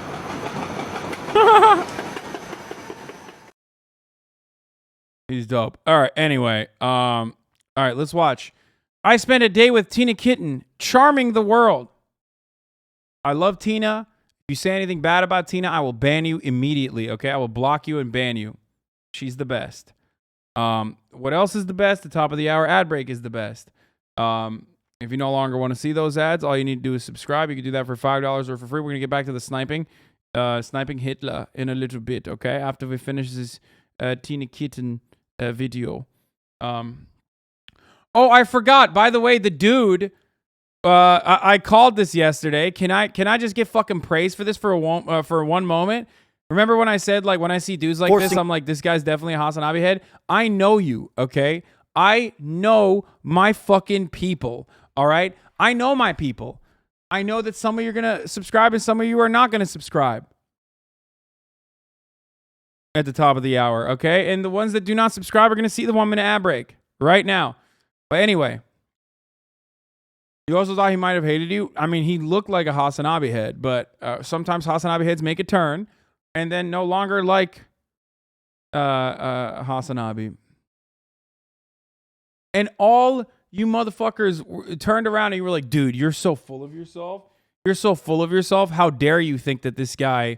You think everyone's a fan of you. You're so full of yourself. It's like, no, because I just know. I know what you guys are like. Forcing women to have kids. I see you having an Antifa. Okay, these dudes are fucking awesome. When I see dudes like this on a Channel 5 video, my immediate assumption is like, either this dude is a fucking HasanAbi head, which is awesome and very cool, or they're literally one of those people that used to be a HasanAbi head who now fucking despises me and says forcing women to... Yeah, the accessorizing also kind of gave it away, to be fair. He said, yes, I am a HasanAbi head. Hashtag Stan Hasan. He literally fucking tagged my alt, dude. Why are you reacting to your selfie? What? Yeah, I know you, dude. I know you, motherfuckers. I know you. I know you. I know your habits. Sponsored by BetterHelp Online Therapy. Visit betterhelp.com/Padilla because sometimes... Bro, this dude is, oh my God, dude, are you okay? Bro, breathe. What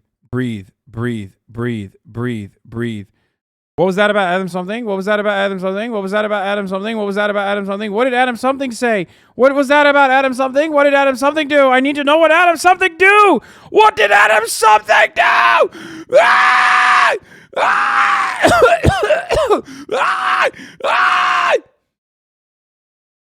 Fucking tell me!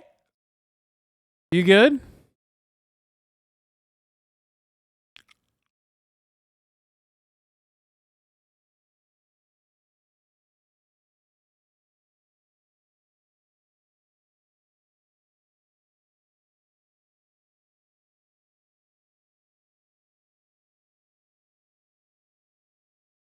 Existing is exhausting. I used to watch her on Twitch. How far she's fallen. There's nothing wrong with working at a coffee shop if you like it, okay?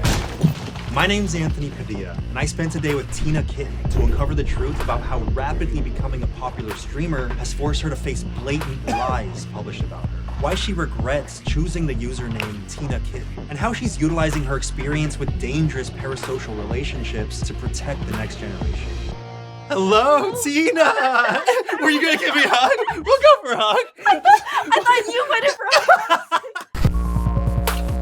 The best.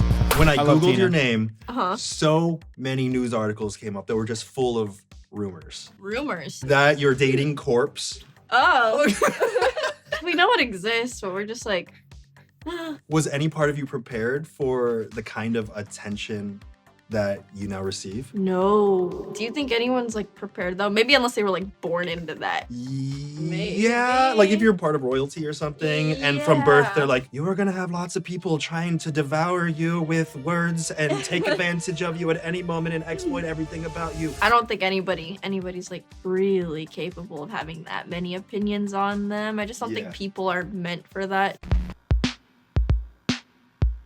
You are seen as one of the most positive and wholesome figures on the internet. Do you think that it's difficult to uphold that idea that people have of you? I would always want to be seen as like somebody positive. Wholesome is more so the difficult one because obviously sometimes I get angry. I play games, you know? Like I'm competitive. I've heard you say the F word once. Yeah, the F word.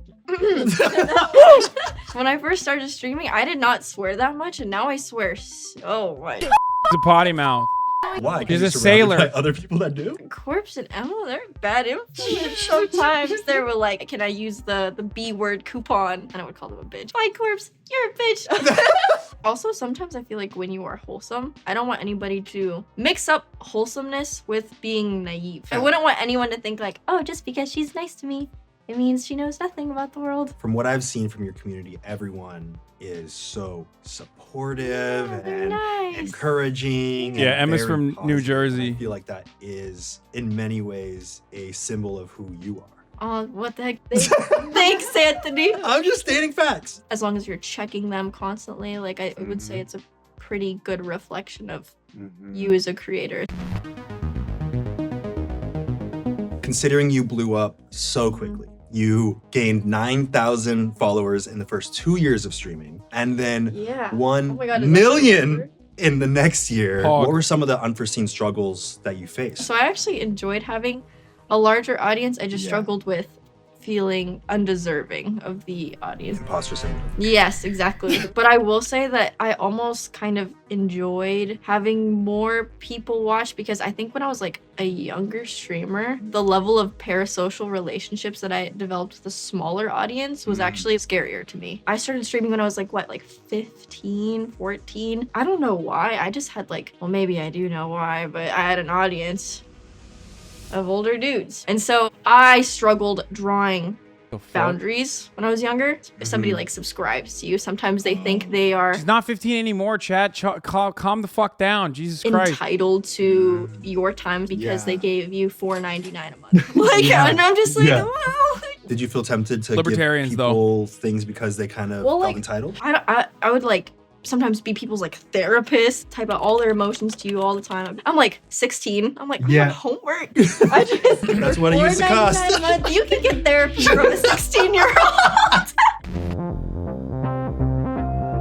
Libertarians on the hate internet. comments? Yes, I do. It's just strange to see that with you. I mean, sometimes people think it's like fake. Oh, who you are? So people are like, she's being so nice and for what? No, she's really not like this. When I met her out front, she screamed at me, threw me on the ground, stepped on my face, and then punched a hole in the wall. And then robbed him. And then you jumped on a razor scooter and flipped it so it hit my ankle.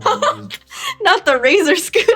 True, It's a Tina lot is like that. easier to deal with it when you know where it comes from. If it's something about me being like feminine or soft-spoken or whatever, I'm like, internalized misogyny. When you can like kind of source where their hurt would come from, it makes it easier for me to deal with it. Do you deal with people who imply that you're too loud? Kind of like you need to make yourself smaller? I did at first when I was growing feel the need to almost like make myself smaller and like maybe like say less because I felt the more I had to say, the more bad stuff would be coming my way. So you thought that you were bringing it on? When people are saying so many bad things to you, obviously you're gonna be like, I'm doing something wrong. I think like once I took the time to like try to source where the criticism came from, I was like, okay. I remember I used to like cry like after my streams, especially like early on in the beginning. I'd be like, thanks so much for watching, guys, and stream. All of your emotions would come out? It was like overwhelming, allowing myself to experience like a ton of emotion through like just crying. It's like healthy instead of like getting mad at people or holding it in and then exploding at somebody. The more you get into like the habit of venting on the internet, that kind of feedback can be addicting. When the internet does give you that kind of a response that you wish you could get from a friend, but on a huge level, it's addicting. It's very addicting. But it's not. You also don't want to like get into the habit of like self-deprecation too, because that can also be addicting. Like when you use it to like cope all the time, sometimes you say bad things to yourself. I used to really fall into habits of being self-deprecating on the internet because I felt like, I mean, it was easy, It's relatable. It's relatable, and it was an easy way for me to point out flaws that I saw in myself before other people had the chance to point them out. That is also what I do all the time. I'm trying to stop doing that because it's like, if I say that I have a big forehead, no one else can say it first and hurt me. For a while, I did the opposite, where I was like, I turned the joke into something really positive, where I was overly confident, and surprisingly, people treated me like I was deserving of more respect because I treated myself that way. Wow. So you know those infographics where they show someone like shy and like intimidated and then someone looks like super confident? Even in my brain, like when I see that, I'm like, yeah, that person deserves a raise. Right? Like they get stuff done. There is so much truth behind just body language to know how confident someone is. Notice how my shoulders You're like, I'm confident. I deserve a raise. You were born in South Korea. Yes, I was. And how long did you live there? 14 years, 15? 14 years there? Accumulative, yeah. I was born, I moved when I was 6 and then came back when I was like maybe 10. And then you moved back to the US. What were some of the big culture shocks? Racism. Big reason as to why I don't know Korean anymore is because I completely took it out of me. There were so many people that were like, why are your eyes shaped like that? And I was the only like non-white person in my school. I was like, oh, I just don't think I want to be Korean right now. I was so young, like I didn't know. And I'm so sad that that happened because when I moved back to Korea, I was like, oh God, like everybody embraces being Korean here. When I was younger, I was angry and alone. I lived in like a retirement neighborhood. All my neighbors were like old people. And during recess, I had like, you know, I would bury myself in wood chips. Like it was a cold winter and like I needed a nap. So did you isolate yourself? I think I struggled with social cues like a lot back then. I was just a kid. Like kids are kind of, kids are a little weird. I remember when I would eat mealtime, I would sit at my dinner table for like 2 hours. And my parents would be like, this is just getting ridiculous. Like this is obviously gonna hold our child back. They started timing my meals. How much time would you have maybe to like eat your meal? Maybe like an hour, which you would think That's plenty of time. That's what I'm saying, but like there would still be so much food left on the plate. And like even to this day, like my friends say Tina time. Tina time? What is Tina time? It means like so slow. Like I'm the last person to leave meal time. Last person to leave a room because I'm still getting my stuff together. I have a poor measurement of time in my head. I don't know how long we've been sitting here. 6 hours.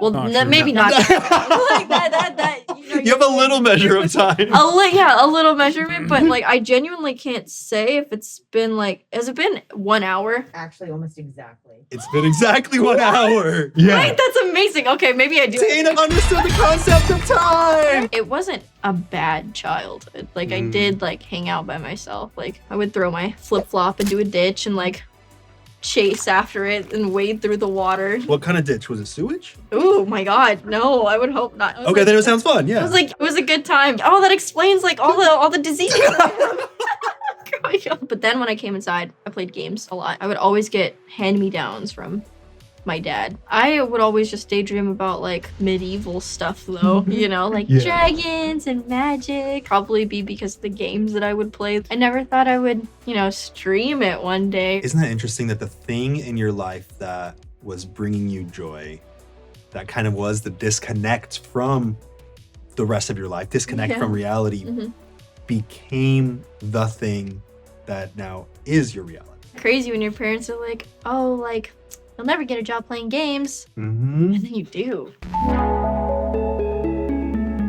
When did you first start blowing up on the internet? I think September 2020. That's so recent. Isn't that insane? Yeah. Why did you start blowing up? Oh, yeah, no. Among Us. Were you watching the numbers? Were you obsessed with the growth? It felt bad because I was like taking from people. Like you were leeching off of them? Yes, that's the worst feeling. I was like, oh God, like this sucks. So you felt like you didn't deserve the audience that you built because you were just No, that felt so bad, and I was like, I didn't know how to like address that feeling, and sometimes like I still don't, intentional or not, it just happened to be that way. When you started getting popular playing Among Us and you started seeing your numbers skyrocket, what were the thoughts that were going through your head? Oh my god, I'll be okay. Financially, I felt like I was in shambles. It did like help with a lot of things that I was struggling with. Did the thought ever come to mind, oh, this might be my thing, I might have a career here? When I hit 100K on Twitch, oh, like I'm growing kind of fast, like this is kind of exciting, because I thought that if I continued to stream for the rest of my life, I still wouldn't hit 100K. For years, 9K.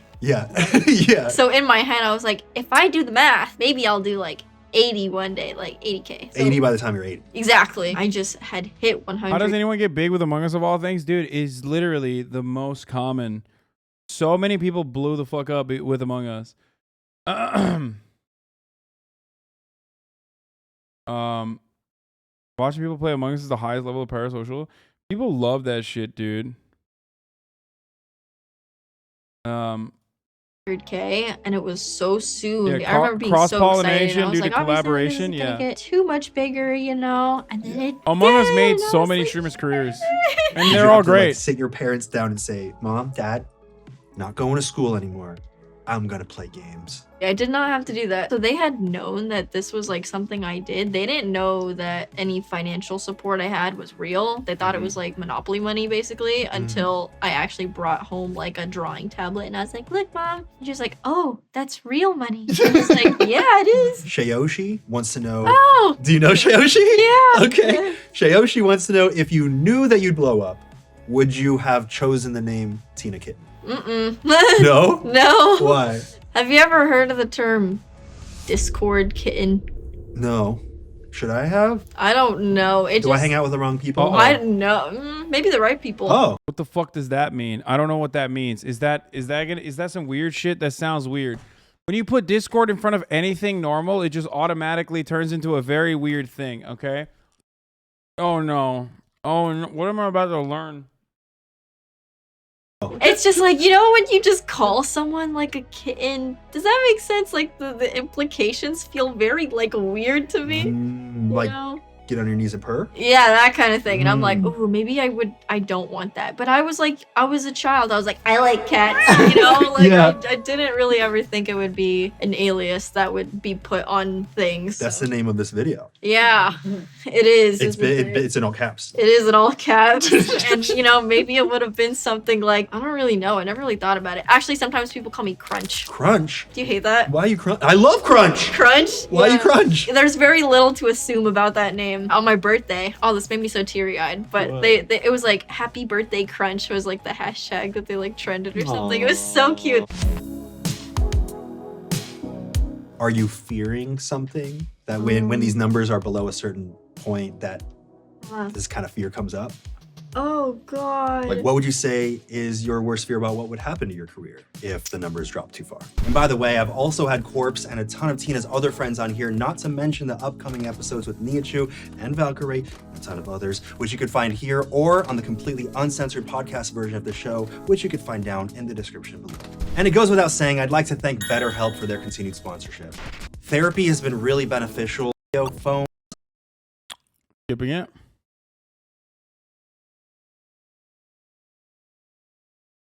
If the numbers drop too far. I was thinking in my head that I would work at a coffee shop. You know, maybe I'll just get a little business degree, work at a coffee shop, but I was like, I don't know how sustainable that'll be, but maybe as long as I'm happy, right? I would feel really like sad if people came to the coffee shop that I was working at and bullied me. I used to watch her on Twitch. How far she's fallen. There's nothing wrong with working at a coffee shop if you like it, okay? If anybody looks down on me being a barista. Do sponsors pay you more to wear the same clothes during ads? What?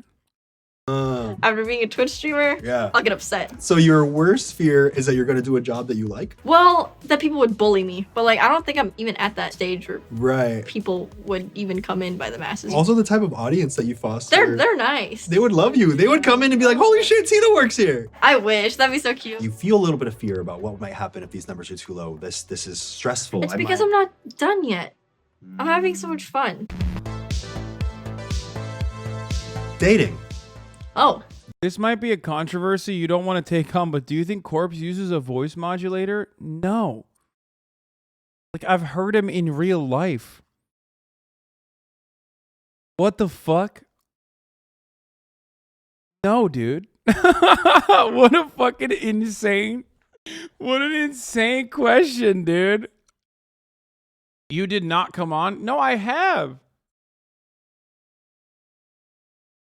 He can use one in real life too? Yeah, dude, totally. He's just like walking around with a voice modulator.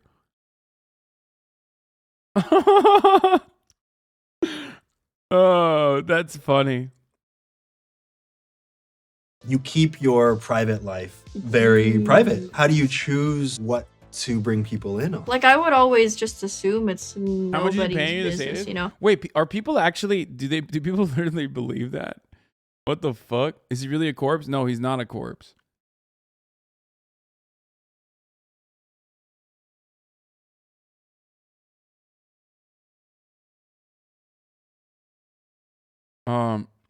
That comment is the last stage of being parasocial. Get help, bro. What the fuck?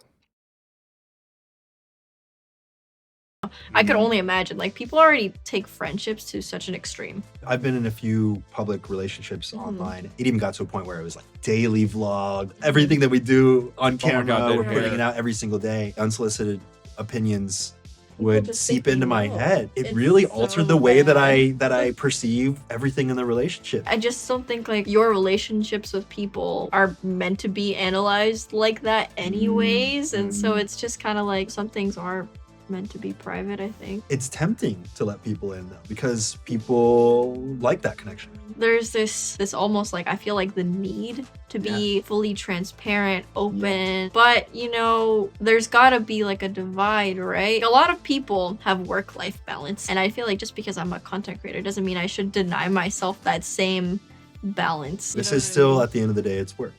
It is work.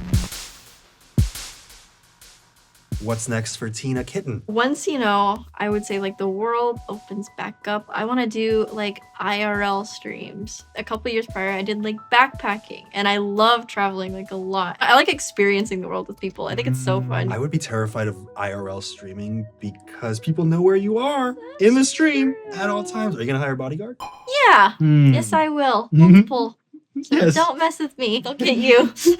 You were recently announced as a creator with 100 Thieves, the esports organization. Yeah. What was that like for you? Was that a huge moment? It felt like the next step. I had always felt like, for one, I would never like, I guess, be a part of an org. Like I felt like I didn't like fit the image, but it was cool because I felt like, I don't know, they like recognized me as like a creator. Isn't it interesting that you didn't ask for anyone to recognize you that way? In fact, you kind of pushed away the idea of someone thinking too highly of you, but yet you have 100 Thieves coming to you. You were just brought on to the Dream SMP.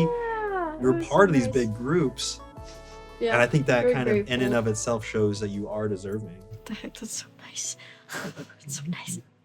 I don't know. Like, I'll. Is it chalked up? Yeah, choked up. Choked up? It's not chalk. I think it's choked up. What's the chalked one then? You chalk it up to something. That is what I'm talking. I'm all chalked up. I personally like am making an effort to be more accepting of things like that, just because I think Yes, when dream is I really a dream. am being like a go-getter and things like that, it would inspire like my audience to do the same. Like, cause What I is Dream think SMP? Dude, I still don't know. I still don't know what it means. Like, I literally do not know. I think it's like a bunch of Minecraft players that got together and play Minecraft together. And then they do like Minecraft tournaments or something.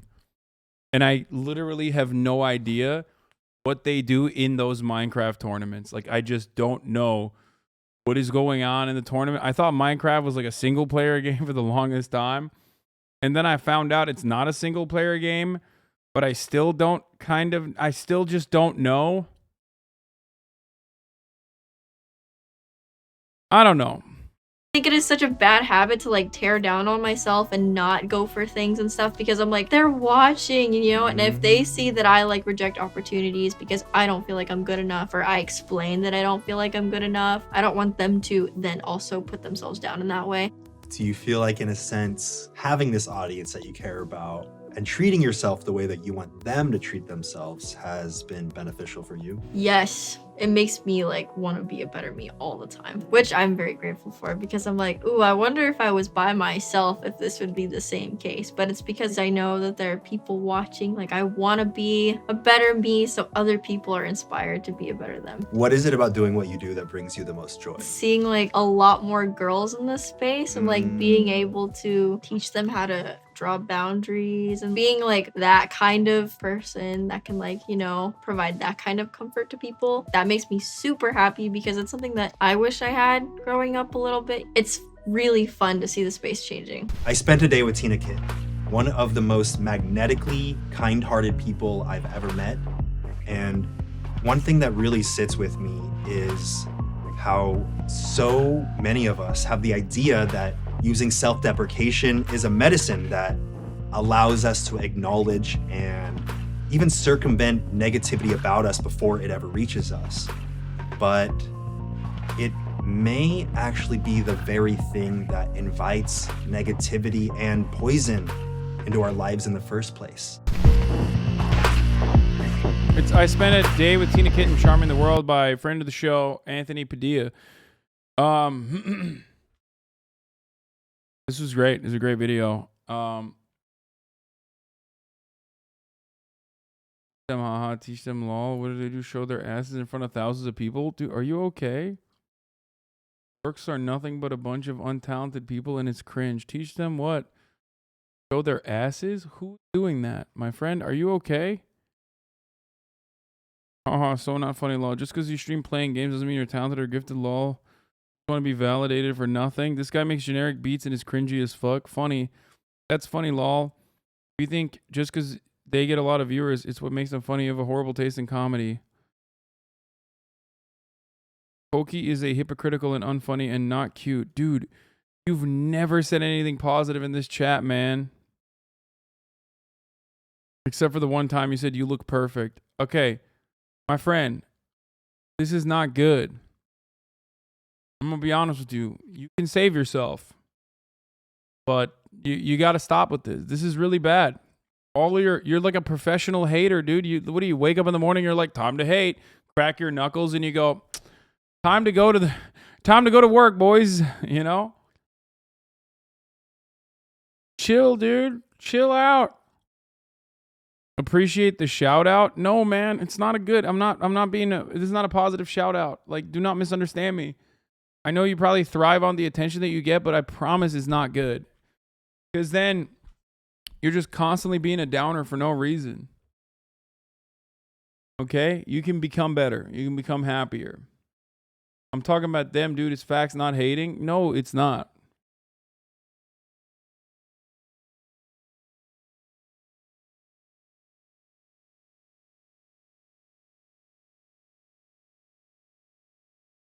You know, hurt people, right? And sad people are constantly fucking, manifesting that in others or trying to as best as they can. And that's not good. You know what I'm saying? Don't do it.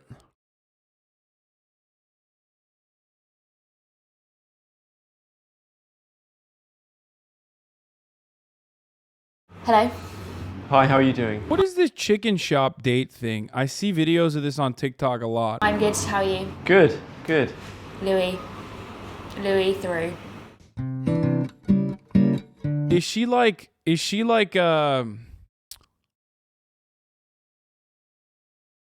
I actually don't know what it is. Exactly what you said. It's just like a TikTok thing or what? She's big in the UK? She's a comedian? You know the phrase, you should never meet your heroes? Bro, dude, what's up with British people constantly doing videos in chicken shops like the Pengest Munch? Does anyone remember the Pengest Munch? I used to watch that shit all the time. Little kid would go to like every fucking chicken shop in the UK and test it out. The viscosity, bruv.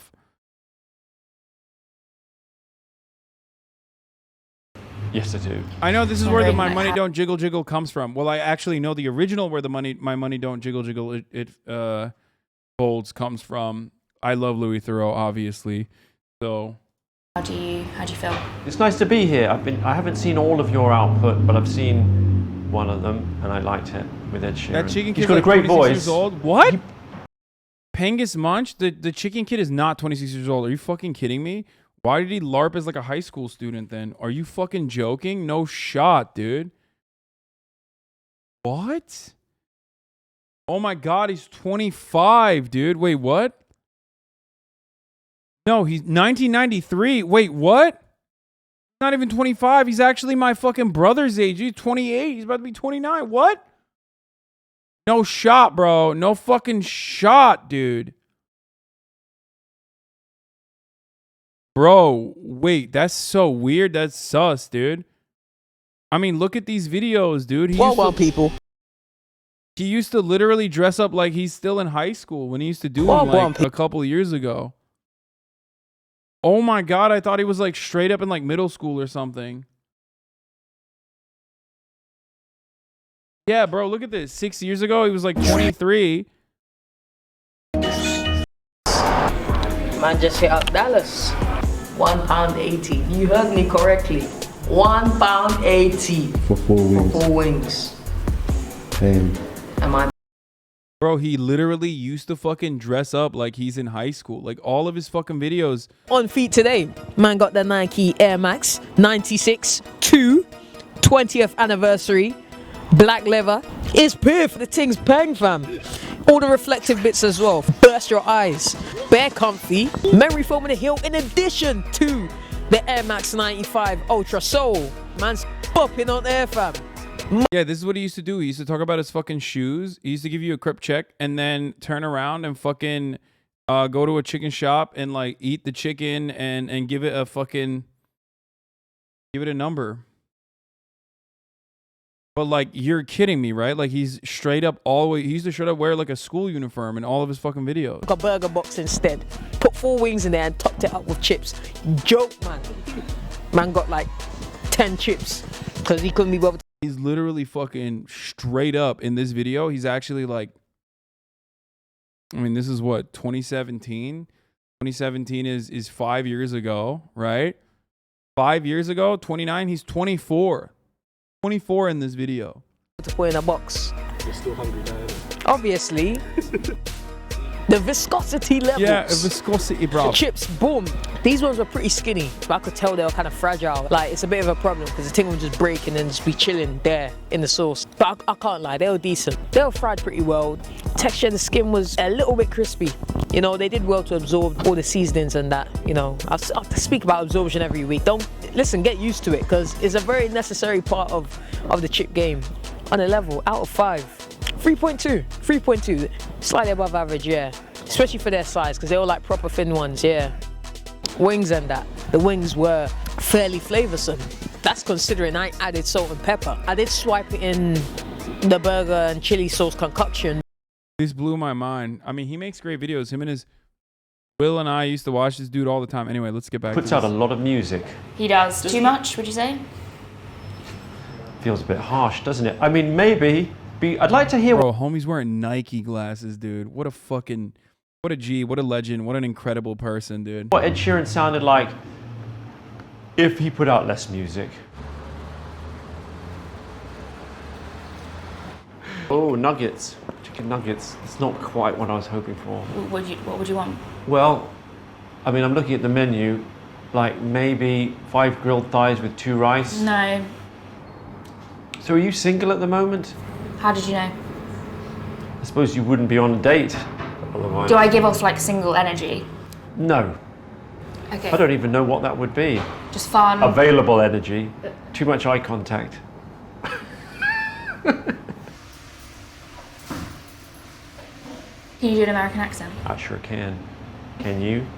Oh God, they're so bad. I love when British people, I love when oi bruvs do American accents. It's so bad. Which is pretty funny because I always do an oi bruv accent, and I'm sure the oi bruvs in the chat are like, this fucking thing is garbage. He's doing it again. He thinks he's fucking good, bruv. He's not even remotely good. Feelings mutual. It's mutual. Oh, yes, I can. I'll drink to that. Woo, got some hooch. And I got He said hooch. honky tonk woman right here with me. Is that an insult? Kind of. Rubbish. Well, Nico said that my Oprah accent was good, so. Don't you dare! It's the fucking Jubilee. At least our schools are not a fucking shooting gallery. Don't you fucking do it at the Platinum Tube, mate. It's the Platinum Jubilee.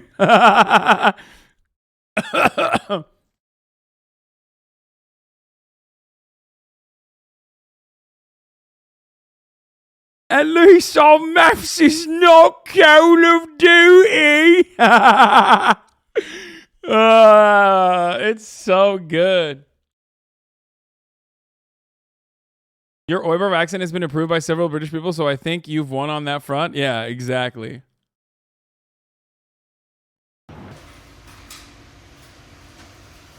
Did we not get any dipping? Sorry. You're very demanding. Right, that counts as demanding. Sorry, this ketchup bottle is very interesting. Quite big. It's quite big, yeah. It's very big.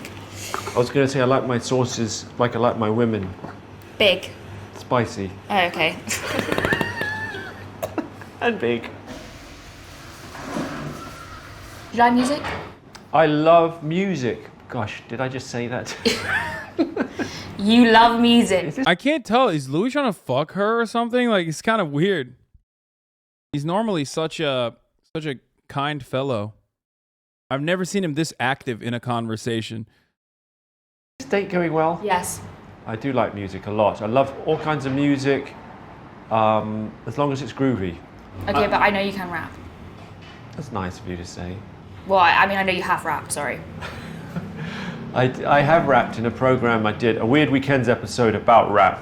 Can you remember any of the rap that you did? My money don't jiggle jiggle, it folds. I'd like to see you wiggle wiggle, for sure. It makes me want to dribble dribble. You know, riding in my Fiat, you really have to see it. 6'2" in a compact, no slack, but luckily the seats go back. I got a knack to relax in my mind. I'm sipping some red wine. Nice. There you go. You have to have something that sticks. You have to have something that's monumental when you walk out on stage. It folds. I'd like to see you wiggle. Can you remember any of the rap that you did? My money don't jiggle jiggle, it folds. I'd like to see you wiggle wiggle, for sure. It makes me want to dribble dribble. You know, riding in my Fiat, you really have to see it. 6'2" in a compact, no slack, but luckily the seats go back. I got a knack to relax in my mind. I'm sipping some red wine. I sit bruised from chalices, holding my palaces. Crib is so cramped, you suckers suffer from paralysis. Rhymes, I write them in the castle. You try to diss me and pretty soon your arsehole squat in the cell. Cause I can tell you it's illegal. Treason, that's the reason I'm real. You'll do time for the crime of less majesty. I the police cause they can't arrest me. You guys know where this is from, right? He learns how to rap. This is from an old episode on his show where he learns how to rap. Weird Weekends, gangster rap. New Orleans, As Louisiana. he mentions in this. We could actually watch this. Dude, I love Louis Theroux. We should... So a lot of this stuff is like... a lot of his stuff is obviously like copyrighted for no fucking reason, but... Not just racist vibes, guys. This is racist as fuck. This is actually racist as fuck. Not just racist vibes. Wait, what? Why are you saying it's racist as fuck? What? Bro, he literally goes and he does an investigation into everything, and one of the documentaries that he conducted was on gangsta rap. Yes. New Orleans. All the way from black Israelites to Scientologists, to all this stuff.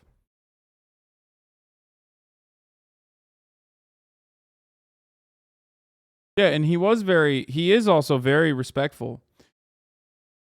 Did we ever end up watching his last one? Because his last one was actually Mazlu's trolling. I'm trolling. Let me troll in peace. Did we ever watch the Nazi one? The American Nazi one? Or did I not want to watch that because I thought it was like giving clout to Nazis?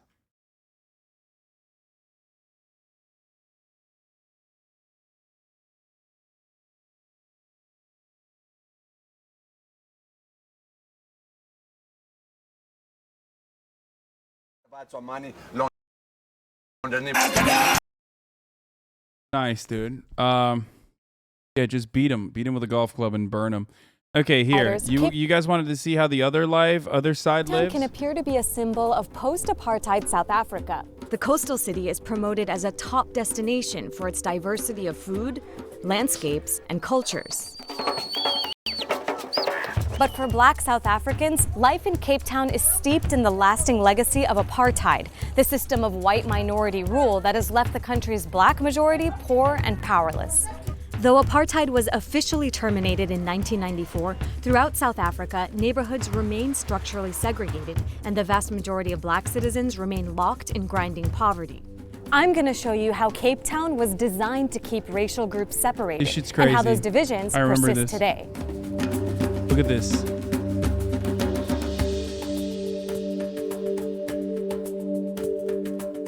Cape Town's layout provides a striking example of the clear socioeconomic divisions between South Africans.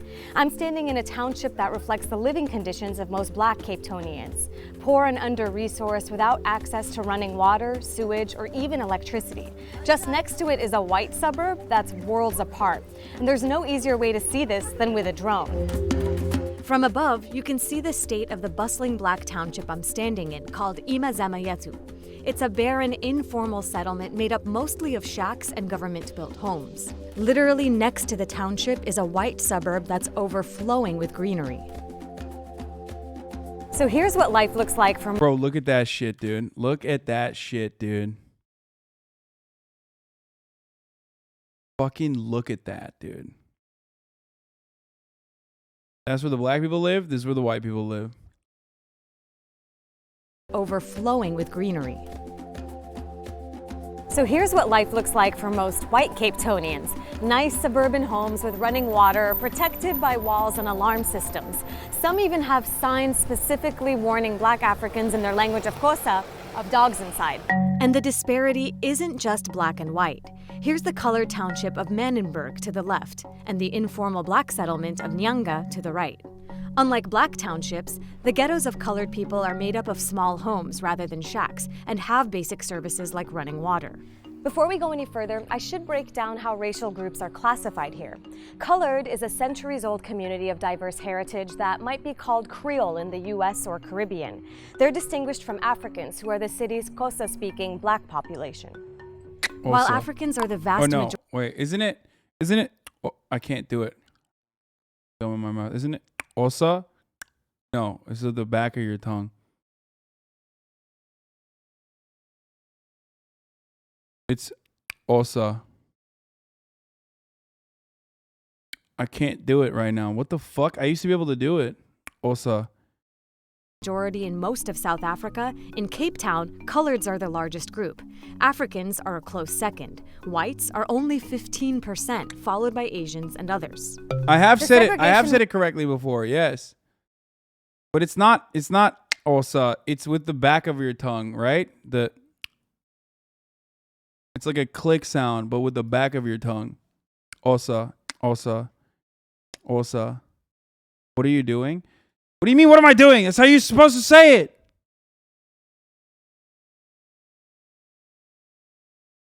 The language. At least he's trying. Okay, listen, I've done it correctly before, okay?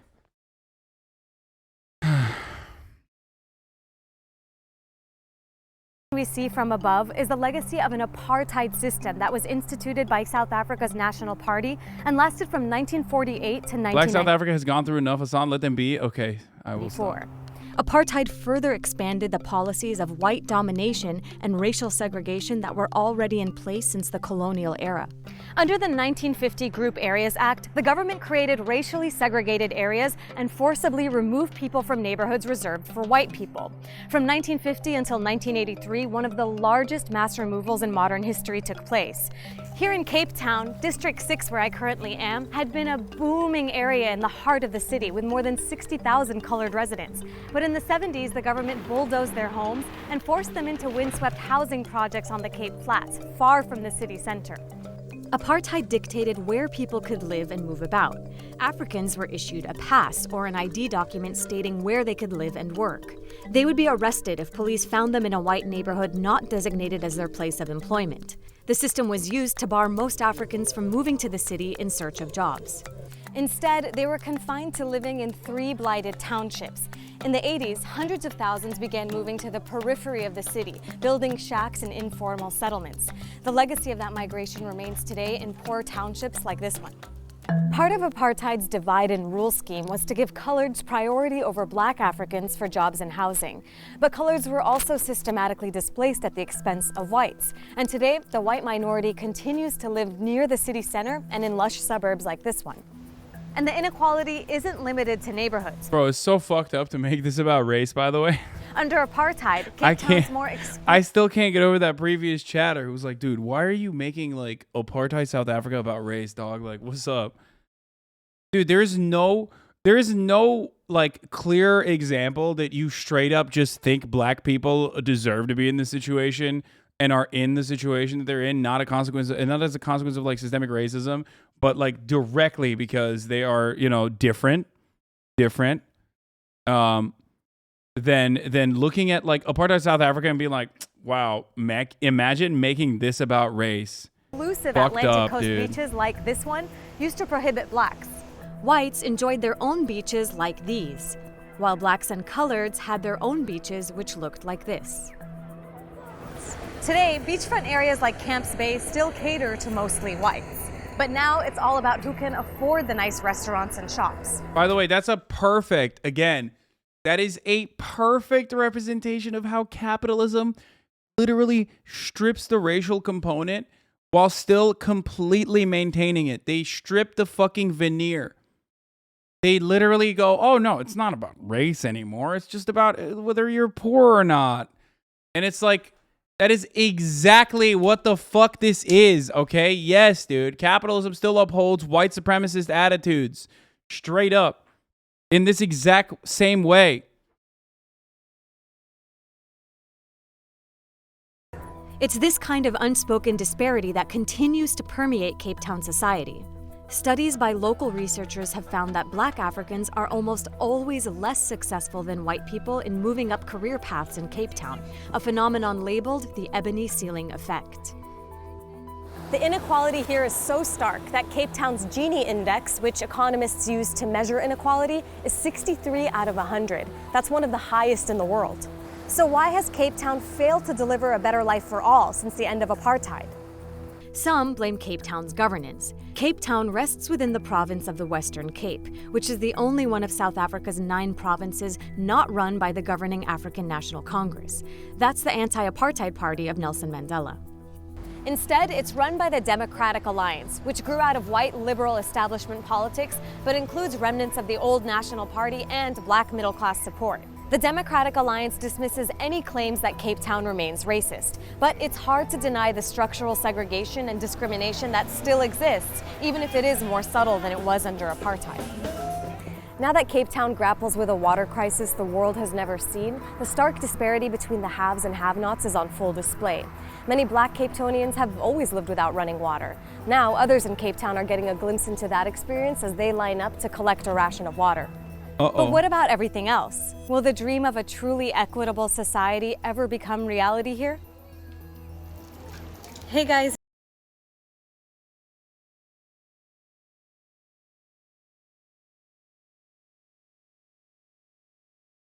White moderate libs. The US is a 41.5 and Turkey is solid 41.9 on the Gini index. Yeah. Can you react to the Brett Cooper Pride Month video next? Hey, can you react to me actually fucking banning you for literally an hour? Specifically because you said, please watch the Brett Cooper Pride video. Pride Month video next? No, I'm not gonna react to that. What I'm gonna react to is the last top of the hour ad break, the 3-minute one, because I'm done. Okay, done a 7-hour one today, boys. It was a short and sweet one, and I apologize. But you know, tired. I don't know why I'm tired. Maybe because I went to sleep real late last night because I watched Top Gun, and then I woke up real early to say bye to my mom. My brother is back in town. You know. So that's what I got. I might be live tomorrow. I believe I might be live tomorrow, or I might not be, okay? I have not watched The Boys, the new season yet, okay? I have not watched it yet. Thank you, Sunny Bits, for the 5 get the subs. But,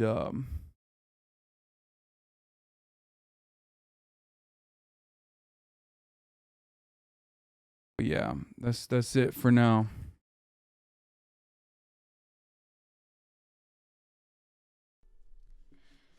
Stunning lo-fi introduction, starting off the day. Make sure you save your progress in Sniper Elite if you're shutting down. I will be doing that. Yes. We'll do more gaming stuff as well. If I am live tomorrow, I will be playing Among Us with a bunch of people, and maybe even more gaming after that. No? Says Hasan. The starlock to the starlock to But yeah, I love you all, and I will see you tomorrow most likely. But if not, on Monday. All right. Peace. Again, Hasan is streaming. Hasan is streaming. There he is again. Hasan is streaming. Hasan is streaming. Reviewing the P.O. box. Uncle Uger's face. Sudden Discord active prop. Great names take on breaks. Tiny Bernie Sanders, LGBTQ Air Force. The whole left at your fingertips, Ane at your door. H3 crowded debate, the Young Turks online show. 3 full fucking years of this, plenty more to go.